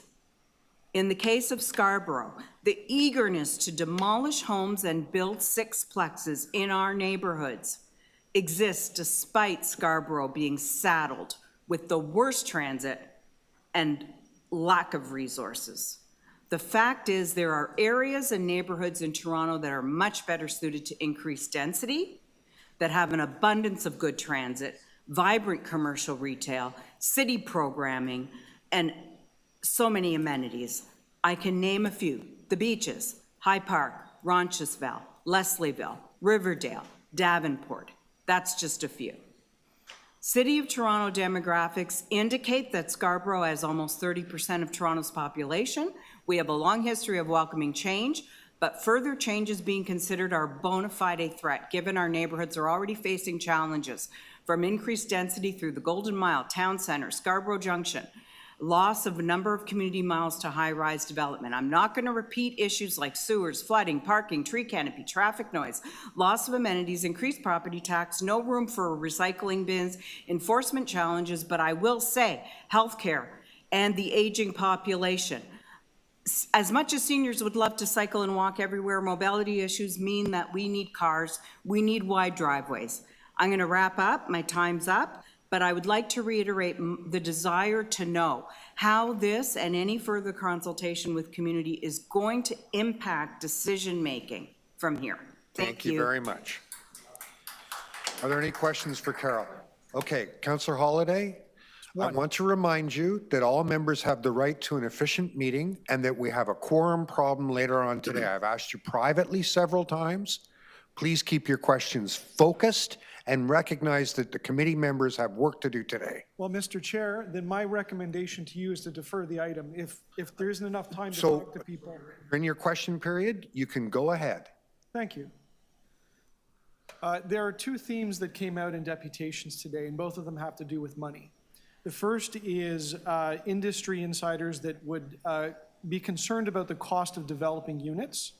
And the second would be those that are referring to the cost of living in the city and see this as a panacea to the answers to that. How would you expect that the residents of Scarborough would react to those sound clips if we played them? And do you think that they would react well to being told that they have to owe more? Absolutely not. I think that we had a very high property tax increase, and we don't understand what we're getting for that. So, you know, when it comes to affordability, there's a lot of different ways of looking at that, and it's a struggle to pay property tax. It's a struggle to live in Toronto for everybody across the board. Does that answer your question? Are there any other questions for Carol? Councillor Myers. Thank you, through you, Chair. So I have to ask you several questions on your deputation because I have to respectfully take issue with them. So you said there had been no consultation. So as you know, I initiated this pilot. There were multiple consultations on the Ward 23 pilot. The first one we did a mailer out to my entire ward. Over 100 people showed up. I was there, city staff were there. We answered as many questions as we could. We set up an email address to answer all those questions. Then we had another meeting here where the item was debated, people could come. Then we had a drop-in session. About 30 people showed up. So do you agree that there were public consultations on the Ward 23 Sixplex study? Is Ward 23 Scarborough Centre? No, Scarborough North. Okay, I live in Scarborough Centre. There was a meeting about EHON that Councillor Thompson had. There was a lot of opposition expressed to EHON, and I didn't see any change happen from that, and that's why I was asking the question, how does you know, this opinion, this sharing of information and views and perspectives, how does that affect decision-making? Because the EHON is still going ahead. The transit communities intensification is going ahead. But I'm hearing all kinds of opposition. But Councillor Myers, I do acknowledge that, you know, there are, that certainly there's efforts made, but I think it's a real struggle for community members to engage. I think the city is becoming very complex. The issues are very complex. The documents are very complex. And it's like a full-time job to try to like read this stuff, go to consultations, and you know, we're trying to like just live. And I completely understand where you're coming from.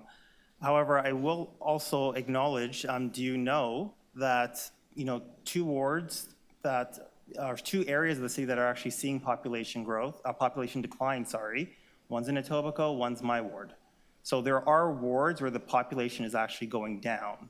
So when we're talking about investment, do you not acknowledge that in order to get investment from the city, from the federal government, from the province, we need to actually attract people. And in order to attract people, you need affordable housing so those people can live in.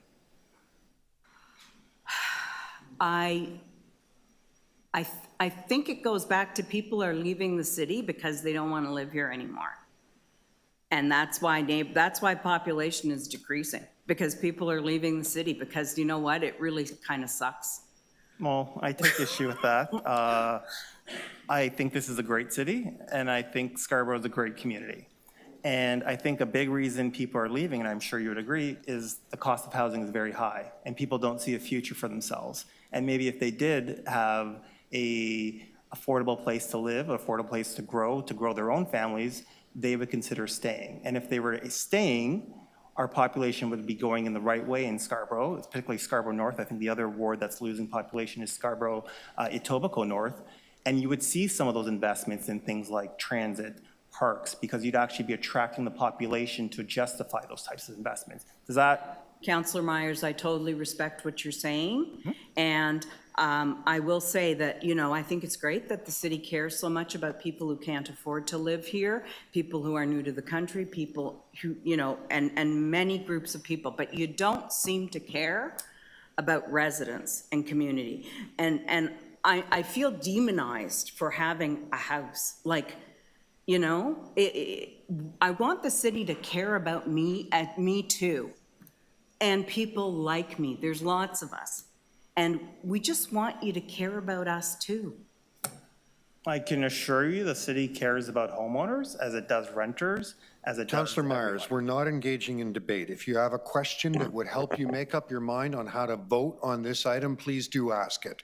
No, no questions. Thank you. Thank you. Yeah, just, you mentioned in Scarborough transit, right? Yes. Okay, so I know transit is improving in Scarborough, but where we improve transit, do you not agree that when we invest in new transit, that we need the density and ridership for the transit? So if we don't provide the density and ridership, you know, you're not going to see a huge investment in transit. So thank you, Councillor. I would like to go back to my point about healthcare because Lawrence and McCowan, which is in my ward, is slated for 3 condos and EHON development. And it's right by the Scarborough General Hospital, which cannot serve the population of Scarborough now. So my question is there going to be a new hospital in Scarborough? Are there going to be new healthcare services in Scarborough? I think that you can have a subway, but we're an aging population and healthcare like, this is what I mean by problems upon problems upon problems. And you address one, but please address, I know healthcare is a provincial issue, but the City of Toronto is working with the City of Ontario in these transit community areas where new transit is coming in. We don't have enough healthcare in Scarborough. No, I understand. Thank you. Thank you. Thank you. Are there any other questions? Nope. Thank you for your deputation. The next deputant I have listed is Jeff Cattell.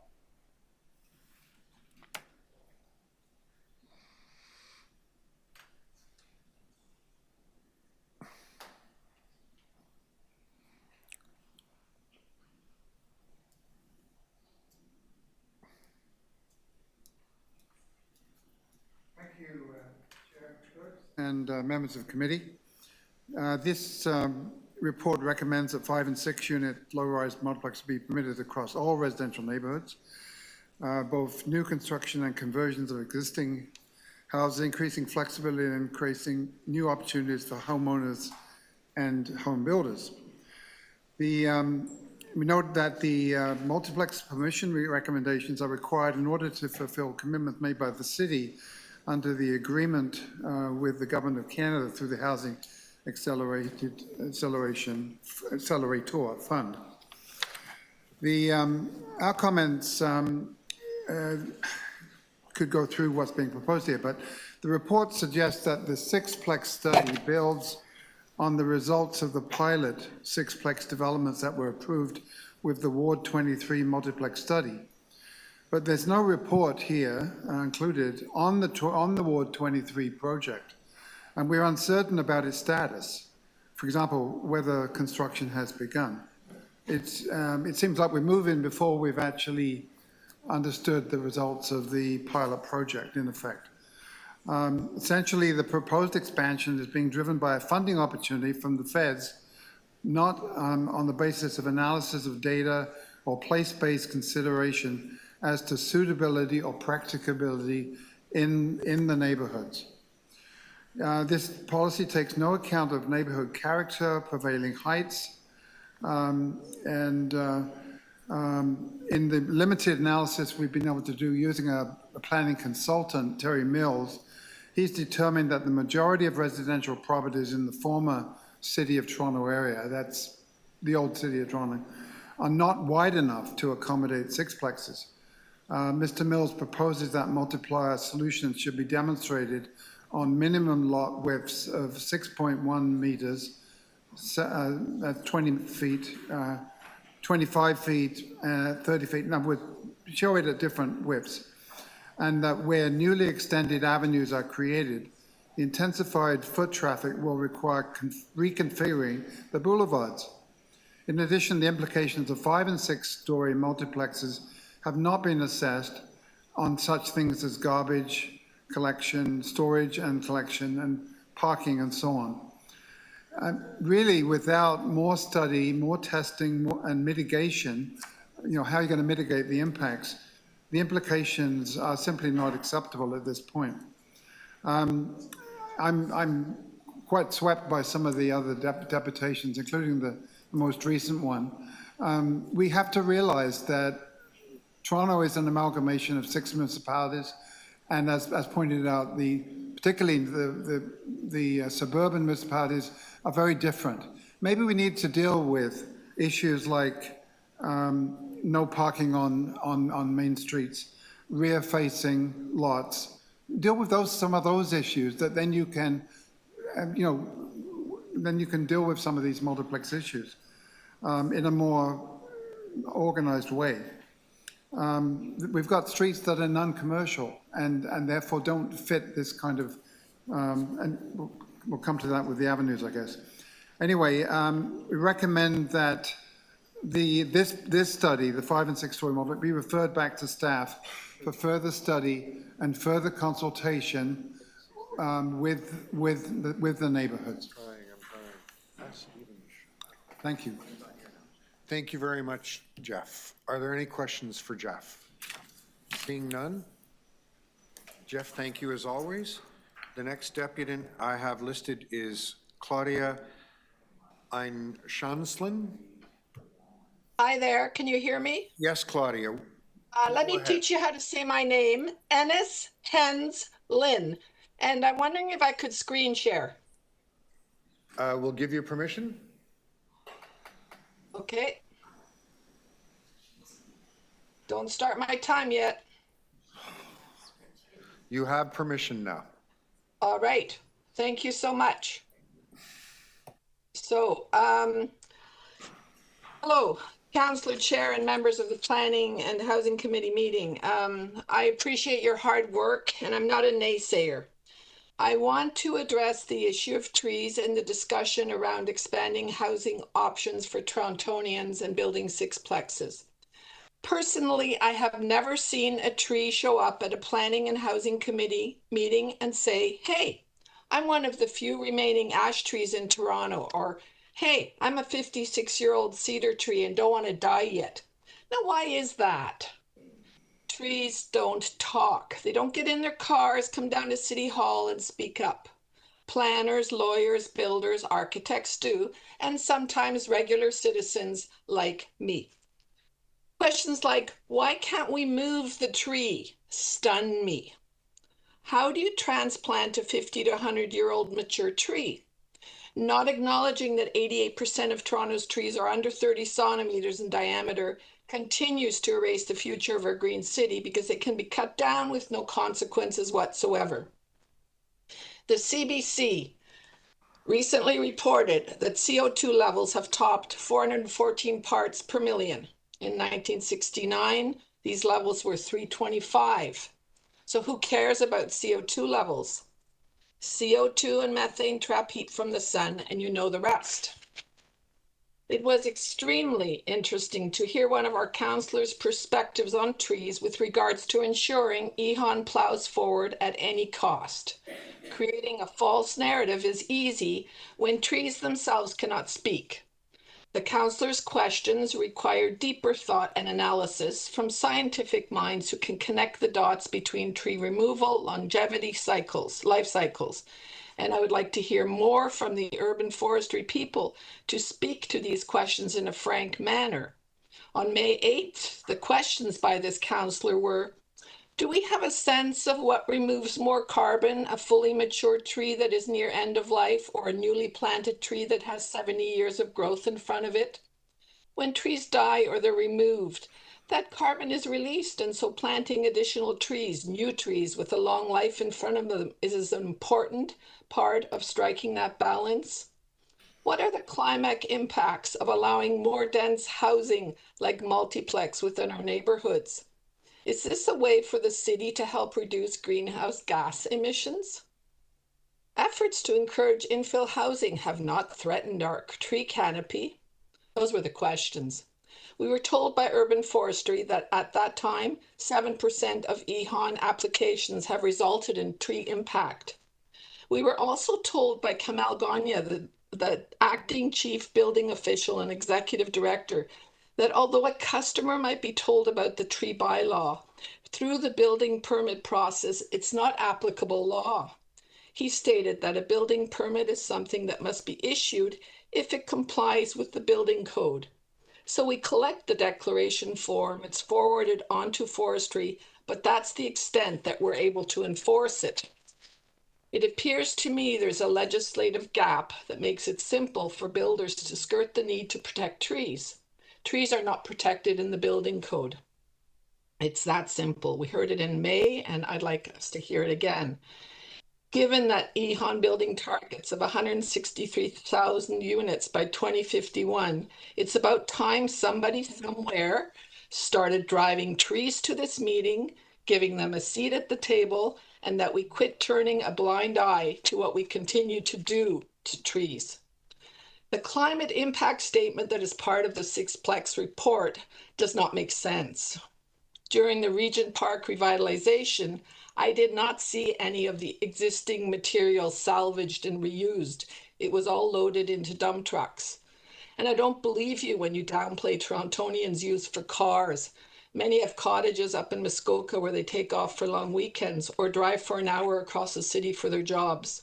Can't force someone to take TTC, and we just heard about the problems in suburbia where incidentally I grew up. There's not one mention of trees in your climate statement, and that's shocking. So let's bring trees to the table every time we talk about EHON. And as an aside, you're building all these homes. Everyone excretes 275 liters of sewage a day. Multiply that by the number of people going to come to Toronto. Look at our waste system. Thank you. Thank you. Are there any questions to the deputant? Okay, thank you very much. Thank you. Our next deputant is Rachel Chen.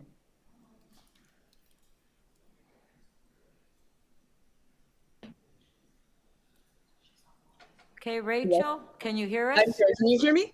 Yes, you have 5 minutes. Okay, great. Thank you. I want to speak to just, I'm so exhausted of hearing people who are generations ahead of me, who are homeowners, who have already had their children grow up and move out, and now they're claiming to speak on behalf of young families. That is really rough for me to hear. So I will just say today I am speaking in favor of Sixplexes as a young person who lives in Toronto, who lives in North York, actually, so one of the neighborhoods that is, you know, more suburban. And I just want to say that something I don't think has been brought up that I would like to have councillors consider as they vote is that we have a huge decline, like societally, across children. Last year, the Hub did a report and they found that Toronto is leading the country in terms of losing children. Like, we have fewer and fewer kids, and the idea that these neighborhoods, once Sixplexes go up, that these neighborhoods will become unfriendly and change the character is ridiculous. Like, so many of my friends, I'm in like my late 20s, early 30s. Most of my friends, their parents who grew up, these friends who grew up in the suburbs of Etobicoke, Mississauga, Scarborough, like these parts, they can't afford the homes their parents live in, or their parents have downsized, sold their homes for millions of dollars, and then bought a condo with the same amount of money. Like, housing is ridiculous here in terms of like, the people who live in these single family homes are the people living in these single family homes. And I mean that we are not getting young families moving into these places. So the idea that, like, you know, oh, we build a sixplex, families can't live there, that's not true. Like, if you look at the Hub's study about children and, like, you know, the lack of people having children in Toronto, Etobicoke takes like the cake. Etobicoke's like at the top for like Etobicoke North, namely, but like Etobicoke North and Don Valley West, like these parts, they have the least number age, like the amount of children under 9. And it just shows you that single family homes aren't housing single families in Toronto anymore. Families are struggling to raise or try to have kids in condos or like downtown, which is actually where there's more kids. And we are just cramming our families into smaller spaces, or we're just not having kids at all. And I would like the counselors to think about that as they consider like this character of the neighborhood. The other thing too is that we need to be thinking generations ahead when we build these houses. We've already seen what happens. There's a rise of homelessness, and the same people who are really against sixplexes seem to be the people who don't like seeing shelters. If you don't like that, then you need to build more housing, which means you need to have more sixplexes. I used to live in Councillor Matlow's riding. I was in Deer Park. I lived in a fourplex amongst this neighborhood of like really massive looking single family homes. Our neighbor next door was a single family. It was just one guy who lived in this big house. I mean, maybe he had a family, but my point is that that was a single home and ours was a fourplex. You could not tell the difference. And I would tell you that it was better because young people today who are looking to start families, what they're really looking for is community. We have a loneliness crisis in Canada in general. And if you just talk to young people today, they're going to tell you how hard dating is, and they're going to tell you how hard it is to meet people. And sixplexes are an antidote to that. If you have a giant condo that is way too big for people to actually meet each other, it doesn't actually address that issue either. And you can see this, The Local, which is another Toronto publication, they did a study last year and they saw that Young Doris, which is like the strip of condos in North York and Willowdale where I live, they saw that that had the highest life expectancy in Toronto. Well, there's many reasons. One of them is because they have access to community, like these immigrant communities in North York, which is what the article points to. They're able to, you know, get knowledge from each other about how to, like, you know, live better, age better. And like the last thing I'll say is just that, again, speaking to all these people who are aging in their single family homes, we're talking about needing healthcare. We're talking about needing more hospitals. Where do you think these healthcare workers are going to live? Personal service workers and nurses, support workers, like they're not making a ton of money. And if they have to commute from further away, that doesn't make sense either. So you need to increase density and allow more people to live in these areas. And I guess the last thing I'll say is just one more thing that I keep hearing from sixplexes that has just bothered me that's separate is just that my in-laws live like a few blocks from me in a single family home. And I keep hearing at these community consultations that they're worried about privacy. I can see everyone's backyard from my in-laws single family home also. So I don't understand that one. And I wish that that would stop being a consideration. Also, last thing I want to say is that sixplexes and parking, developers are not going to be able to sell a place with no parking in an area that requires parking. Likewise, people who are looking for transit, homes around transit will be looking for sixplexes. So I really wish we would stop panicking over parking as if cars were more important than people. And as if people who own cars, I own a car, which for reference, don't look for that when they're looking for a home. Like, the free market will work there. Okay, that's kind of separate, but I will end it there. Thank you. Thank you very much. Are there any questions for Rachel? Seeing none, thank you for sharing that with us. The next deputant I have listed is Riley Milliken. Hi, Riley, can you hear me?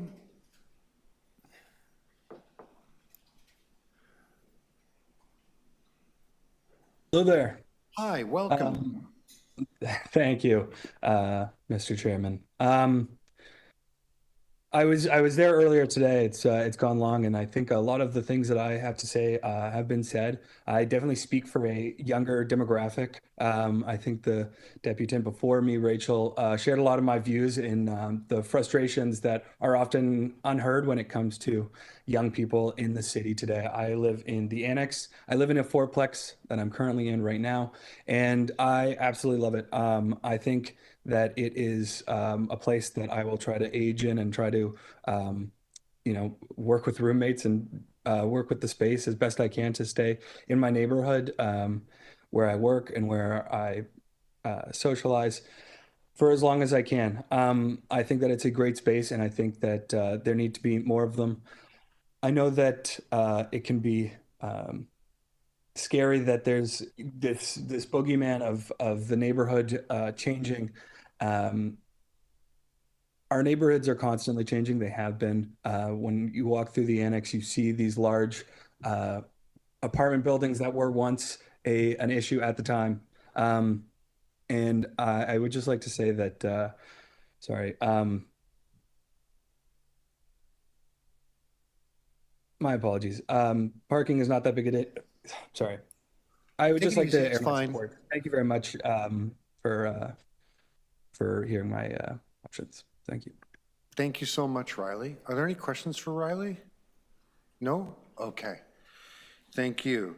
Thaddeus Sherlock.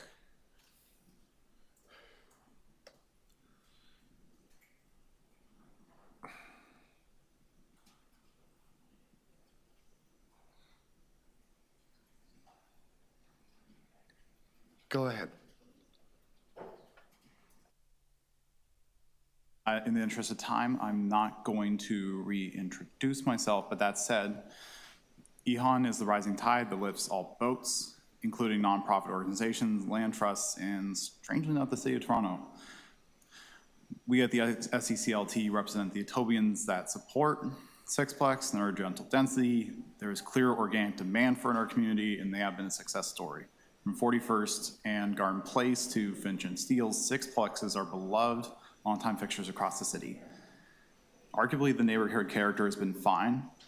They become respected parts of their communities, and seeing as in many parts of like suburban Toronto, including in central North Etobicoke, Sixplexes could be a remedy for falling scholastic enrollment.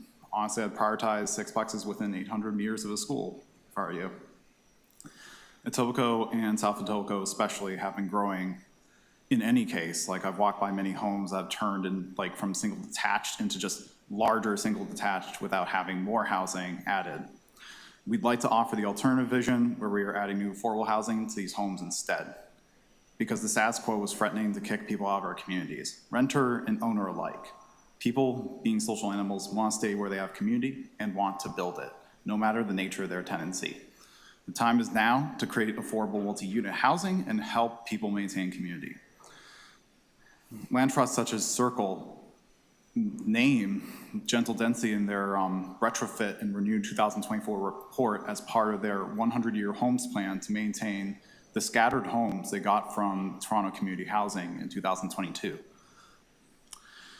Even for the private sector, multi-complex condos are booming. Permitting these structures now would help create jobs in many planning and building relating industries in a time of high unemployment while giving workers and future residents security of tenure, which is linked to positive health outcomes. Honestly, with Provincial Bill 6 and 1,000 tenants threatened with them eviction at 2131 Park Boulevard and 220, 230, and 240 Lake Promenade, we face a really dire choice with where to go with planning and housing. The City of Toronto has made a commitment to the principle that housing is a human right. We at the SECLT want to make that happen. It's time to live up to it. Vote for Sixplexes. Thank you. Are there any questions? No. Thank you so much for your deputation. Ron Parkinson. Ron, can you hear me? Yes, can you hear me? Yes, I can. Go ahead. Okay, great. Thank you, Chair. I'm retired now, and I live in my life in various wards in Scarborough. I'm a spokesperson for Scarborough United Neighbourhoods, which connects to over 40 resident association and community groups and over 300 separate residents. We're also expanded to relationships to many RAs, resident associations across our city. Our residents feel that our city should wait to expand as of right Sixplex housing development pilot until the results of the study of the fourplex are completed and presented to the public. Any size multiplex development should require the approval of Committee of Adjustment. They should not be as of right and should allow community consultation. Our residents feel strongly that building as of right Sixplexes without requirements for parking will not address housing needs in Scarborough and is a recipe for street congestion. This is based on areas of Toronto where residents have access to higher order transit, and that is definitely not the case in Scarborough. In fact, our TTC stations are being replaced with condos and there's no parking. So there's thousands of cars going back on the roads.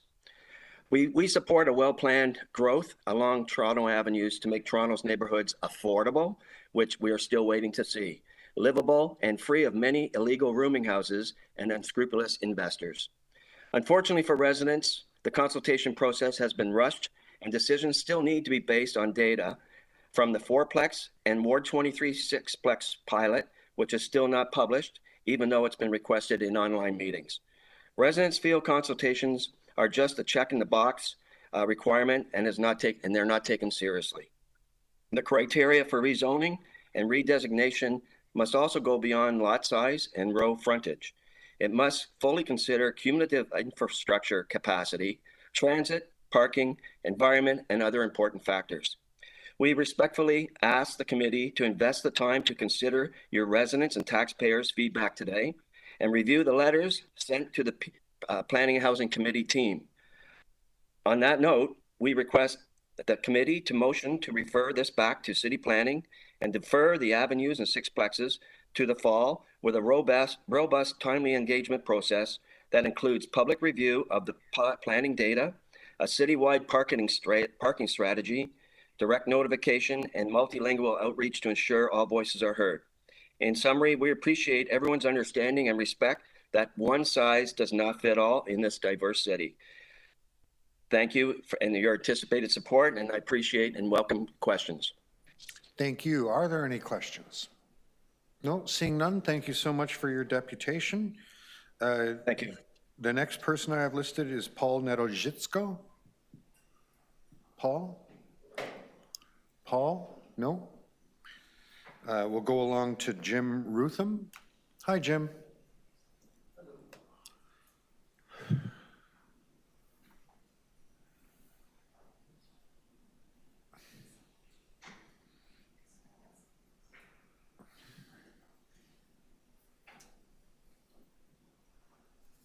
My name is Jim Rutham. I'm a leader of the Toronto Multiplex Development Cooperative Project. I am here to request 2 changes to the proposed rules governing sixplexes. I've been the finance chair of my co-op for the better part of 40 years. I understand how co-ops run, and my 2 requests for the committee are, first, to permit 4 full floors for sixplexes. Second, to write the height limit rules to allow peaked roofs. The driving idea behind this project is there are not enough housing co-ops in Toronto. Co-ops have historically been built with government assistance. How much assistance has been available has varied with the political winds. This has led to a shortfall in the supply of co-ops. At this point, the exceedingly high market rents in Toronto have reached the point that it is possible to construct co-ops whose housing charges are both competitive and sufficient to cover the costs of running the co-op, even when it is new. The proposal is to build an ecosystem of co-ops that will develop and finance scattered unit co-ops in multiplexes in the suburbs of Toronto. We are looking at using a single highly efficient building design to minimize costs and maximize utility. The core concept is to have a stairwell and elevator shaft pinned to the outside of the occupied building. This is a scaled down version of deck access. Open onto a balcony, and the front doors of the apartments will open onto the same balcony. This means that none of the climate-controlled building will be occupied by stairs or elevators. The balconies will be large, 5 by 6 meters. This is expected to encourage their use as social areas leading to eyes on the street and therefore neighborhood safety. In this design, the basement will be allocated for common areas. This design must fit with as-of-right zoning in order to minimize costs, time, and risks. As noted in the previous balcony discussion, the design is intended to be socially beneficial. Thus, we are making the request that 4 full stories are permitted. The second request is for peaked roofs. I would like to remind councilors that water flows downhill. Flat roofs are annoying. They require replacement at regular intervals, which makes them more expensive over the long term. They are subject to water ponding and potentially serious leaks. Water leaks can destroy buildings. Peaked roofs alleviate these issues. Water does not pond on them, and they serve as environmental crumple zones. Further, peaked roofs are standard in the suburban neighborhoods that these buildings are planned for, so they would be a better aesthetic fit than flat roofs. To conclude, I'm requesting the rules for sixplexes allow 4 floors, and peaked roofs. Thank you very much. Thank you so much. Are there any questions for Jim? Seeing none, Jim, thank you so much for your time today. Yeah. The next deputant I have listed is Brian Chung. Hi, Brian. Hi, committee. Thanks very much. I'll keep this short. My name is Brian. I live in Scarborough Centre. I am a resident and a taxpayer. I represent an organization which has sent several hundred correspondence to this committee, and we will certainly be doing more of that for council when this item comes up, if it comes up. I feel that a lot of what has been going on today has been a relitigation of other EHON topics rather than necessarily the question at hand, which is sixplexes here. We're trying to square off against a lot of different competing desires.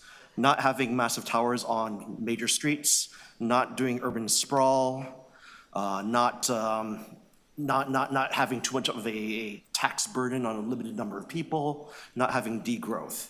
And at some point, there's got to be a trade-off.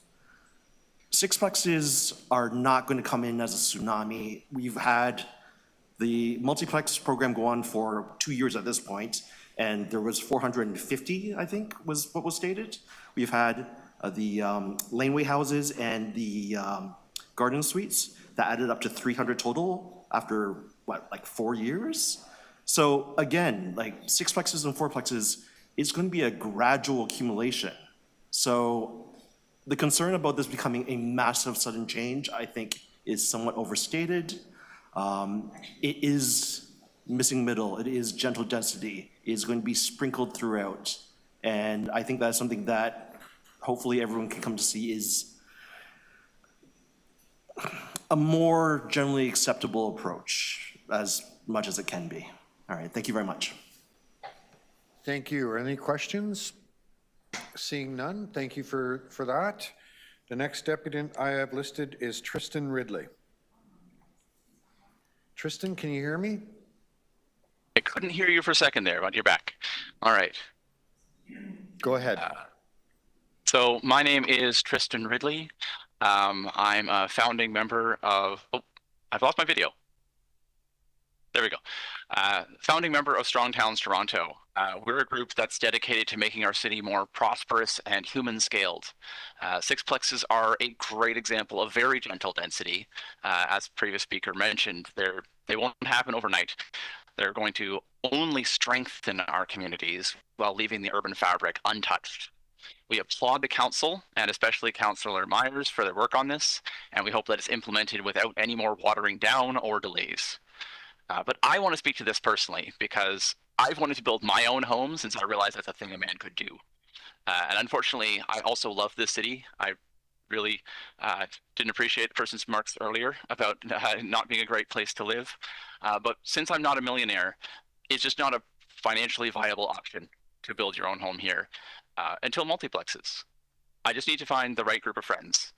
And we're working on it with a quadplex, but with 6 units being allowed, it just might be possible.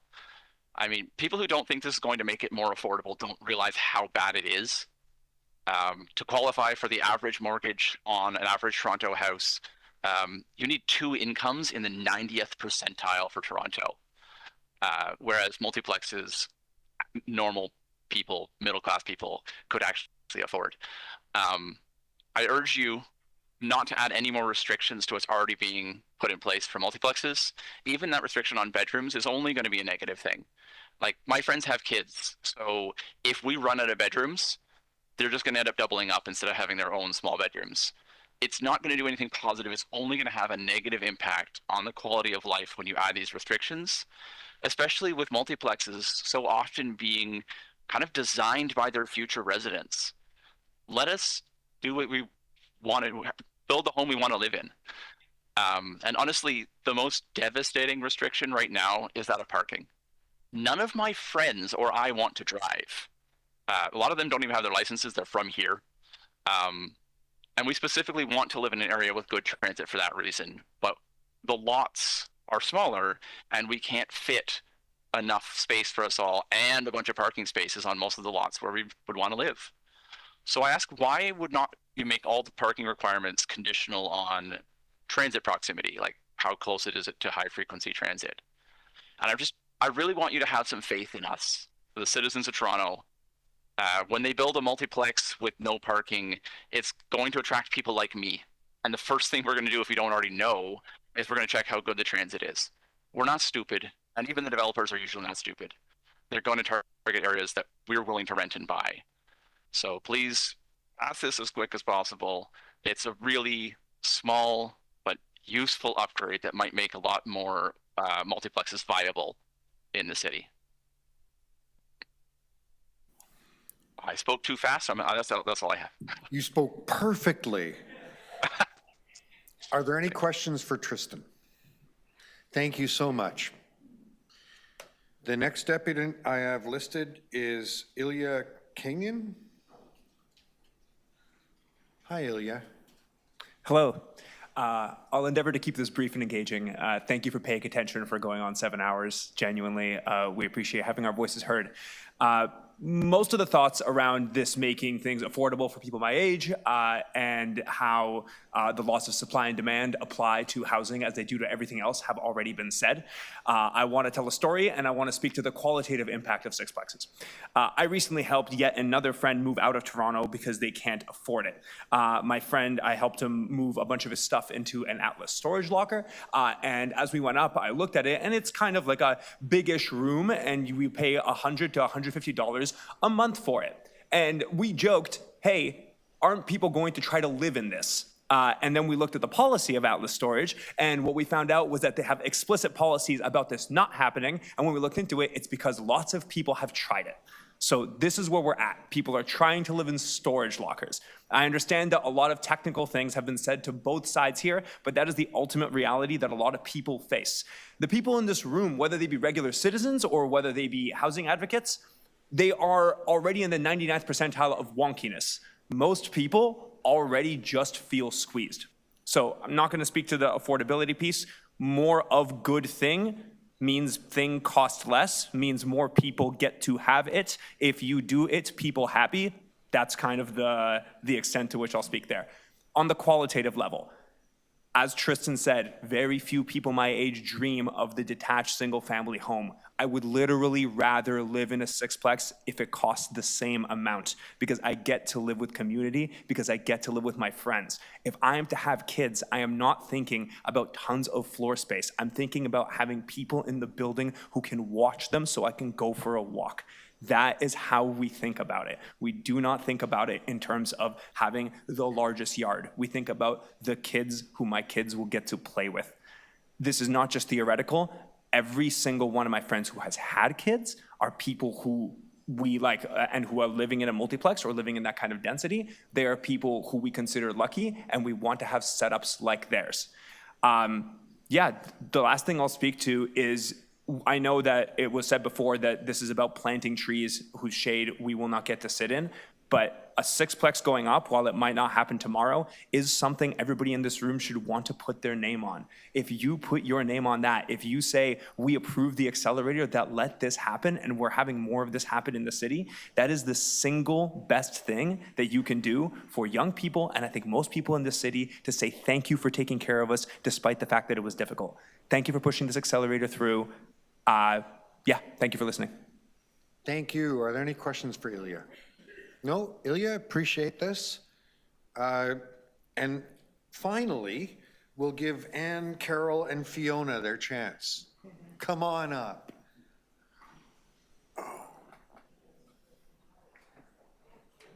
Like the overtime period in hockey, right? We're all waiting. Oh, We're going to see what happens. I think this is going to be one of those famous games like between the Canadians and the Leafs in the 60s that went till 5 in the morning. Yeah. Oh, boy. Okay. We may need the Good tech afternoon, person patient, again. counselors, and staff. My name is Ann Anderson, president of HVVRA and one member of CIRA, the Coalition of Etobicoke Residents Associations, 10 associations in Etobicoke. We estimate our reach to be about 45,000 households. CIRA came together earlier this year when we, as a group, felt the communication from planning, despite their best efforts, was inadequate. Residents weren't getting the message. So we decided to come up with a model that is basically two-way communication and entirely data-driven. The model has 4 steps. Number 1, educate residents. Let them know what sixplexes and other EON initiatives will involve and how it will look in their neighborhood. Survey the residents. Find out what they think about it. Feedback, not only to the residents through community consultation meetings, but also to planning. So planning hears the data that we've gathered. And finally, number 4, expand the survey outside of Etobicoke. So we did that. In April, we surveyed residents in Ward 2 and 3, Councillor Holiday and Councillor Morley's ward. 900 resident respondents in 6 days, 240 2,400 responses to open-ended questions where people could just say what they felt rather than answer a particular question. Beyond Etobicoke, in May, we reached out to Ward 18, Councillor Cheng's ward, West Lansing Residents Association, Ward 20, Councillor Candoval's ward, Scarborough United Neighbourhoods, and Ward 24, Councillor Aisley's ward, Cliffcrest, Scarborough Village Southwest. From these wards, the data we gathered, all 5 wards, was remarkably consistent. My colleagues are going to drill down on some of the key findings, but let me summarize the facts, the concerns from these thousands of residents. We have real data, and the data says we are not opposed to sixplexes per se. What we are opposed to is sixplexes as of right.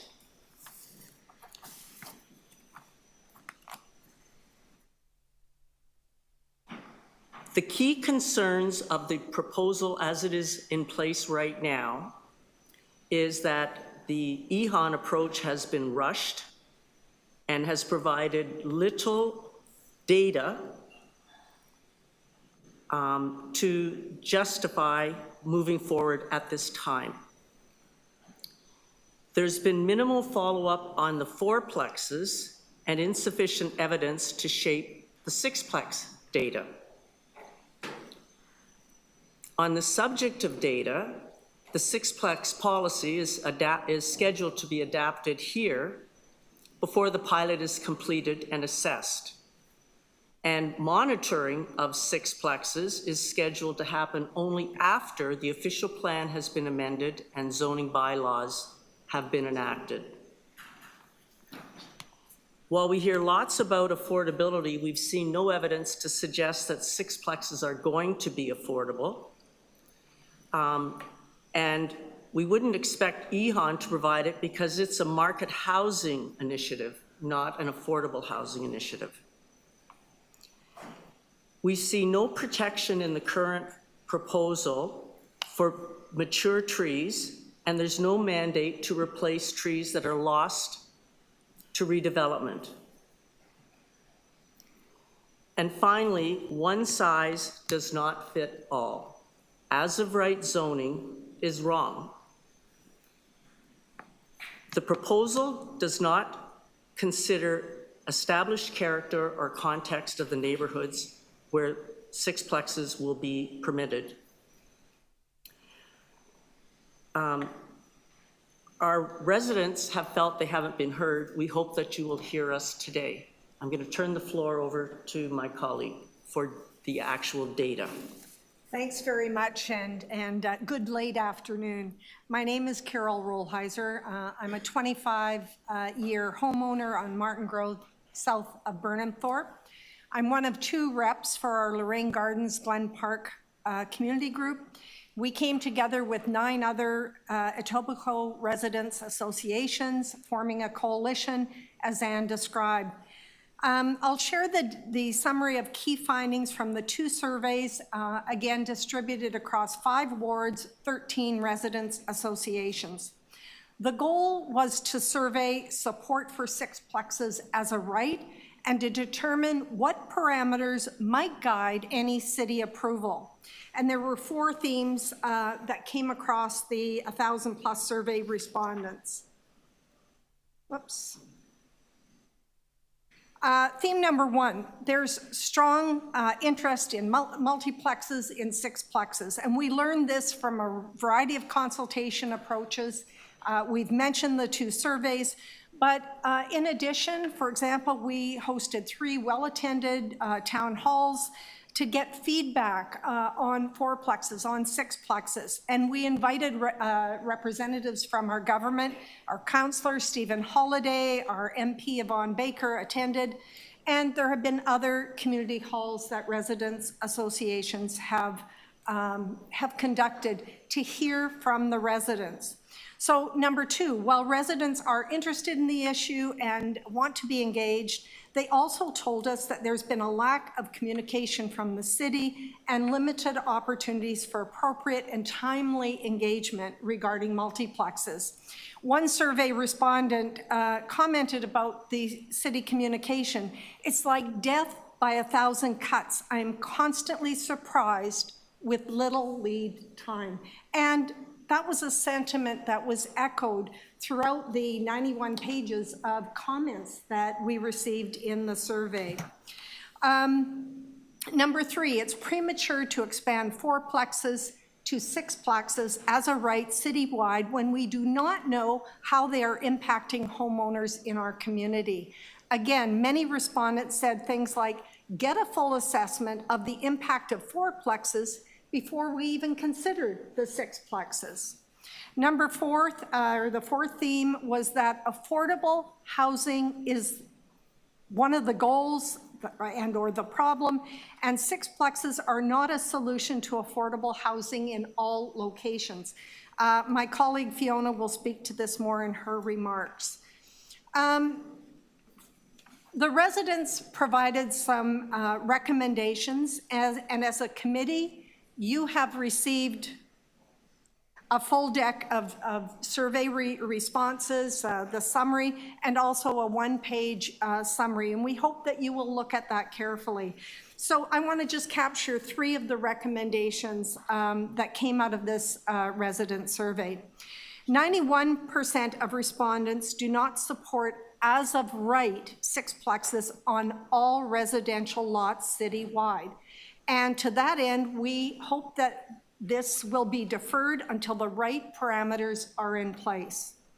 92% of respondents said, complete your 4plex reporting, and 87% said, complete the 6plex reporting before considering expansion. So it's really just saying, assess what we've done before we take the next steps. And number 3, if possible, expand the pilot to areas with the highest multiplex applications so there's learning from the implementation. There were a range of parameters that we thought were very thoughtfully expressed in the survey data. If and when the city expands to include as-of-right 6plexes, these need to be thoughtfully considered. Many people today have spoke to these issues, and we've also distributed that to the councillors or the committee. So I just want to highlight the 5 areas into detail about them. The designated lots and locations, so re-examining where these are to be built. The site requirements, many people today, many of the builders have talked about this, but getting some of those parameters more clearly expressed. Parking, huge issue that came up throughout the data. The last 2, the property management, all of the issues around the standards for everything from garbage bins to others, and having the appropriate infrastructure in place, access to transit, for example. So in summary, our 6plex survey data shows residents strongly oppose 6plexes as a right, saying to us, as of right is wrong at this time. It shouldn't be a cookie cutter approach, but rather a thoughtful consideration of which locations make sense for 6plexes. Number 2, when areas are chosen, be clear about what is allowed and what is not. For example, is adequate parking for every unit along with preservations of trees and green space, which has always been a priority in the City of Toronto, will that be one of the parameters that is important? And our respondents want to see the results from the 4plex and 6plex studies and the pilot before proceeding. We have, as volunteers, taken a lot of time in our communities to listen to our homeowners. We hope that you too are listening to resident concerns, not just to our developers and builders, as you make these important decisions. Thank you for your time. Fiona. I'm Fiona Campbell, President of the Kingsway Park Ratepayers Association, in business now for over 50 years. We join CERA today proudly before you. I'm going to address items 9 and 10 on the board here pertaining to sixplexes and where affordable housing can be found. It became apparent when fourplexes were approved that they were not substantial enough to qualify for preferential financing, nor profitable enough to compensate for risk. The primary impetus to push for sixplexes has been builder complaints, using the housing shortage as the lever. The city has obliged builders now at the expense of the neighbors to address the poisonous political reality of low wages and high housing costs, spurred on by the enticements of federal funds. CMHC, via the federal government's Housing Accelerator Fund, commits $471 million to support the city's efforts to eliminate barriers, transform Toronto's housing system, and increase housing affordability. Using our own money against us, we are the sitting ducks you now have to work around. As serious issues around fourplexes remain unresolved, it is premature to consider the passing of the sixplex legislation.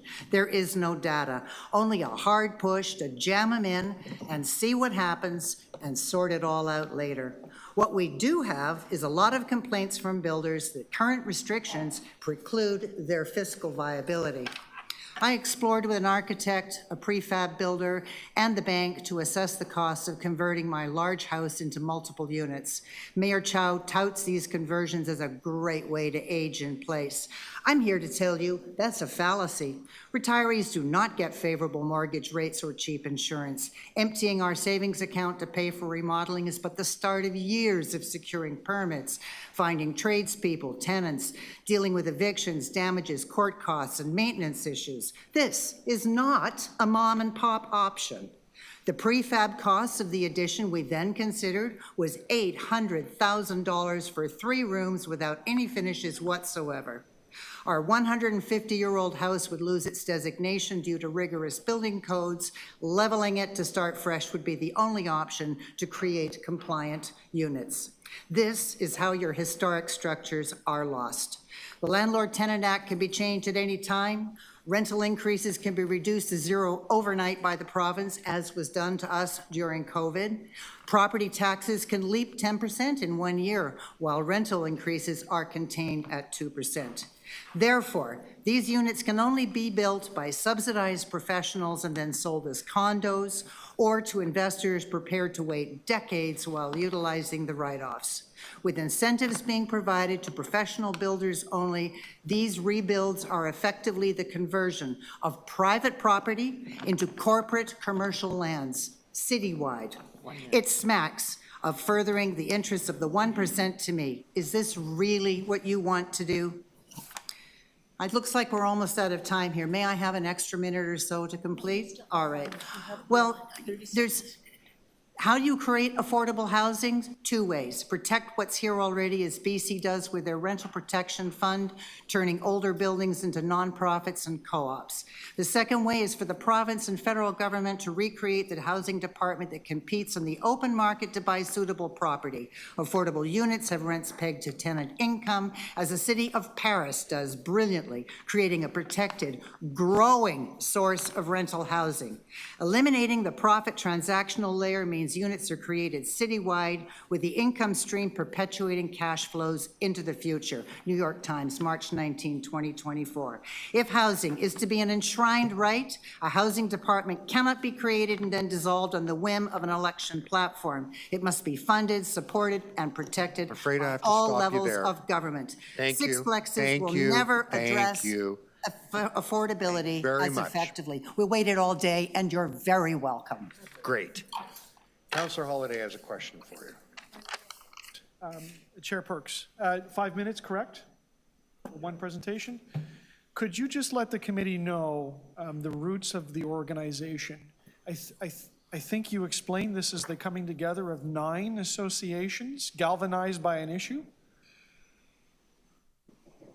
Yes, we were all struggling in our various communities with trying to understand the range of initiatives around housing that were emerging. Right. And in my own example in Martin Grove, Glen Park, it came from a fourplex proposal in the house next door to me that I found out about accident because it didn't go to the Committee of Adjustments, and I could not access any information about that. So navigating that, I reached out to other residents associations. Anne was the first one. We decided to come together to share information and to try to navigate what was coming fast and furious. So 10 of us, 10 residents associations, and the 2 surveys emerged from that. So Sierra's speaking today about sixplexes, but do I understand it correctly that your organization is working on many of the other initiatives Yes. that are coming out of the city? Yes, avenues, fourplexes, sixplexes, crime. Veritable tsunami of information. Yeah. Is it fair to say that there is enormous interest, concern, and distrust within the neighborhoods because of the pace and complexity of this information coming out? And, you know, this is but one reaction is what you're doing here today in talking to the committee. Yes, absolutely. And the frustration is very high. We are all community supporters, and we love the city of Toronto. We want to make it the best city possible. That's why we chose to live here and work here. And our residents, our homeowners feel the same, but they are frustrated and feeling that they are not heard. So part of our work is trying to communicate information, disseminate it, and to bring forward the views today with the hopes that our views as residents will be heard. So in 6 days, you got 1,000 respondents? Yes. And had we had enough time, we distributed it to 3 other residents associations. They put the survey out in 6 days, and we received another 150 responses. Again, had that been longer, but there wasn't time. Everything seems to be rushed. So do you believe other residents associations, because they're really the only other organizations that are out there, are struggling with the same issues that you are in conveying this information to residents? Yes. Yes. Do you think there would be value in providing additional information to residents to ensure that their trust is built? Yes. Yes. You're feeling bamboozled. Data. You said 90% oppose this, but is that a hard opposition go away, or is that out of genuine interest? To defer it, to have time to address the issues that residents are bringing forward. Everything feels rushed, and we understand that. Councillor Holliday, to also answer your question about is there a need for a different kind of consultation, Anne started the presentation saying, we've piloted a different model of consultation, and we're getting results and data from that we hope the committee will incorporate. This is real data. So what are the thing is, the residents, they oppose the as of right element because they haven't seen data that really lays out a clear picture of what the sixplexes could look like. There's too much vagueness in it and no specificity in terms of where they can be located. They can go anywhere. If the committee said, we're going to limit it temporarily, start on, for example, major streets. People could get their head around that. The major streets might be a viable place where there's also the transit. But to simply say it can go anywhere doesn't feel like planning. It feels like scattershot. Just scattered. Okay. And that's what the data showed us, all these open-ended responses. Okay, last question. Thank you. Are there any other members of the committee who'd like to ask questions? Councillor Candavel. Can I finish my question? No, Chair? you're at 5 minutes. I'm at 5 minutes. Sorry, now. you didn't have time to ask another question. Councillor Candavel.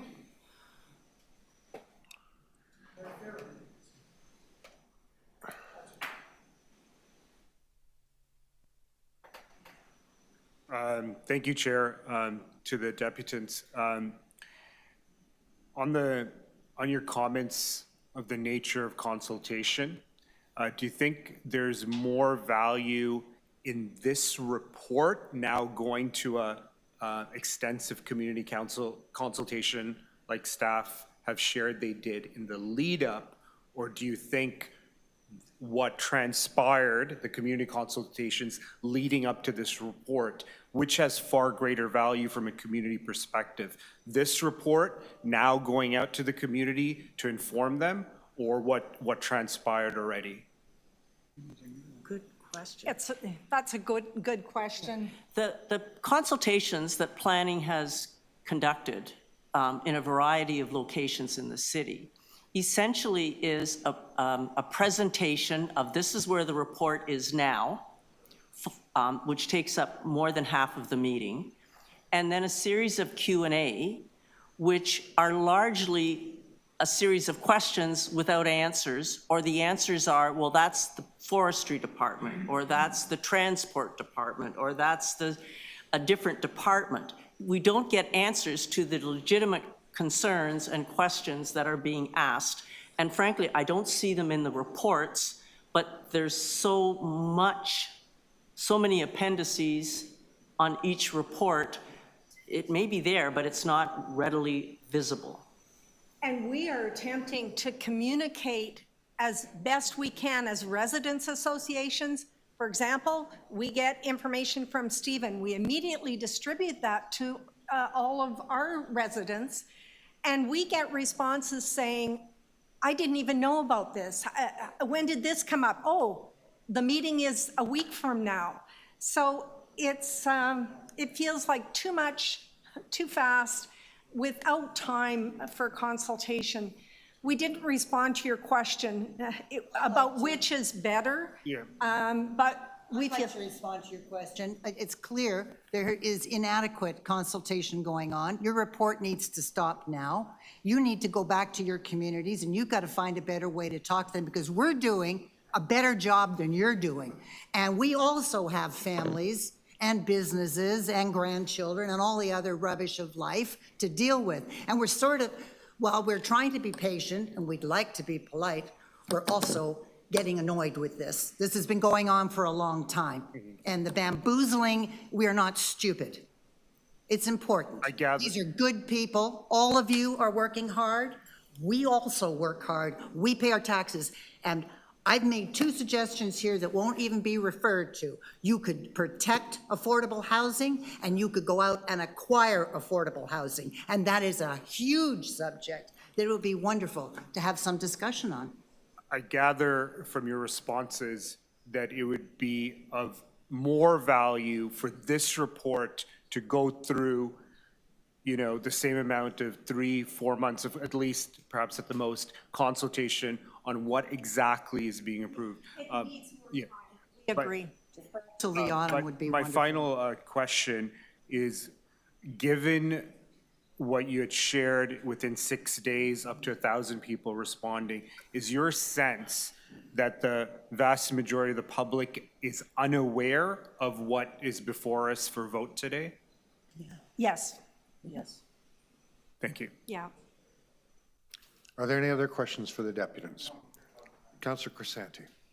So thank you for your presentation. And so I just want to clarify, you're not opposed to sixplexes or even fourplexes per se.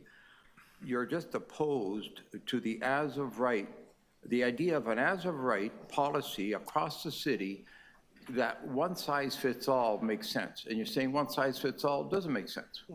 It doesn't make sense. And clearly that came out in both the quantitative and qualitative data from the 2 surveys.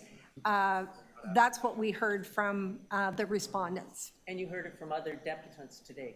Yeah. Okay, just want to make sure, and Yeah. I certainly agree with that as well. Thank you.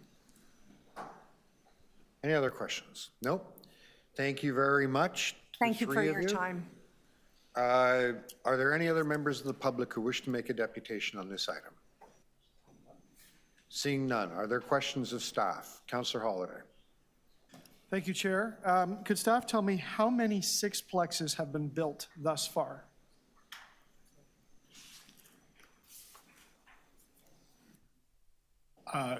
Through the chair, Sixplex is not permitted as of right apart from Ward 23. There have been no building permits issued for Sixplex development in Ward 23. There are a number of examples of sixplex that have been built historically in the city through different processes, about 250 of those. So the recommendations before us come from an abstract study. There's been no pilot project completed today. There has not been a specific pilot project where we've tangibly built a sixplex that's fed into the findings here. Our findings have been based on the work that we've done with our consulting team and our own internal work. Under what urgency are we here today then? Today, we were asked to report back on proposals for sixplex. We were asked to do that by City Council in the second quarter of 2024.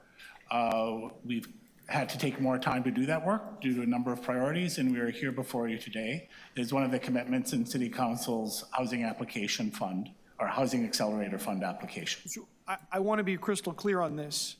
You're here because of Council's direction under the context of the Housing Accelerator Fund application. That's where Council directed City staff to report back on opportunities for increased multi-unit low-rise development, including buildings with 6 units and buildings up to 4 stories. More generally speaking, what you have before us are zoning bylaw amendments that build upon the multiplex zoning bylaws. Is that correct? Correct. And so through design study, you've determined that you can fit 6 units into many of the buildings that currently are allowed to have 4. That's the basis of this. The basis is that we could continue to intensify in those building envelopes that Council's previously adopted. One of the adjustments is that you're allowing for extra height, 10.5 meters. That's one of the proposals, yes. And those are not otherwise allowed for other housing types, like a detached home or a semi in the same area. That's right. That proposal is based on an understanding that a sixplex development in all likelihood will require 1 or 2 of the units to be located below grade. So the speakers that just came before us brought back a 900 participant survey with 2,000 comments. Can you compare that to the public consultation process that the city brought back, just in terms of volume? Through the chair, we undertook 5 virtual, five virtual public meetings, 5 in-person public meetings, as well as a survey that was available for a month. Our advertising was through social media, through outreach to councilors' offices, as well as availability of information on the study webpage on the city's. What numbers? Like how many participants? We had approximately 500 participants at the meetings. There were 300 at the meeting that we attended that you were holding, and we had 300, just under 400 respondents to the survey. 400 responses to the survey. And the responses came from a variety of corners of the city, industry people, all sorts of things besides residents. Is that correct? Yes, that is correct. Okay, thank you, Mr. Chair. Any other questions of staff? Councillor Candeval?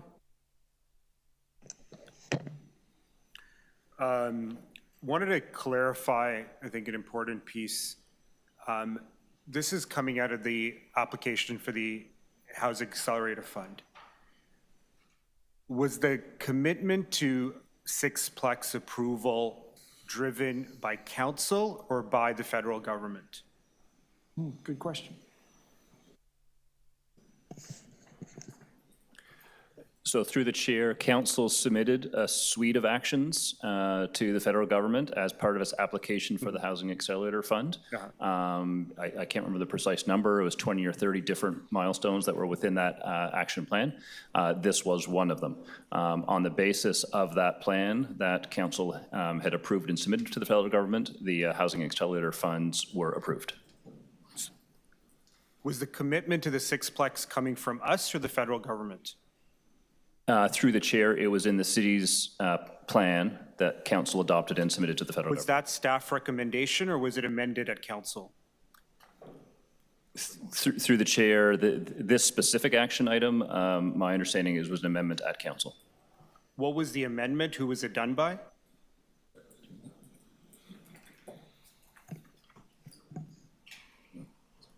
Through the chair, I would want to confirm I wasn't here at the time, so. Councillor, I'm not sure that, through the chair, that we'd have that information right now, but we can certainly get you the details as to how it was amended. Okay, but I think it's important to clear this commitment's coming from us, not the HAF, and I think I'll speak to that later. To move on land value, I appreciate staff sharing the note, the memo from LBLC, but I want to get clarity because the language in the memo that was shared today, this morning, says that on page 4, that the cumulative research observed land value impacts from upzoning varies. So the general consensus from the memo is that there is variation on the impact on property values with upzoning to 6 stories. I wanted to clarify that. So through the chair, I believe the first reference was speaking broadly to the literature on upzoning, which can be much more significant than just a 4 to 6 unit permission. Towards the end of the memo, the land economist's conclusion is that it's not likely that the incremental increase in density from 4 to 6 units will have any meaningful land economic impact. That's specific to the 4 to 6plex that you have before you today. I think there's variation on that. I'll keep in terms of interpretation analysis by differing sources. Within the same memo on page 5, it's clear that our stock of housing is, to use the language, relatively fixed and demand is expected to remain strong. As a result of stock moving away from single family units to now 6 units, would that not, as a result, increase property and land values when you're taking away existing stock? Through the chair, I think that is the crux of the question that was put to the land economists. And as I noted earlier, the conclusion they drew is at the end of the memo, which is that they would not expect it would have any meaningful land economic impact to go from 4 to 6 units. I think the memo is full of perhaps different messages because within the memo, page 6, it's important to understand this context could change and property values targeted for multiplex could possibly increase. To move on, given the city's recommendation for as of right sixplex citywide, would staff not also support duplex as of right citywide? Through the speaker, that permission already exists. I thought that in my briefing yesterday, earlier comment, duplex is not available citywide. You'd mentioned duplex something is not available citywide. Perhaps semi-detached houses? Perhaps. Semi-detached houses are not permitted citywide. So given this, would we not approve citywide semi-detached as of right? I would have 2 comments on that. One is that we haven't studied that, so I wouldn't be prepared to give you advice on that. What I would observe is that that would be a departure from the principle that we've always brought forward with respect to multiplex, which is fitting the permissions generally inside the box of the built form that already exists, because that's. Chair, I just have 2 more questions, if you can indulge me. And see if we need a second round, okay? Are there members of the committee who have questions? Councillor Crisanti. Thank you, Chair. So just want to go back to the consultation process that you already discussed, and we've discussed it offline as well. Did that consultation process extend an invitation to the communities that are being impacted by this particular report? And the communities I'm referring to are the communities that were represented, for example, by the last deputants that spoke, the property homeowners that live in established communities, single family, detached, and the potential impact of what a blanket policy like this could have at those communities. What do we do to reach out to them? Through the chair, our advertising for this included 4 residents association specific virtual meetings that were included invitations to which were included in emails that were sent out to over 1,100 individuals and representatives of those kinds of groups who have been held as interested parties throughout the EHON process. Additionally, through social media, we received over 440,000 views through the Meta platform, so Facebook and Instagram, of the social media advertising for the larger consultation events. So we did vast outreach to these groups, as well as held special meetings for them and included them in all of the outreach and advertising that was undertaken for the larger initiative. So you're saying that all the outcomes of those meetings were incorporated in this report as it stands today? Through the chair, yes, that's absolutely what happened. So why is this recommendation such that where it's just a recommendation citywide and sort of a one-size-fits-all, and that it's not, why is there not, have you considered potentially a phased-in type of recommendation where maybe you look at certain communities that are better suited, you know, to support sixplexes, maybe through your avenue studies or through the perimeters around the communities versus embedded inside the communities? Was there any consideration to that? So through the chair, there was, and one of the comments we heard through the consultation was related to access to transit, and you'll see some discussion of that in the report as to what that would look like in terms of limiting the multiplex permissions to areas that have are within major transit station areas. Ultimately, staff's recommendation is that the sixplexes be permitted citywide. Many reasons for that. I would say one of the key things that I think we would see as important is that there is need for this type of housing in many neighborhoods. There are young families looking to find places to live in many neighborhoods across the city, and seniors looking to downsize, and the market that this type of housing is seeking to serve is not limited to just a few places within the city. Well, that could also be achieved likely through the avenue study that's still underway. That could likely be also achieved through the close to 1 million units that we have in the pipeline over time. So through the chair, certainly those other initiatives as well are also important to meeting a component of that housing demand. Typically, given the unit size, mix, location, the multiplexes, sixplexes are serving a bit of a different market demographic than what you would be seeing on a mid-rise building on an avenues. But overall, I would agree that I think, collectively, the smart thing to do is to try to introduce as many of these types of housing typologies across the city.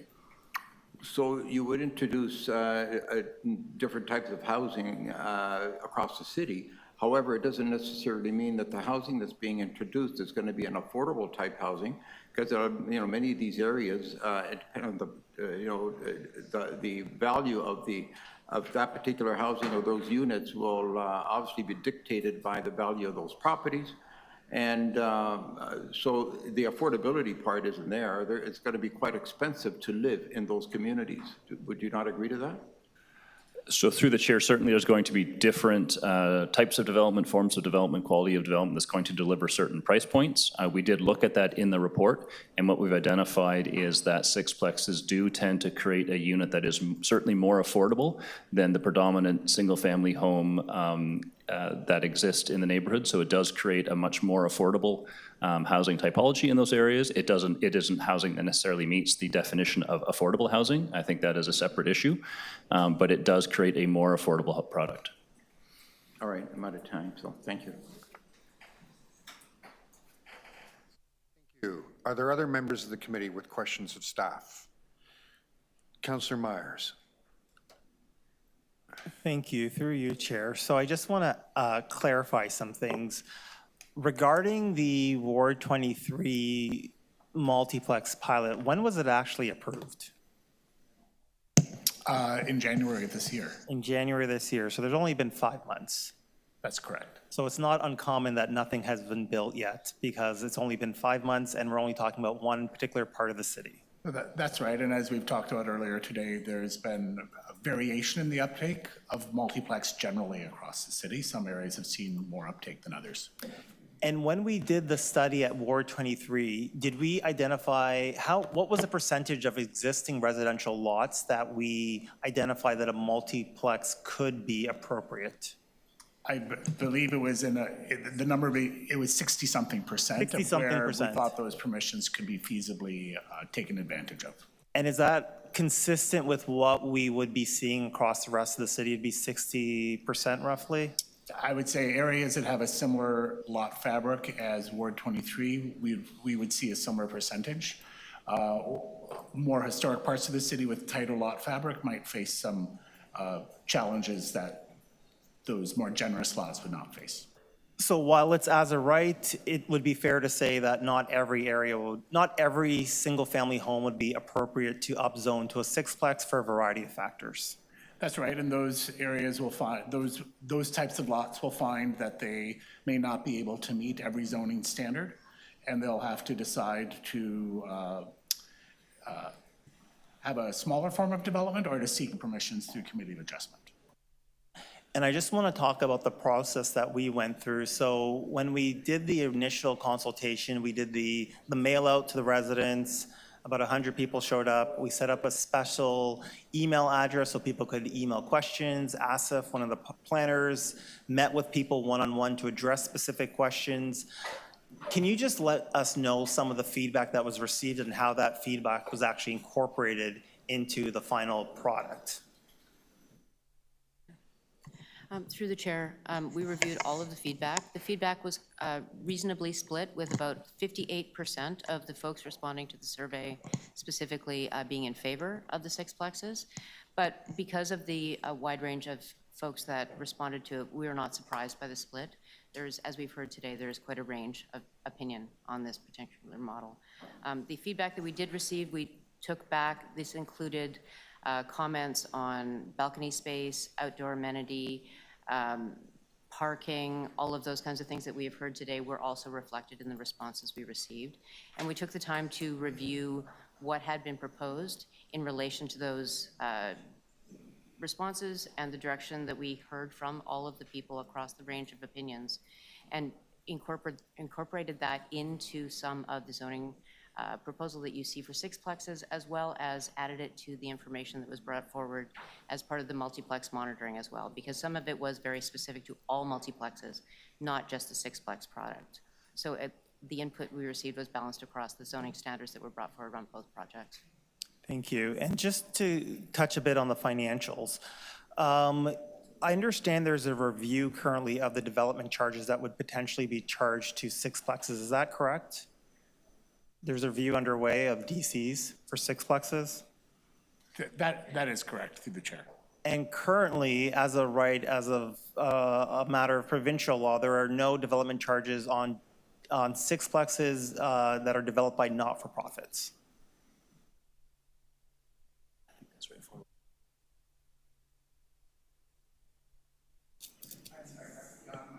Sure, no, fair enough. When do you expect the development charge review to be completed by the city?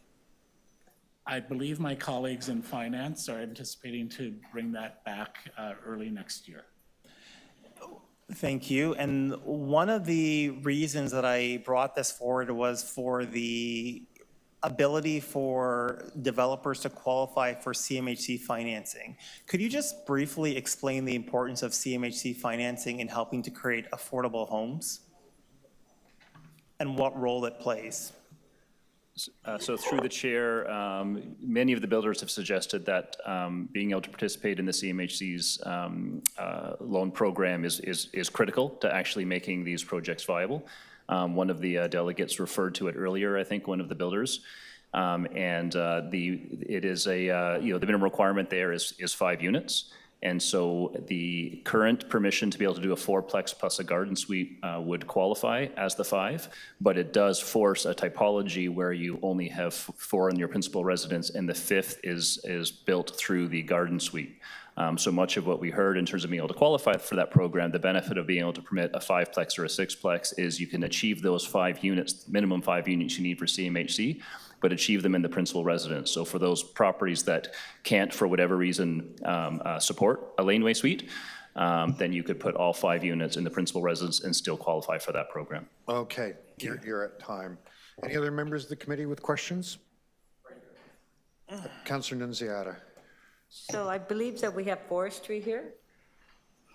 Yes. Oh, okay. So, I can't see the forestry with the trees. So some of the deputants mentioned trees, right? And so can you tell me, with what we have before us, would it be as of right that people could take down trees? The report before us on Sixplex does highlight that it would continue the existing multiplex policy that discourages the injury or removal of healthy trees and encourages the expansion of the canopy through planting new trees, either through replacement or net new. Further to that, it does continue where staff do have the authority to refuse tree injury or removal permits, the same way that it's happening currently through multiplex. Thank you. Just for staff, so are we restricted as far as doing a review on, for example, in certain areas where you have small single-family homes, bungalows, and they're all just one-story homes, and that somebody coming in and tearing down that house and building a sixplex? Through the chair. Like, are we restricted by the federal government they're saying no to that? No, I wouldn't say we were restricted by the federal government. I would say in the planning study, we can look at existing built fabric. I will note that the provincial legislation requires that every residential lot be permitted at least 3 units in different configurations. And so that would certainly be a consideration. I would say there are areas of the city that, as you described, there are areas of the city that were originally developed as bungalows. They continue to maintain that physical character. However, the planning permissions that exist are greater than that existing built fabric. So there's I would say a difference between the existing built form in those neighborhoods and streets and the planned character of those neighborhoods and streets. And yes, we're not restricted from studying that. Yeah, so we're not restricted from studying that because I maybe that's as well, maybe the concern, where you're going into these small neighborhoods with small homes and that. And I mean, I understand if there's an existing building where there's a 4-plex and you want to add a 6-plex onto an existing building, but when you're tearing down homes and a small home and then you're building a 6-plex, I think maybe that's where the community has concerns about. So it's something that we can look at and maybe talk about? Certainly that is something that we can discuss. Thank you. Any other members of the committee with questions? No? Councillor Candeval had asked if we could do a second round. I'm asking everyone to keep their eye on the clock, though. We have a lot of deputants and we're going to start losing members soon. So with that in mind, does the committee mind Councillor Candeval having a couple more questions? No? Okay, go ahead. Thank you, Chair. And thank you to staff for the briefing yesterday where more questions were answered. Coming back to the Committee of Adjustment and given the KPMG report that's coming back, and of course, I'd imagine a staff report, could we expect that there would be a consistency applied to sixplex applications, meaning 10.5 is 10.5, and we see a consistency across the 4 districts in terms of approvals and how they're handled at the Committee of Adjustment when they're looking for variances above 10.5? So through the chair, yes, and in the service delivery review, that was one of the issues we were last asked to look at, and so that report is coming in July. As we've also noted in the earlier report that was on your agenda today around multiplex monitoring, that is something that we heard in the consultations around concerns about consistency of committee of adjustment applications. So what we've identified with our colleagues in development review is coming up with a process so that we can provide some commentary to committee of adjustment when these applications come forward, which will hopefully help with that as well. Would city planning participate in those comments beyond just development review? So through the chair, yes, the typical commenting on applications of all type is delivered through the development review team. That's why it was set up. So they tend to take the lead on that commenting. But on this, you guys would? Am I hearing a commitment? Yes. So that is identified in looking at a process. The multiplex monitoring report talks about a process for providing for that comment. Thank you. On parking, we obviously heard from many deputants, rightfully so, with zero minimum parking in suburban neighborhoods. This will be a challenge. In the NBLC memo, the author references this, page 7. Renters are likely to own vehicles, thus require parking space, particularly for multiplexes located some distance away from transit options. So there's a recognition from the economists that this will be a factor. Can this now be considered to have minimums to ensure their success in neighborhoods that are away from transit? Through the chair, certainly council can consider that. In the last couple of years, council has adopted a new approach to parking minimums in the bylaw. And so council can consider imposing minimums. It would be contrary to the approach that council has shifted to fairly recently and contrary to staff recommendations. Yeah, I think fair enough, but those are on low to high rise projects that that have a different build form and perhaps obviously location than the neighborhoods. How would commenting staff approach that question or transportation, when we have instances of sixplexes and we've got cars on the street overnight and our 3-hour bylaw is now becoming an increasing burden and concern for local residents, and we're seeing enforcement issues and challenges between neighbors. What's the thought and the response to once that becomes a challenge from staff? I think I would have to turn to colleagues in transportation services to answer that question in depth. I understand there is a residential parking strategy that's on their work program. I don't think the timing of that is imminent, but it sounds to me like the topics that you're raising are germane to that larger residential parking strategy. Are we not putting the cart before the horse by approving this without the residential parking strategy established? The analysis we've laid out is that based on our experience, parking continues to be provided associated with multiplex buildings, notwithstanding that we don't have a parking minimum imposed through the zoning bylaw.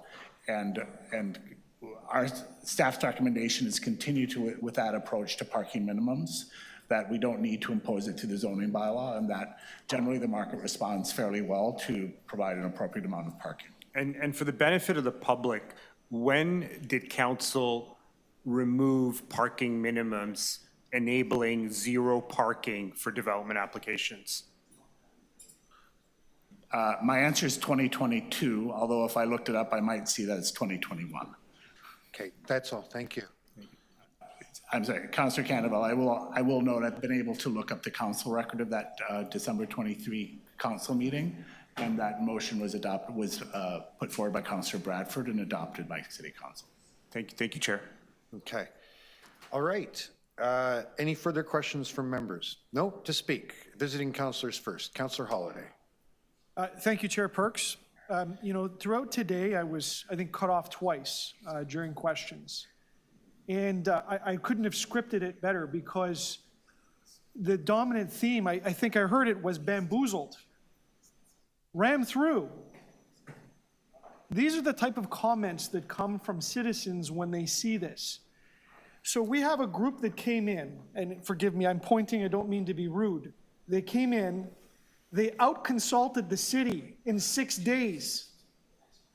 They had almost 1,000 people responding to the survey. That's how upset people are about this. They're talking about it. The Sierra group, who started in Etobicoke but now have spread across the city, and I would encourage other organizations that are watching, if you're interested in getting involved, they will help break down the policy proposals and communicate it to people in a way that's digestible. And then people can formulate their opinion. And boy, have they ever. Have they ever? 92% have said no. That's my advice to the committee, is don't move forward on this. But look a little further, and the reaction is, it's thoughtful. It's not that no to change. It's painting it across a city of 630 square kilometers with 3 million people in one shot has not been deemed acceptable. And so the ask is to step carefully. We don't even have a single sixplex built today under the pilot program, and yet we're leaping forward. Change is hard, is what the others have said. That's what I heard today. Change is hard. I'll put to you that this is about money. Now, whether it has to do with housing accelerator funds or the development industry or people talking about the cost of living, it all comes back to money. And you know what? The residents that participated in the survey see right through that. They see right through it and they know what it's about. And they're saying, we want to be involved in the conversation because we live here too. In fact, that's what I think motivates people, is they love the neighborhoods that they live in. They see the city as a collection of neighborhoods. They're all different, they're all unique, and they care. That's why you get the level of civic participation. This, you see, is a groundswell of pushback against City Hall, because City Hall is way off track. And the momentum continues to, this came together in a couple of months, the momentum continues to build. Believe me, I put the time and energy to talking to people about this. I put the time and energy. You know, here's the town hall meeting. You don't believe me? It was sold out. Couldn't accommodate more. There was over 300, almost 400 people in the room. And that was one of the playoff nights for the Leaf game. And we were there until I had to turn the lights out because people wanted to talk about this. This is how upsetting it is. They don't trust City Hall. They don't feel like they're heard. They've convinced me. I know how I'm going to vote. They're really clear. But it seems like no one else is listening. They want to push through these policies. How fitting. 5 seconds left to ask a question, cut off. Get through as fast as possible. I don't agree with that. I think you've heard the message back from the citizens, at least the ones from the coalition in Etobicoke who has grown beyond that. I urge committee members to think through this and understand that not everybody agrees with what is being put forward. There's a lot of stakeholders that have a lot to say, and they don't feel like anyone is listening at City Hall. You want to change the city? Let's look what this provides. Even the staff's own forecasts are 2,900 units. That's all multiplexes. I can't even tell you what proportion is going to be sixplex, but it's a tiny slice.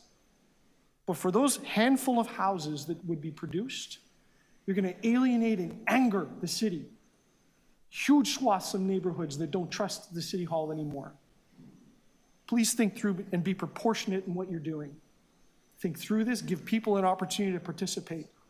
If you go and vote this through, which you may do, at least think about this on all of the other things that we're throwing at the neighborhoods constantly. Major streets, avenues.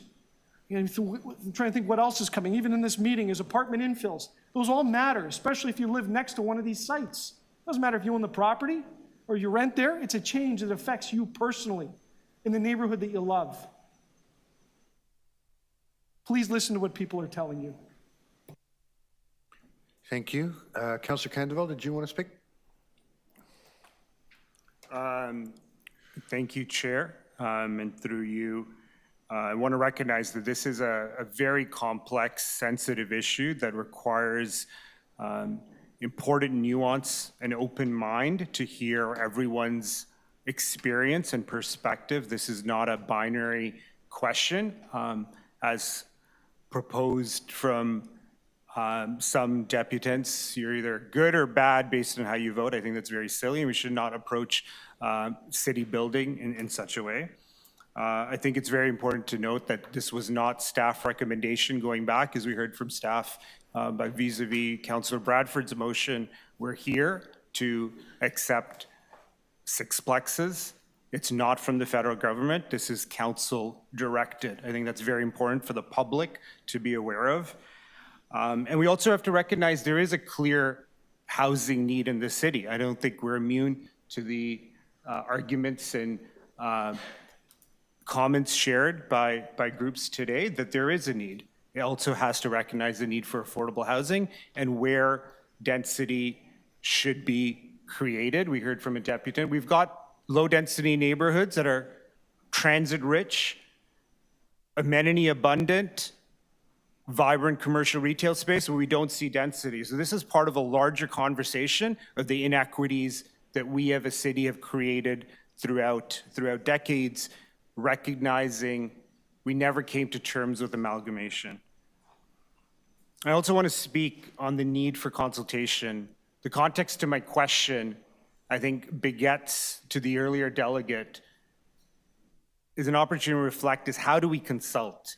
And I think there's tremendous value that we take, like other municipalities and I know school boards, take the final report and take that out to community, to socialize it, given the serious socio-cultural implications and obviously impacts in neighborhoods. And then for us as city councilors to make a vote predicated on that. I think far too long we keep neighbors and neighborhoods in the dark about the serious implications of our policy decisions here, and that needs to be, I think, factored and considered by all of us at City Council.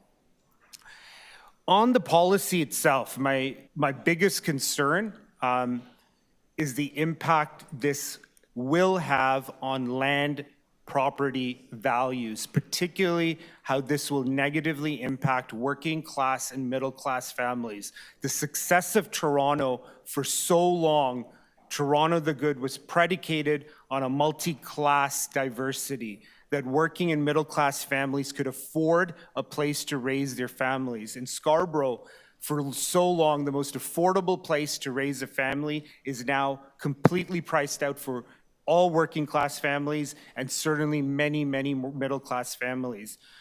I read the memo that should have been shared by staff a week ago. We contracted that out to NBLC. I encourage all to read it. My reading on that memo is that there is variation on the question of does upzoning increase land property values. There are certainly other experts. There's a CBC article that came out following the legalization of fourplexes that cites Professor Jane Launderville, Associate Professor of Real Estate at the University of Guelph, who clearly says, obviously, the more units you can put on a piece of land, the more it's worth. And the question before us is, as a city, are we moving towards a medieval level of home ownership, generational wealth that's inherited, and serfdom? It is hyperbole. I'm not immune to realizing that. We're moving towards a class of landowners and renters. And for those that are seeking home ownership, this will make it challenging. And even within the NBLC report itself, the cumulative research highlights that observed land value impacts from upzoning varies. We do not have certainty on this question.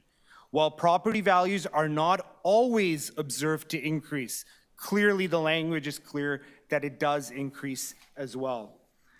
Should the market environment, quoting from the same memo, for multiplexes improve, it's important to understand this context could change and property values targeted for a multiplex could possibly increase. I'll leave it on that note that time is required, and I urge my council colleagues to reflect, to defer, to give time for the community and the city to reflect on this sizable and significant policy decision. Thank you, Chair.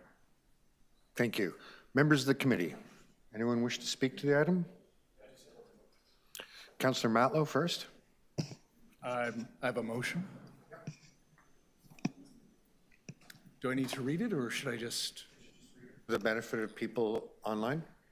City Council direct the General Manager of Parks and Recreation in collaboration with the Chief Planner and Executive Director of City Planning, the Chief Building Official, and Executive Director of Toronto Building to review existing parkland dedication requirements for low-rise residential projects and report back by the second quarter of 2026 on recommendations related to the feasibility of exemptions for 5-plexes and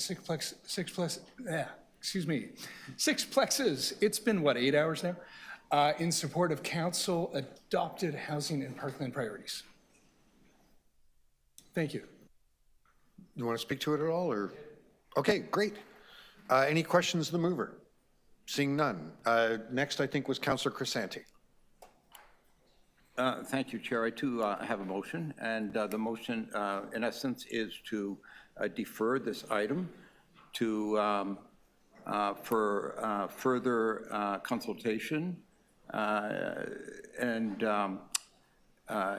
to ensure that we have the applicable stakeholders that are organized in collaboration with the local councillors and report back on those outcomes. So why? Because clearly not enough consultation was done.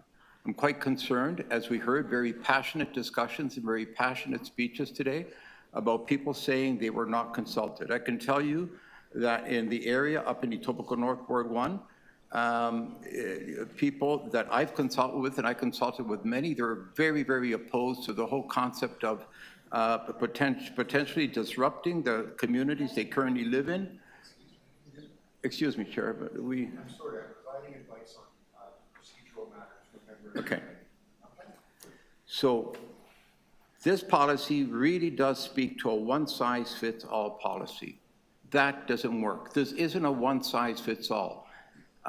Staff did a lot of work here to put this together. We've had many discussions and briefings leading up to this meeting, and honestly, I want to thank them. I feel for them because they've been rushed and to put this policy together for this planning and housing that's going to be forwarded over to the council meeting in a couple of weeks.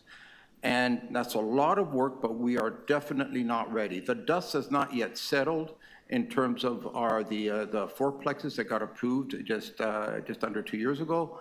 And we still don't understand the complexities of that and what that's going to mean and the type of impact that's going to have in our communities.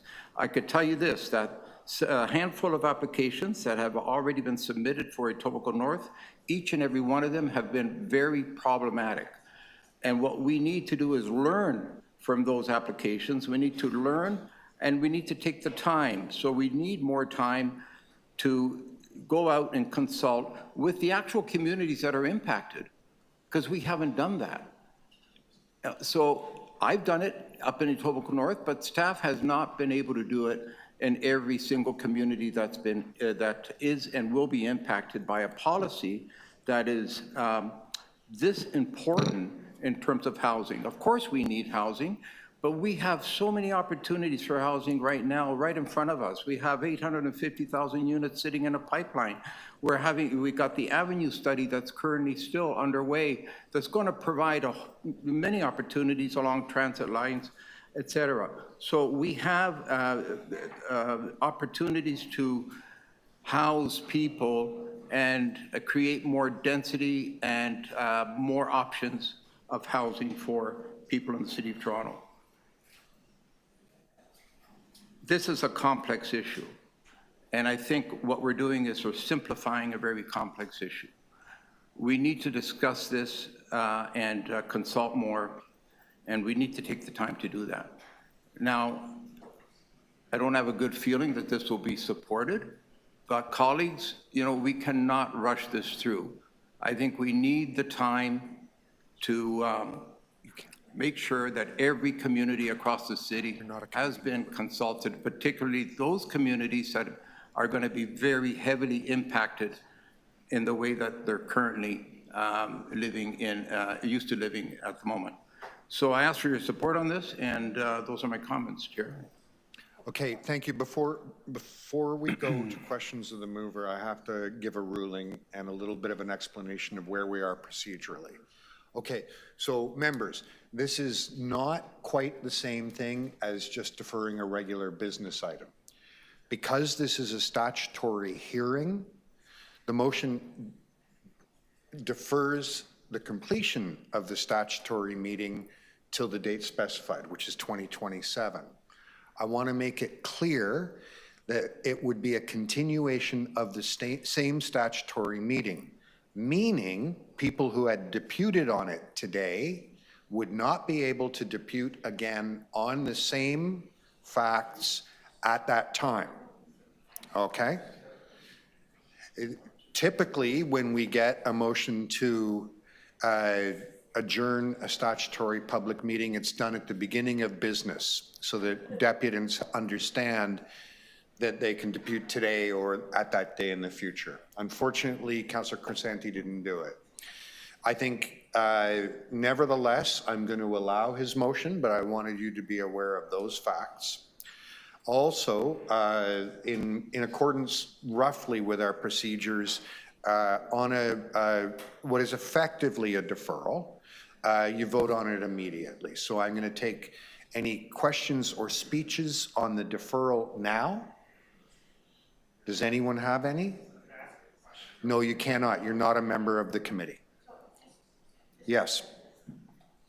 Councillor Crescenti, is this an error that you, fourth quarter of 2027? You're deferring an item to the next term of council? I'm actually glad you brought that up. My intent was for the first quarter, not the fourth. Okay, you said fourth quarter. First quarter of 2027? Yeah. Is that what you want? First. So that's still next term? Yeah, so my question is, you're deferring an item that we have here to the next term of council. Is that correct? Was that an error? No, I'm deferring it till the first quarter.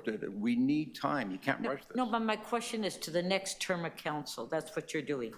Well, yeah, word it any way you want. Yes, the first Okay, quarter. thank you. Questions of the mover?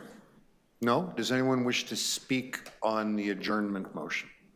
No. All those in favor? All those opposed? Councillor Canterville, you can't really vote. Okay, so I'm sorry, that motion does not carry. Okay, are there any other speakers to the item? Councillor Myers, who by the way is bravely sticking it out right to the last minute here. I can stay just for this, just because it's important. So I just want to say, you know, I sympathize with what a lot of the deputants were saying in terms of the consultation. When I did the consultations for the Ward 23 multiplex, we did about 1.5 years of study. I put it in my newsletter, I had the first public meeting, and it was a lot of the same type of questions that we had. People were worried, does this mean the government's gonna expropriate my property? Was one of the more extreme questions that we had at the meeting. What does this mean for infrastructure? What does this mean for parking? What does this mean for land values? And I'm happy to say we were able to work with the community, the staff and I, in answering a lot of the questions that were raised. And, you know, it helped in terms of we didn't have answers for everything just because we didn't know the answers to everything, but just in terms of there was a longer process. So I do share the sympathy of just having people have the time to sort of absorb the information, get answers to the questions they're raising. And they're legitimate questions because they were the same questions that were raised in my consultations. However, I think we also have to balance that with the fact that what we heard from the other deputants is, you know, we're in a housing crisis. And that word still means something. Crisis means that you have to act with a sense of urgency. And we heard from deputant after deputant after deputant that they don't see a future for themselves in Toronto. And what does that say about our future as a city if we're losing young and talented people? And, you know, unfortunately, you know, Councillor Crescenti and I have something in common in that we both have great wards with great people, but both of our wards are actually suffering the biggest population losses because there just aren't the type of housing, affordable housing, that meets the needs of people who want to move into the community and the needs of people who are already living in these communities. So I'm very, very proud to support this this motion to go forward. I believe this is the right thing to do as a city. I believe also from what the Board of Trade was saying that, you know, our competitiveness as a city depends on having a workforce that can actually live in the city. And to do that, we have to build the type of housing that accommodates their needs. This is a good step in the right direction. It's not going to solve the housing crisis overnight, but it does take us down the path of taking those incremental steps, step by step, in order to reduce the need for affordable housing in our city and to actually build a good supply that can house not just the workers for today, but the workers of tomorrow as well. So thank you very much. Thank you. Does anyone else wish to speak? Councillor Nunziata? Yeah, just briefly. So I did speak to staff, and I will be speaking to staff before a council meeting to see if we can come up as my question. I asked the question. Maybe we can look at a review on you know, in certain areas where, you know, you have small homes, and maybe we can look at that and review that, because I think that some of the deputants that made a deputation that's what they're concerned about. And maybe we can review that and look at maybe in those areas, you know, where they're not on the main street, not close to transit, and maybe we'll review that and put maybe some conditions on those areas. So at Toronto Council, I'm going to be having a meeting with city staff and hopefully come up with a motion at Toronto Council.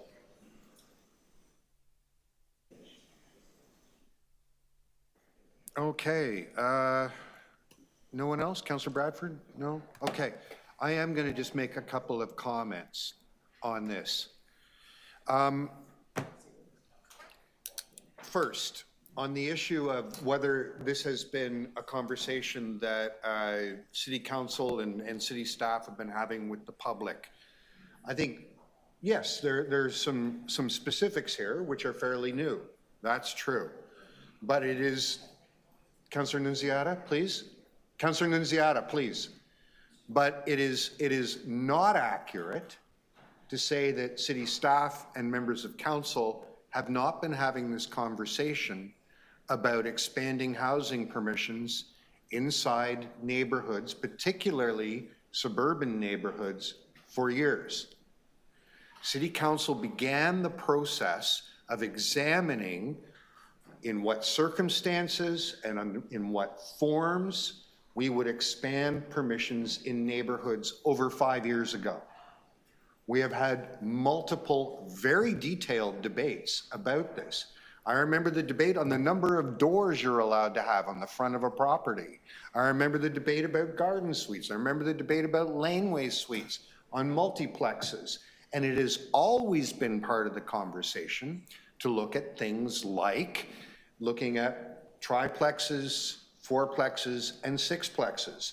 In fact, it's over 2 years ago that council took a position that we would look at sixplexes right across the city. And we did have some consultations about that, but what is amazing to me is that some members of this council are saying their community only found out this conversation was happening a week ago. I've been having this conversation. Veronica Wynn sitting there glaring at me from the front, from the Swansea ratepayers. She and I have been talking about this for 5 years, and she's nodding.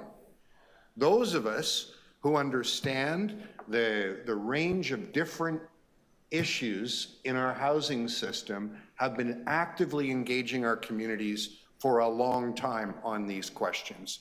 And I'm very disappointed that any member of council would come to this committee and say that it's been rushed. And I mean, I just think of how any other government in North America operates.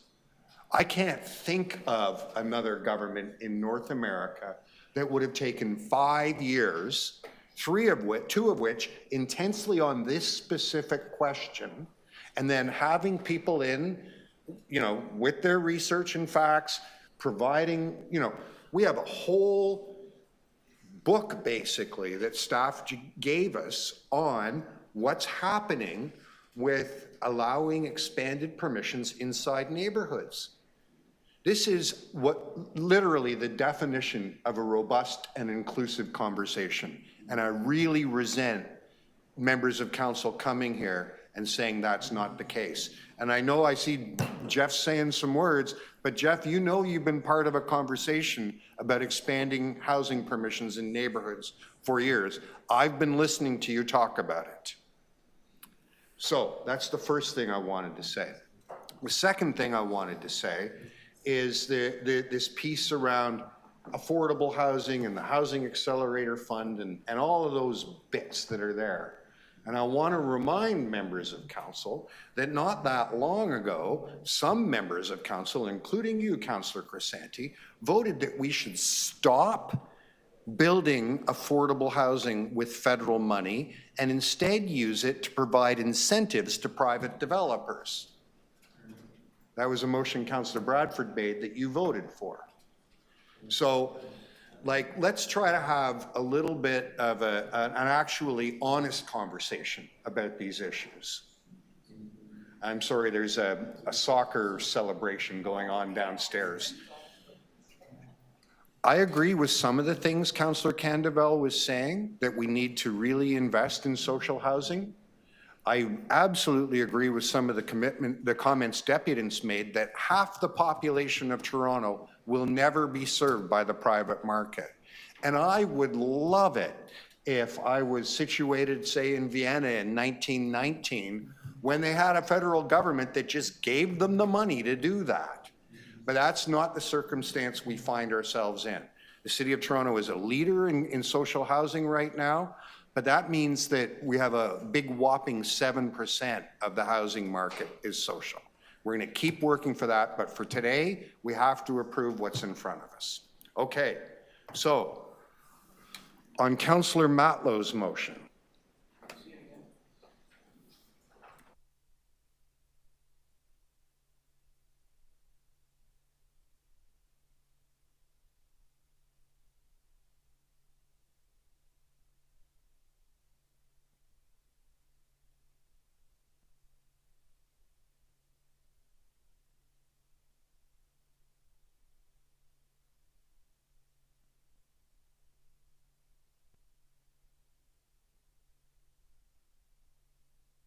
Those in favor, opposed, that carries. Okay. On the item, all those in favor, opposed, sure. We've got a recorded vote. All those in favor, please raise your hand. Councillor Myers, Councillor Matlow, Councillor Perks, Councillor Nunziata, Councillor Bradford. Opposed. Councillor Crisanti. Oh, it must feel lonely today. All right. Okay. Members, before we go to the next item, first of all, I want to thank Councillor Myers and wish him a speedy trip to the airport. I may ask you to zoom in. Okay. It's going to be fun. We'll watch him go through customs together. I want to make sure, like, there is a slim possibility we won't complete the agenda. And so I'm going to reorder the agenda based on some things that are urgent and must happen at this meeting. I want to suggest we do 22.9 first, which is the Merton Street and Bay Street. Then we do the Housing Accelerator Fund apartment infill, which is 22.5. And then we do 22.8, which is the Housing Action Plan Avenues Policy Review. I hope we're able to complete the agenda, but just in case we aren't, I want to reorder. Is that okay with members? Pardon me? Yeah, I know. I'm doing everything I can. Yeah. Okay.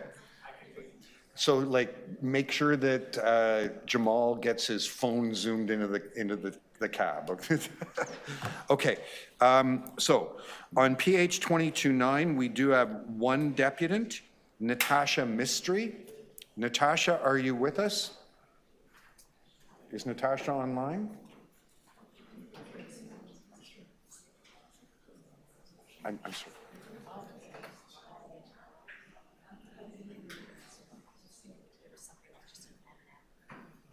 Hello? Hi, Natasha. Can you hear me? Yeah, I can hear you. Can you- Unfortunately, this agenda item was very different when I saw it and I put my request in for a deputation. There were some words added and some addresses added, and it turned into something very different.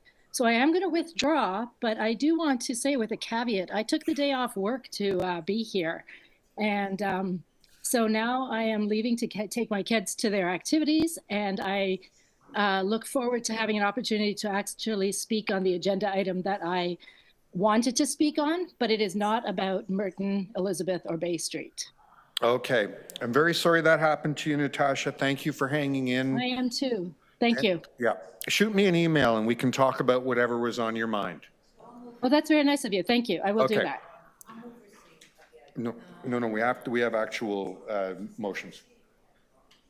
No, that was on the draft agenda before we had the report. The report was only on the 10th. Yeah, I know.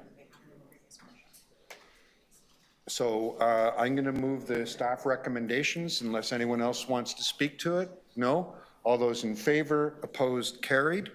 Okay, thank you, members. That takes us to item 22.5, Housing Accelerator Fund Apartment Infill Study, Residential Infill Report. We have deputants. First is Colleen Bailey. Colleen, again, hanging in all day. As soon as you're ready.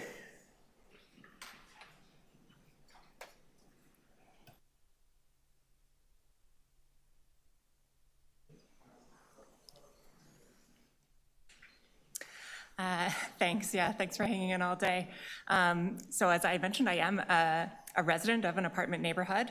And so this item is about apartment neighborhoods, which cover about 3.5% of the land in Toronto versus what we just spent a lot of time talking about, the 35% that's neighborhoods. And a large part of the item is about the RAC zone, which is less than 0.5% of land. But they are home to some of Toronto's most affordable and vibrant communities, particularly in the suburbs. And so you have all stayed to see this lovely photo of a surface parking lot that's in my neighborhood, but it doesn't exist anymore. In 2011, it was replaced with this high-rise and a POPs, and then in behind, there are these townhomes that you see on the right. And what we're talking about today is partly just updating permissions to allow townhomes in the RAC zone, in addition to R zones like this one. So it's a relatively small change that's proposed today. There are also some changes to interior space conversions. More Neighbors is supportive of those, and particularly excited about some of the future plans that are discussed for as-of-right permissions and the community planning permit system. So that's it. Thanks. Thank you, Colleen. Are there any questions? Colleen, you're reading the room real well by being quick there. We're all feeling it. Okay, thank you. Jeff.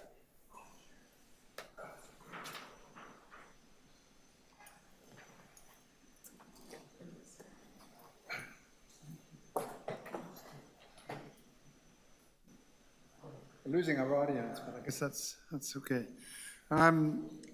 Okay, so this report is apartment infill. Recommends citywide zoning changes to allow new infill housing and conversion of unused space on existing apartment tower sites. Around 5,000, report says 5,000 existing sites. The two particular recommendations, one is the actual enabling, assisting additional housing on these sites by permitting townhouses on, but it also recommends new permissions to enable overcladding associated with energy retrofits. And I noticed that we would be in support of that, obviously. That seems to me that goes back 20 years to the tower renewal project, which unfortunately died, but that's a good recommendation. So the main issue is that these towers actually are the so-called towers in the park, generally built in the 60s and the 70s. I'm very familiar with, of course, with Thorncliffe Park, near where I live, and been involved there for years. The concern is the effort to remove the park from the tower in the park is unfortunate, given the important social and recreational role. These are the parks for these communities. It's not just green space. on an unused, the report treats it as if it's an unused, unnecessary space. It's not. It's well used. Go out there on a summer evening and the women are sitting around huddling. Go out there in the winter and people are out there as well. And the in areas that are, as you know, they often are park deficient. So the point here is that we should be engaging in a more structured discussion around examining the sites and not just, again, it's a one-size-fits-all, I'll just make the change. But there needs to be study of the recreational and the social role of these parks that represent part of the tower in the park. Thank you very much. Thank you. Are there any questions for Jeff? Jeff, thanks again. Thaddeus Sherlock. Hey, can you tell me, is it Thaddeus or Thaddeus? It is Thaddeus. Thaddeus, thank you. Theta. Oh, okay. Yeah, you're good. Nonetheless, thank you again, Planning Housing Committee Chair, and everyone for your patience over the last 8 hours. I'm glad to still be here and speak on this item. So once again, because I have the luxury of time, my name is Thaddeus Sherlock. I sit on the board of directors with the South Etobicoke Community Land Trust. And there are a few points I can touch upon for which the apartment infill item bears relevance to our mission. I am adamantly for allowing the 0.9 meter expansion of setbacks for the apartment buildings to allow for overcladding. I believe that this will play an integral role in retrofitting walk-up apartment and mid-rise apartment stock in South Etobicoke for greater energy efficiency and heating and cooling. It will also help renew our existing naturally occurring affordable housing, and though we're not at the point where we can acquire apartment buildings yet, we hope we can undertake some of that work when we are at that stage. Additionally, I think the change to allow townhomes to be built in RAC zones, as they already are in RA zones, is sensible, as with the move to allow for conversion of amenity spaces to residential units, though I would be a bit more skeptical about that one, but I think that also allows us to consider how can we alternatively envision amenity space for people in an era with different demands from tenants, and how can different property owners collaborate on granting that amenity space, perhaps through maybe community centers that are like smaller in footprint but still offer like relevant programming or combined parkland dedications. Thank you.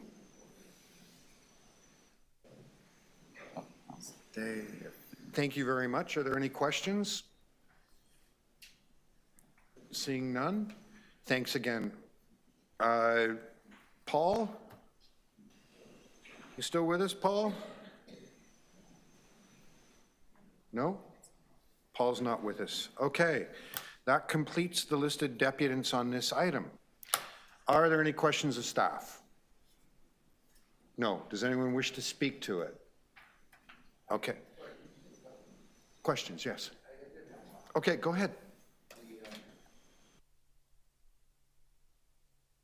So this report, it speaks to utilizing and maximizing space in existing high-rise buildings. Can you clarify what that means? That the essential spaces, common areas, that potentially they could be converted? Through the chair, this conversion of space permission is intended to remove regulatory barriers to optimizing space within buildings that are usually underused on the ground floor and the basement for repurposing into additional units. This is a common type of committee of adjustment application that we see for apartment neighborhoods. It's not suggesting we remove areas where people can gather, party rooms, places for children and seniors and families to gather, and potentially even maybe reduce the size of a lobby area if it's an area that could accommodate extra suites. Would it also allow for that to happen?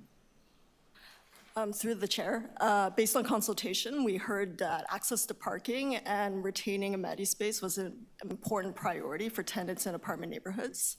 So the permission ensures that these areas, including existing amenity space and access to visitor parking and some access to residential parking, is maintained through the permission. So this report recommends that it does protect these common areas and areas where people can come together in their building. That's correct. Existing amenity space cannot be converted to units. All right, thank you. Just want to make sure that's the case. Thank you. Any other questions? No? Does anyone want to speak? Okay. I'll just say a couple of quick words. So remember how on the last one I said we've been having this conversation for 5 years? Well, we've been having this conversation for 17 years. This is the old tower renewal, for those of you who remember that. Francis and I remember, and it's about time. Not to blame you guys. It's our fault, all our fault. So with that, I'll move the recommendations. All those in favor, opposed, that carries. And members, this takes us to our final item. PH 22.8, the Housing Action Plan, Avenues Policy Review, Phase 2 Work Plan. I'm just going to, for members of the public, underline that work plan. Okay. All right, we do have deputants. Veronica, can you do us the honors of starting us off? Thank you so much.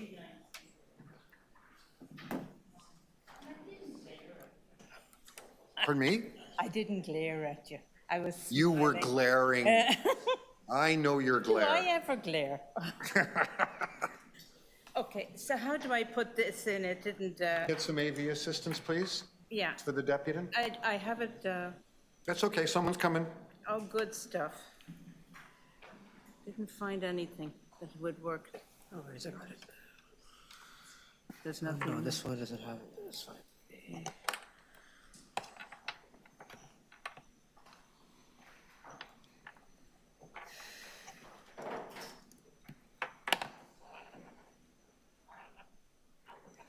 It's the square one that you know.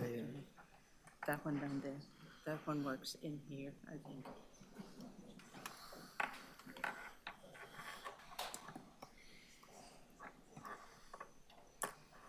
This I have to put in here because otherwise my other thing won't work. Okay. Oh, there you go. There. Thanks a minute.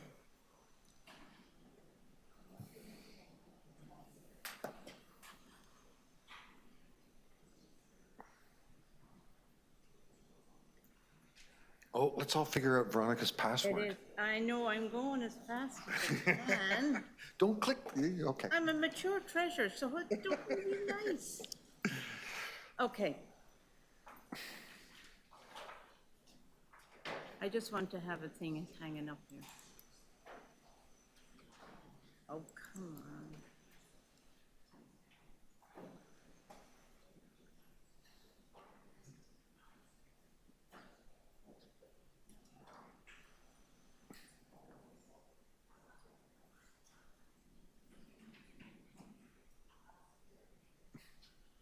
Okay.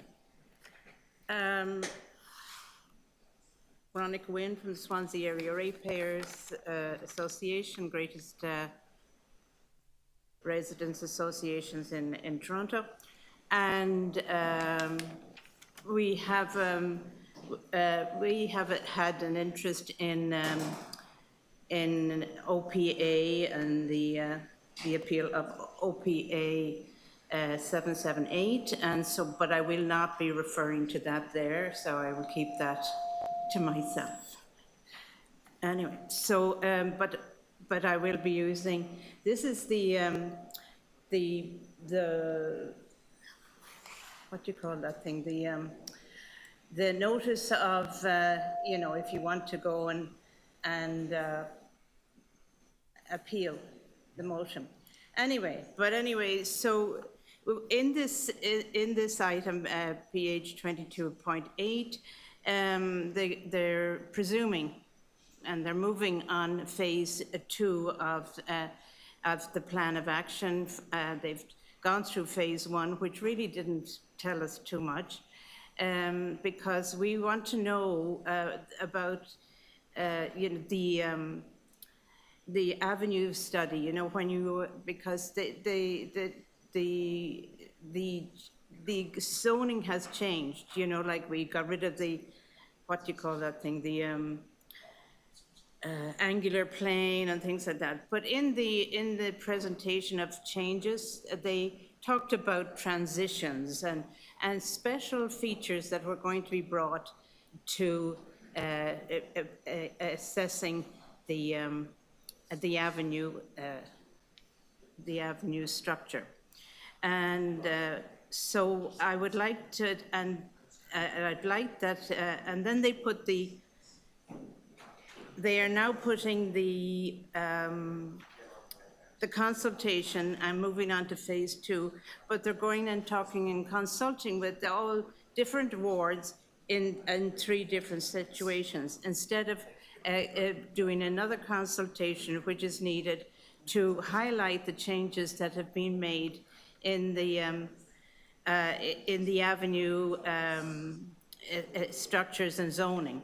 And so I would like you to put a motion forward that instead of having that phase 2 could be deferred until we have to have a consultation about the zoning of the new approach to avenues and how they're going to be done, because obviously things like transition is not even mentioned in any of their things. They didn't even in phase 1 talk about these different technical zonings that could occur, and which are really important, because in our area we have a secondary plan, and we have every sort of item here. We've got mixed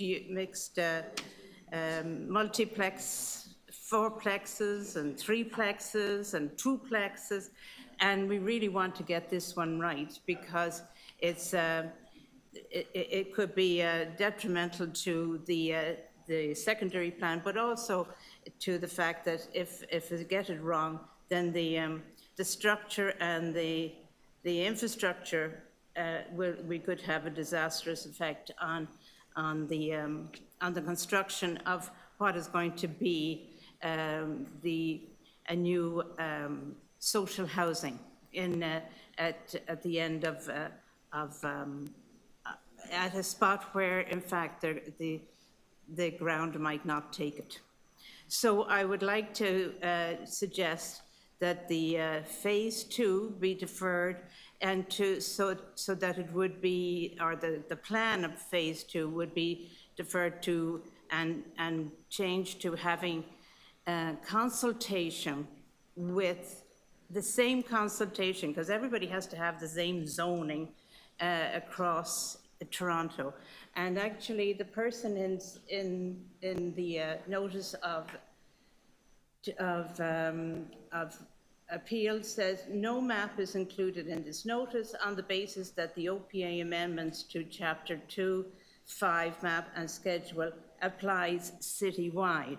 So why would you be doing separate wards with consultation when in fact this whole thing is citywide? And also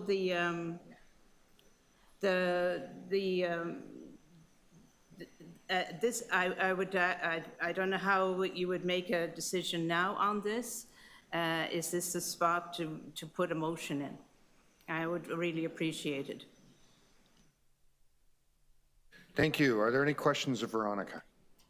Seeing none, Veronica, thank you for hanging in all day with us. I know, I'm very good. Okay. But I really appreciate if you do this for us. Okay. Next is Colleen. Colleen has very graciously agreed that she doesn't need to make a deputation on this. Colleen, you have our profound thanks. Next is Jeff Cattell.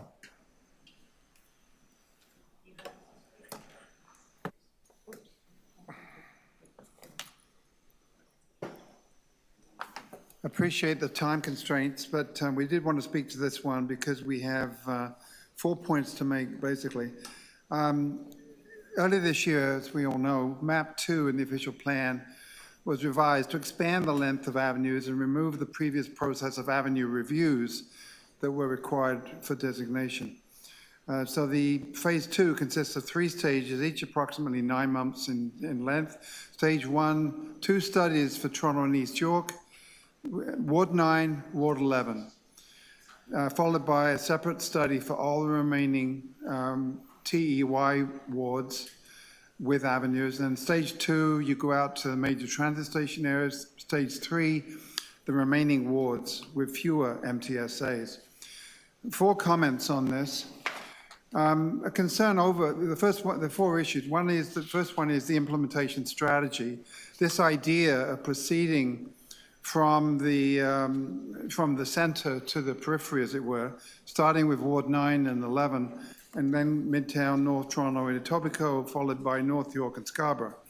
This approach does not allow for comparative review of the suitability of the varied neighborhood contexts. It's almost like, well, everything's okay in Ward 9, let's move on, you know, instead of getting the sense, again, similar of the different scope, different avenue venues within our large city.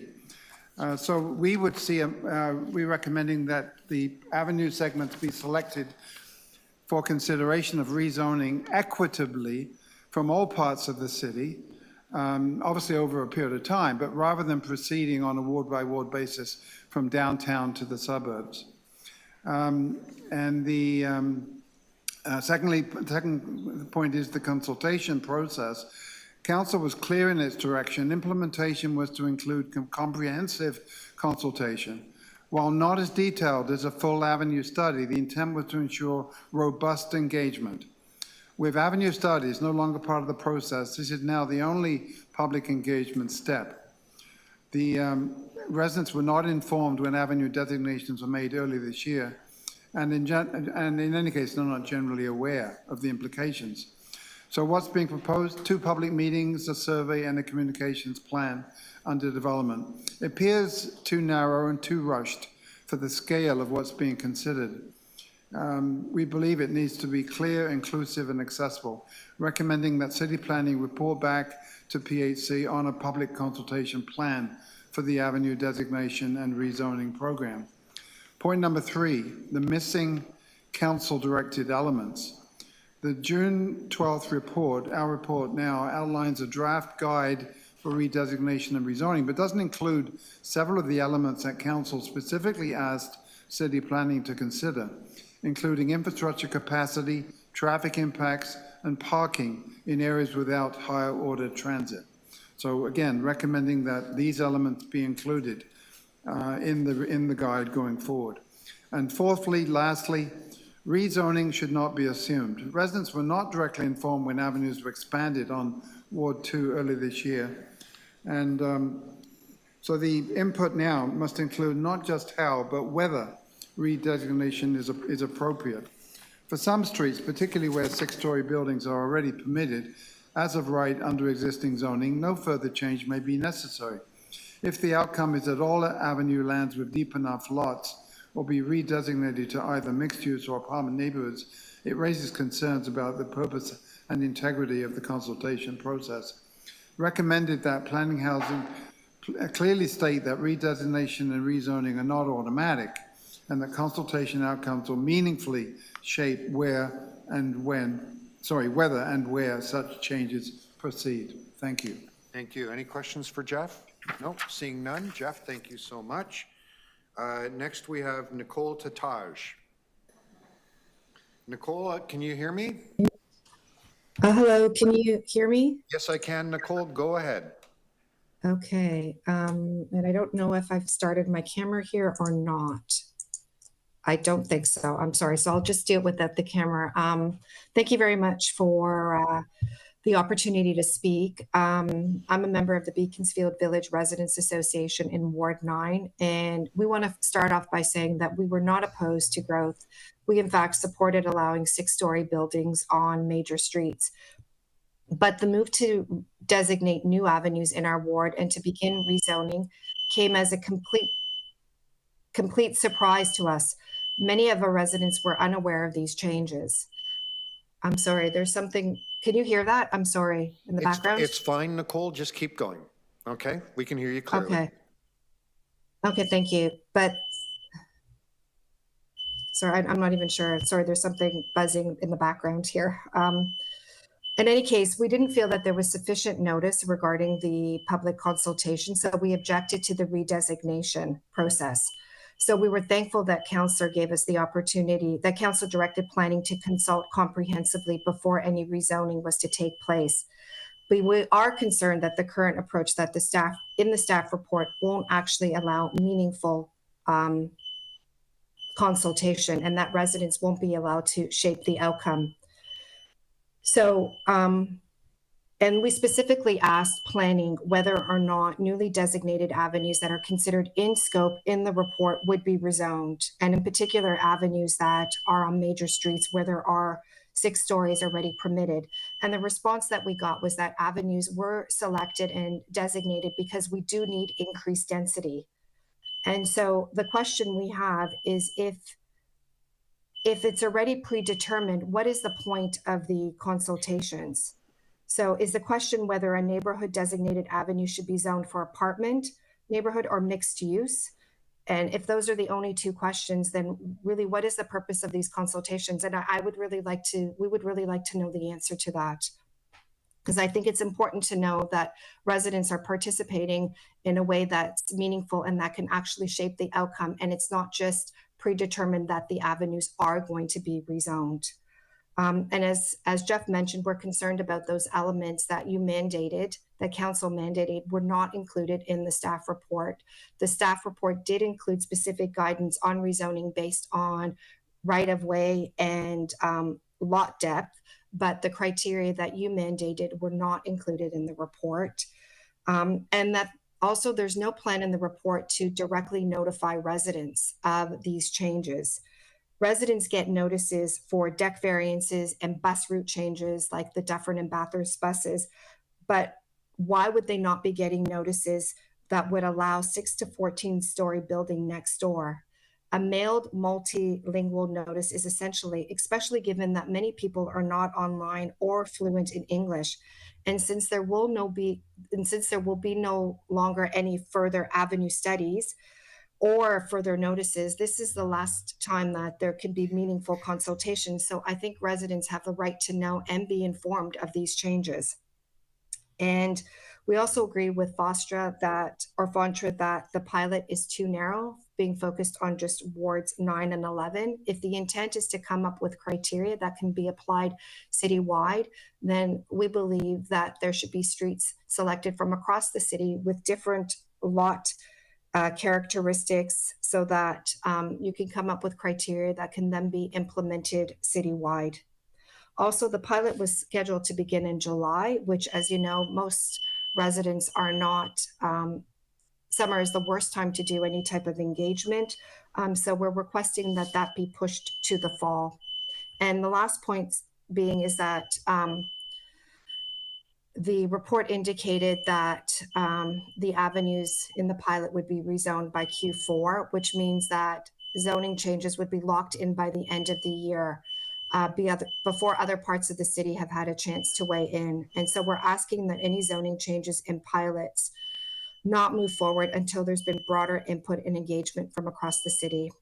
And I'll leave it there. And I'm really sorry about the buzzing. It's been very distracting and I don't know what it is and why it happened to start now while I'm presenting. And any questions for me? Thank you. Are there any questions for the deputant?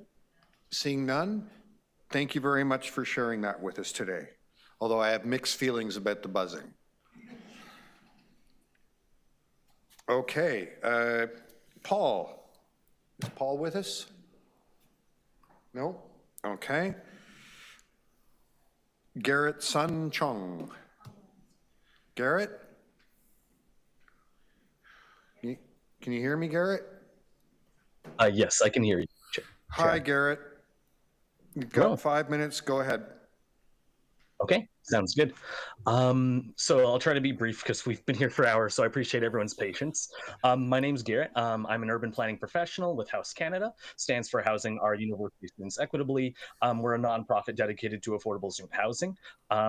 So to get our stance clear, we're very supportive of the policy. Been following the Avenues policy in the Major Street Study and such like that for a long time.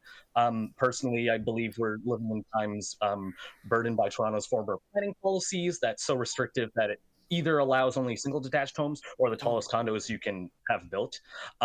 Both are typically unaffordable for young adults such as myself.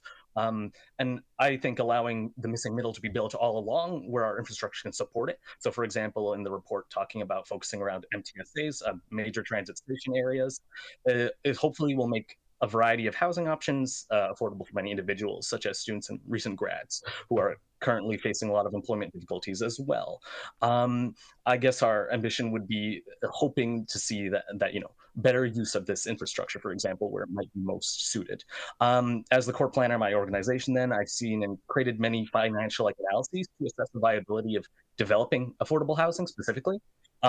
It's hard for projects, frankly, to be financially viable without policies such as the Avenues.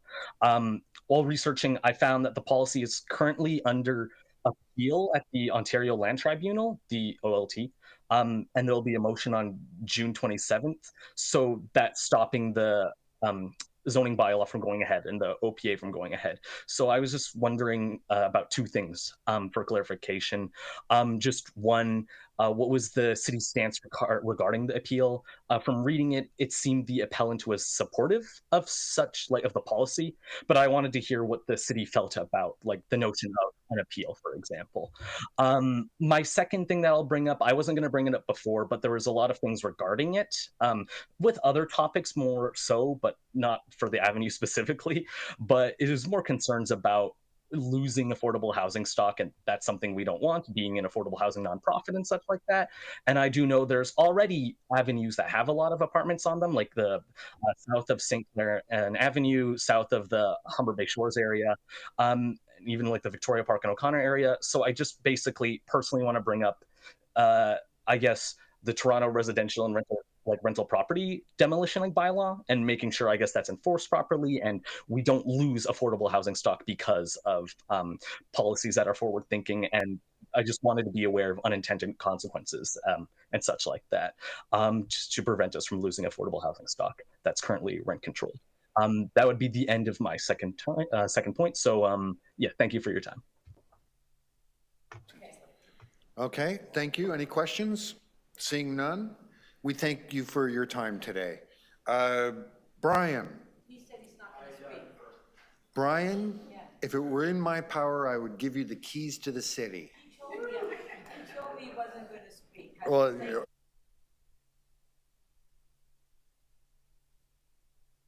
that concludes our deputations for today. Are there any questions of staff? I see none. Does anyone wish to speak to it? Okay, I'll move the staff recommendations. All those in favor, opposed, carried, and that completes our business. Thank you. Team, well done. Okay. Yeah, look at those planners. They're thinking, where's the nearest bar?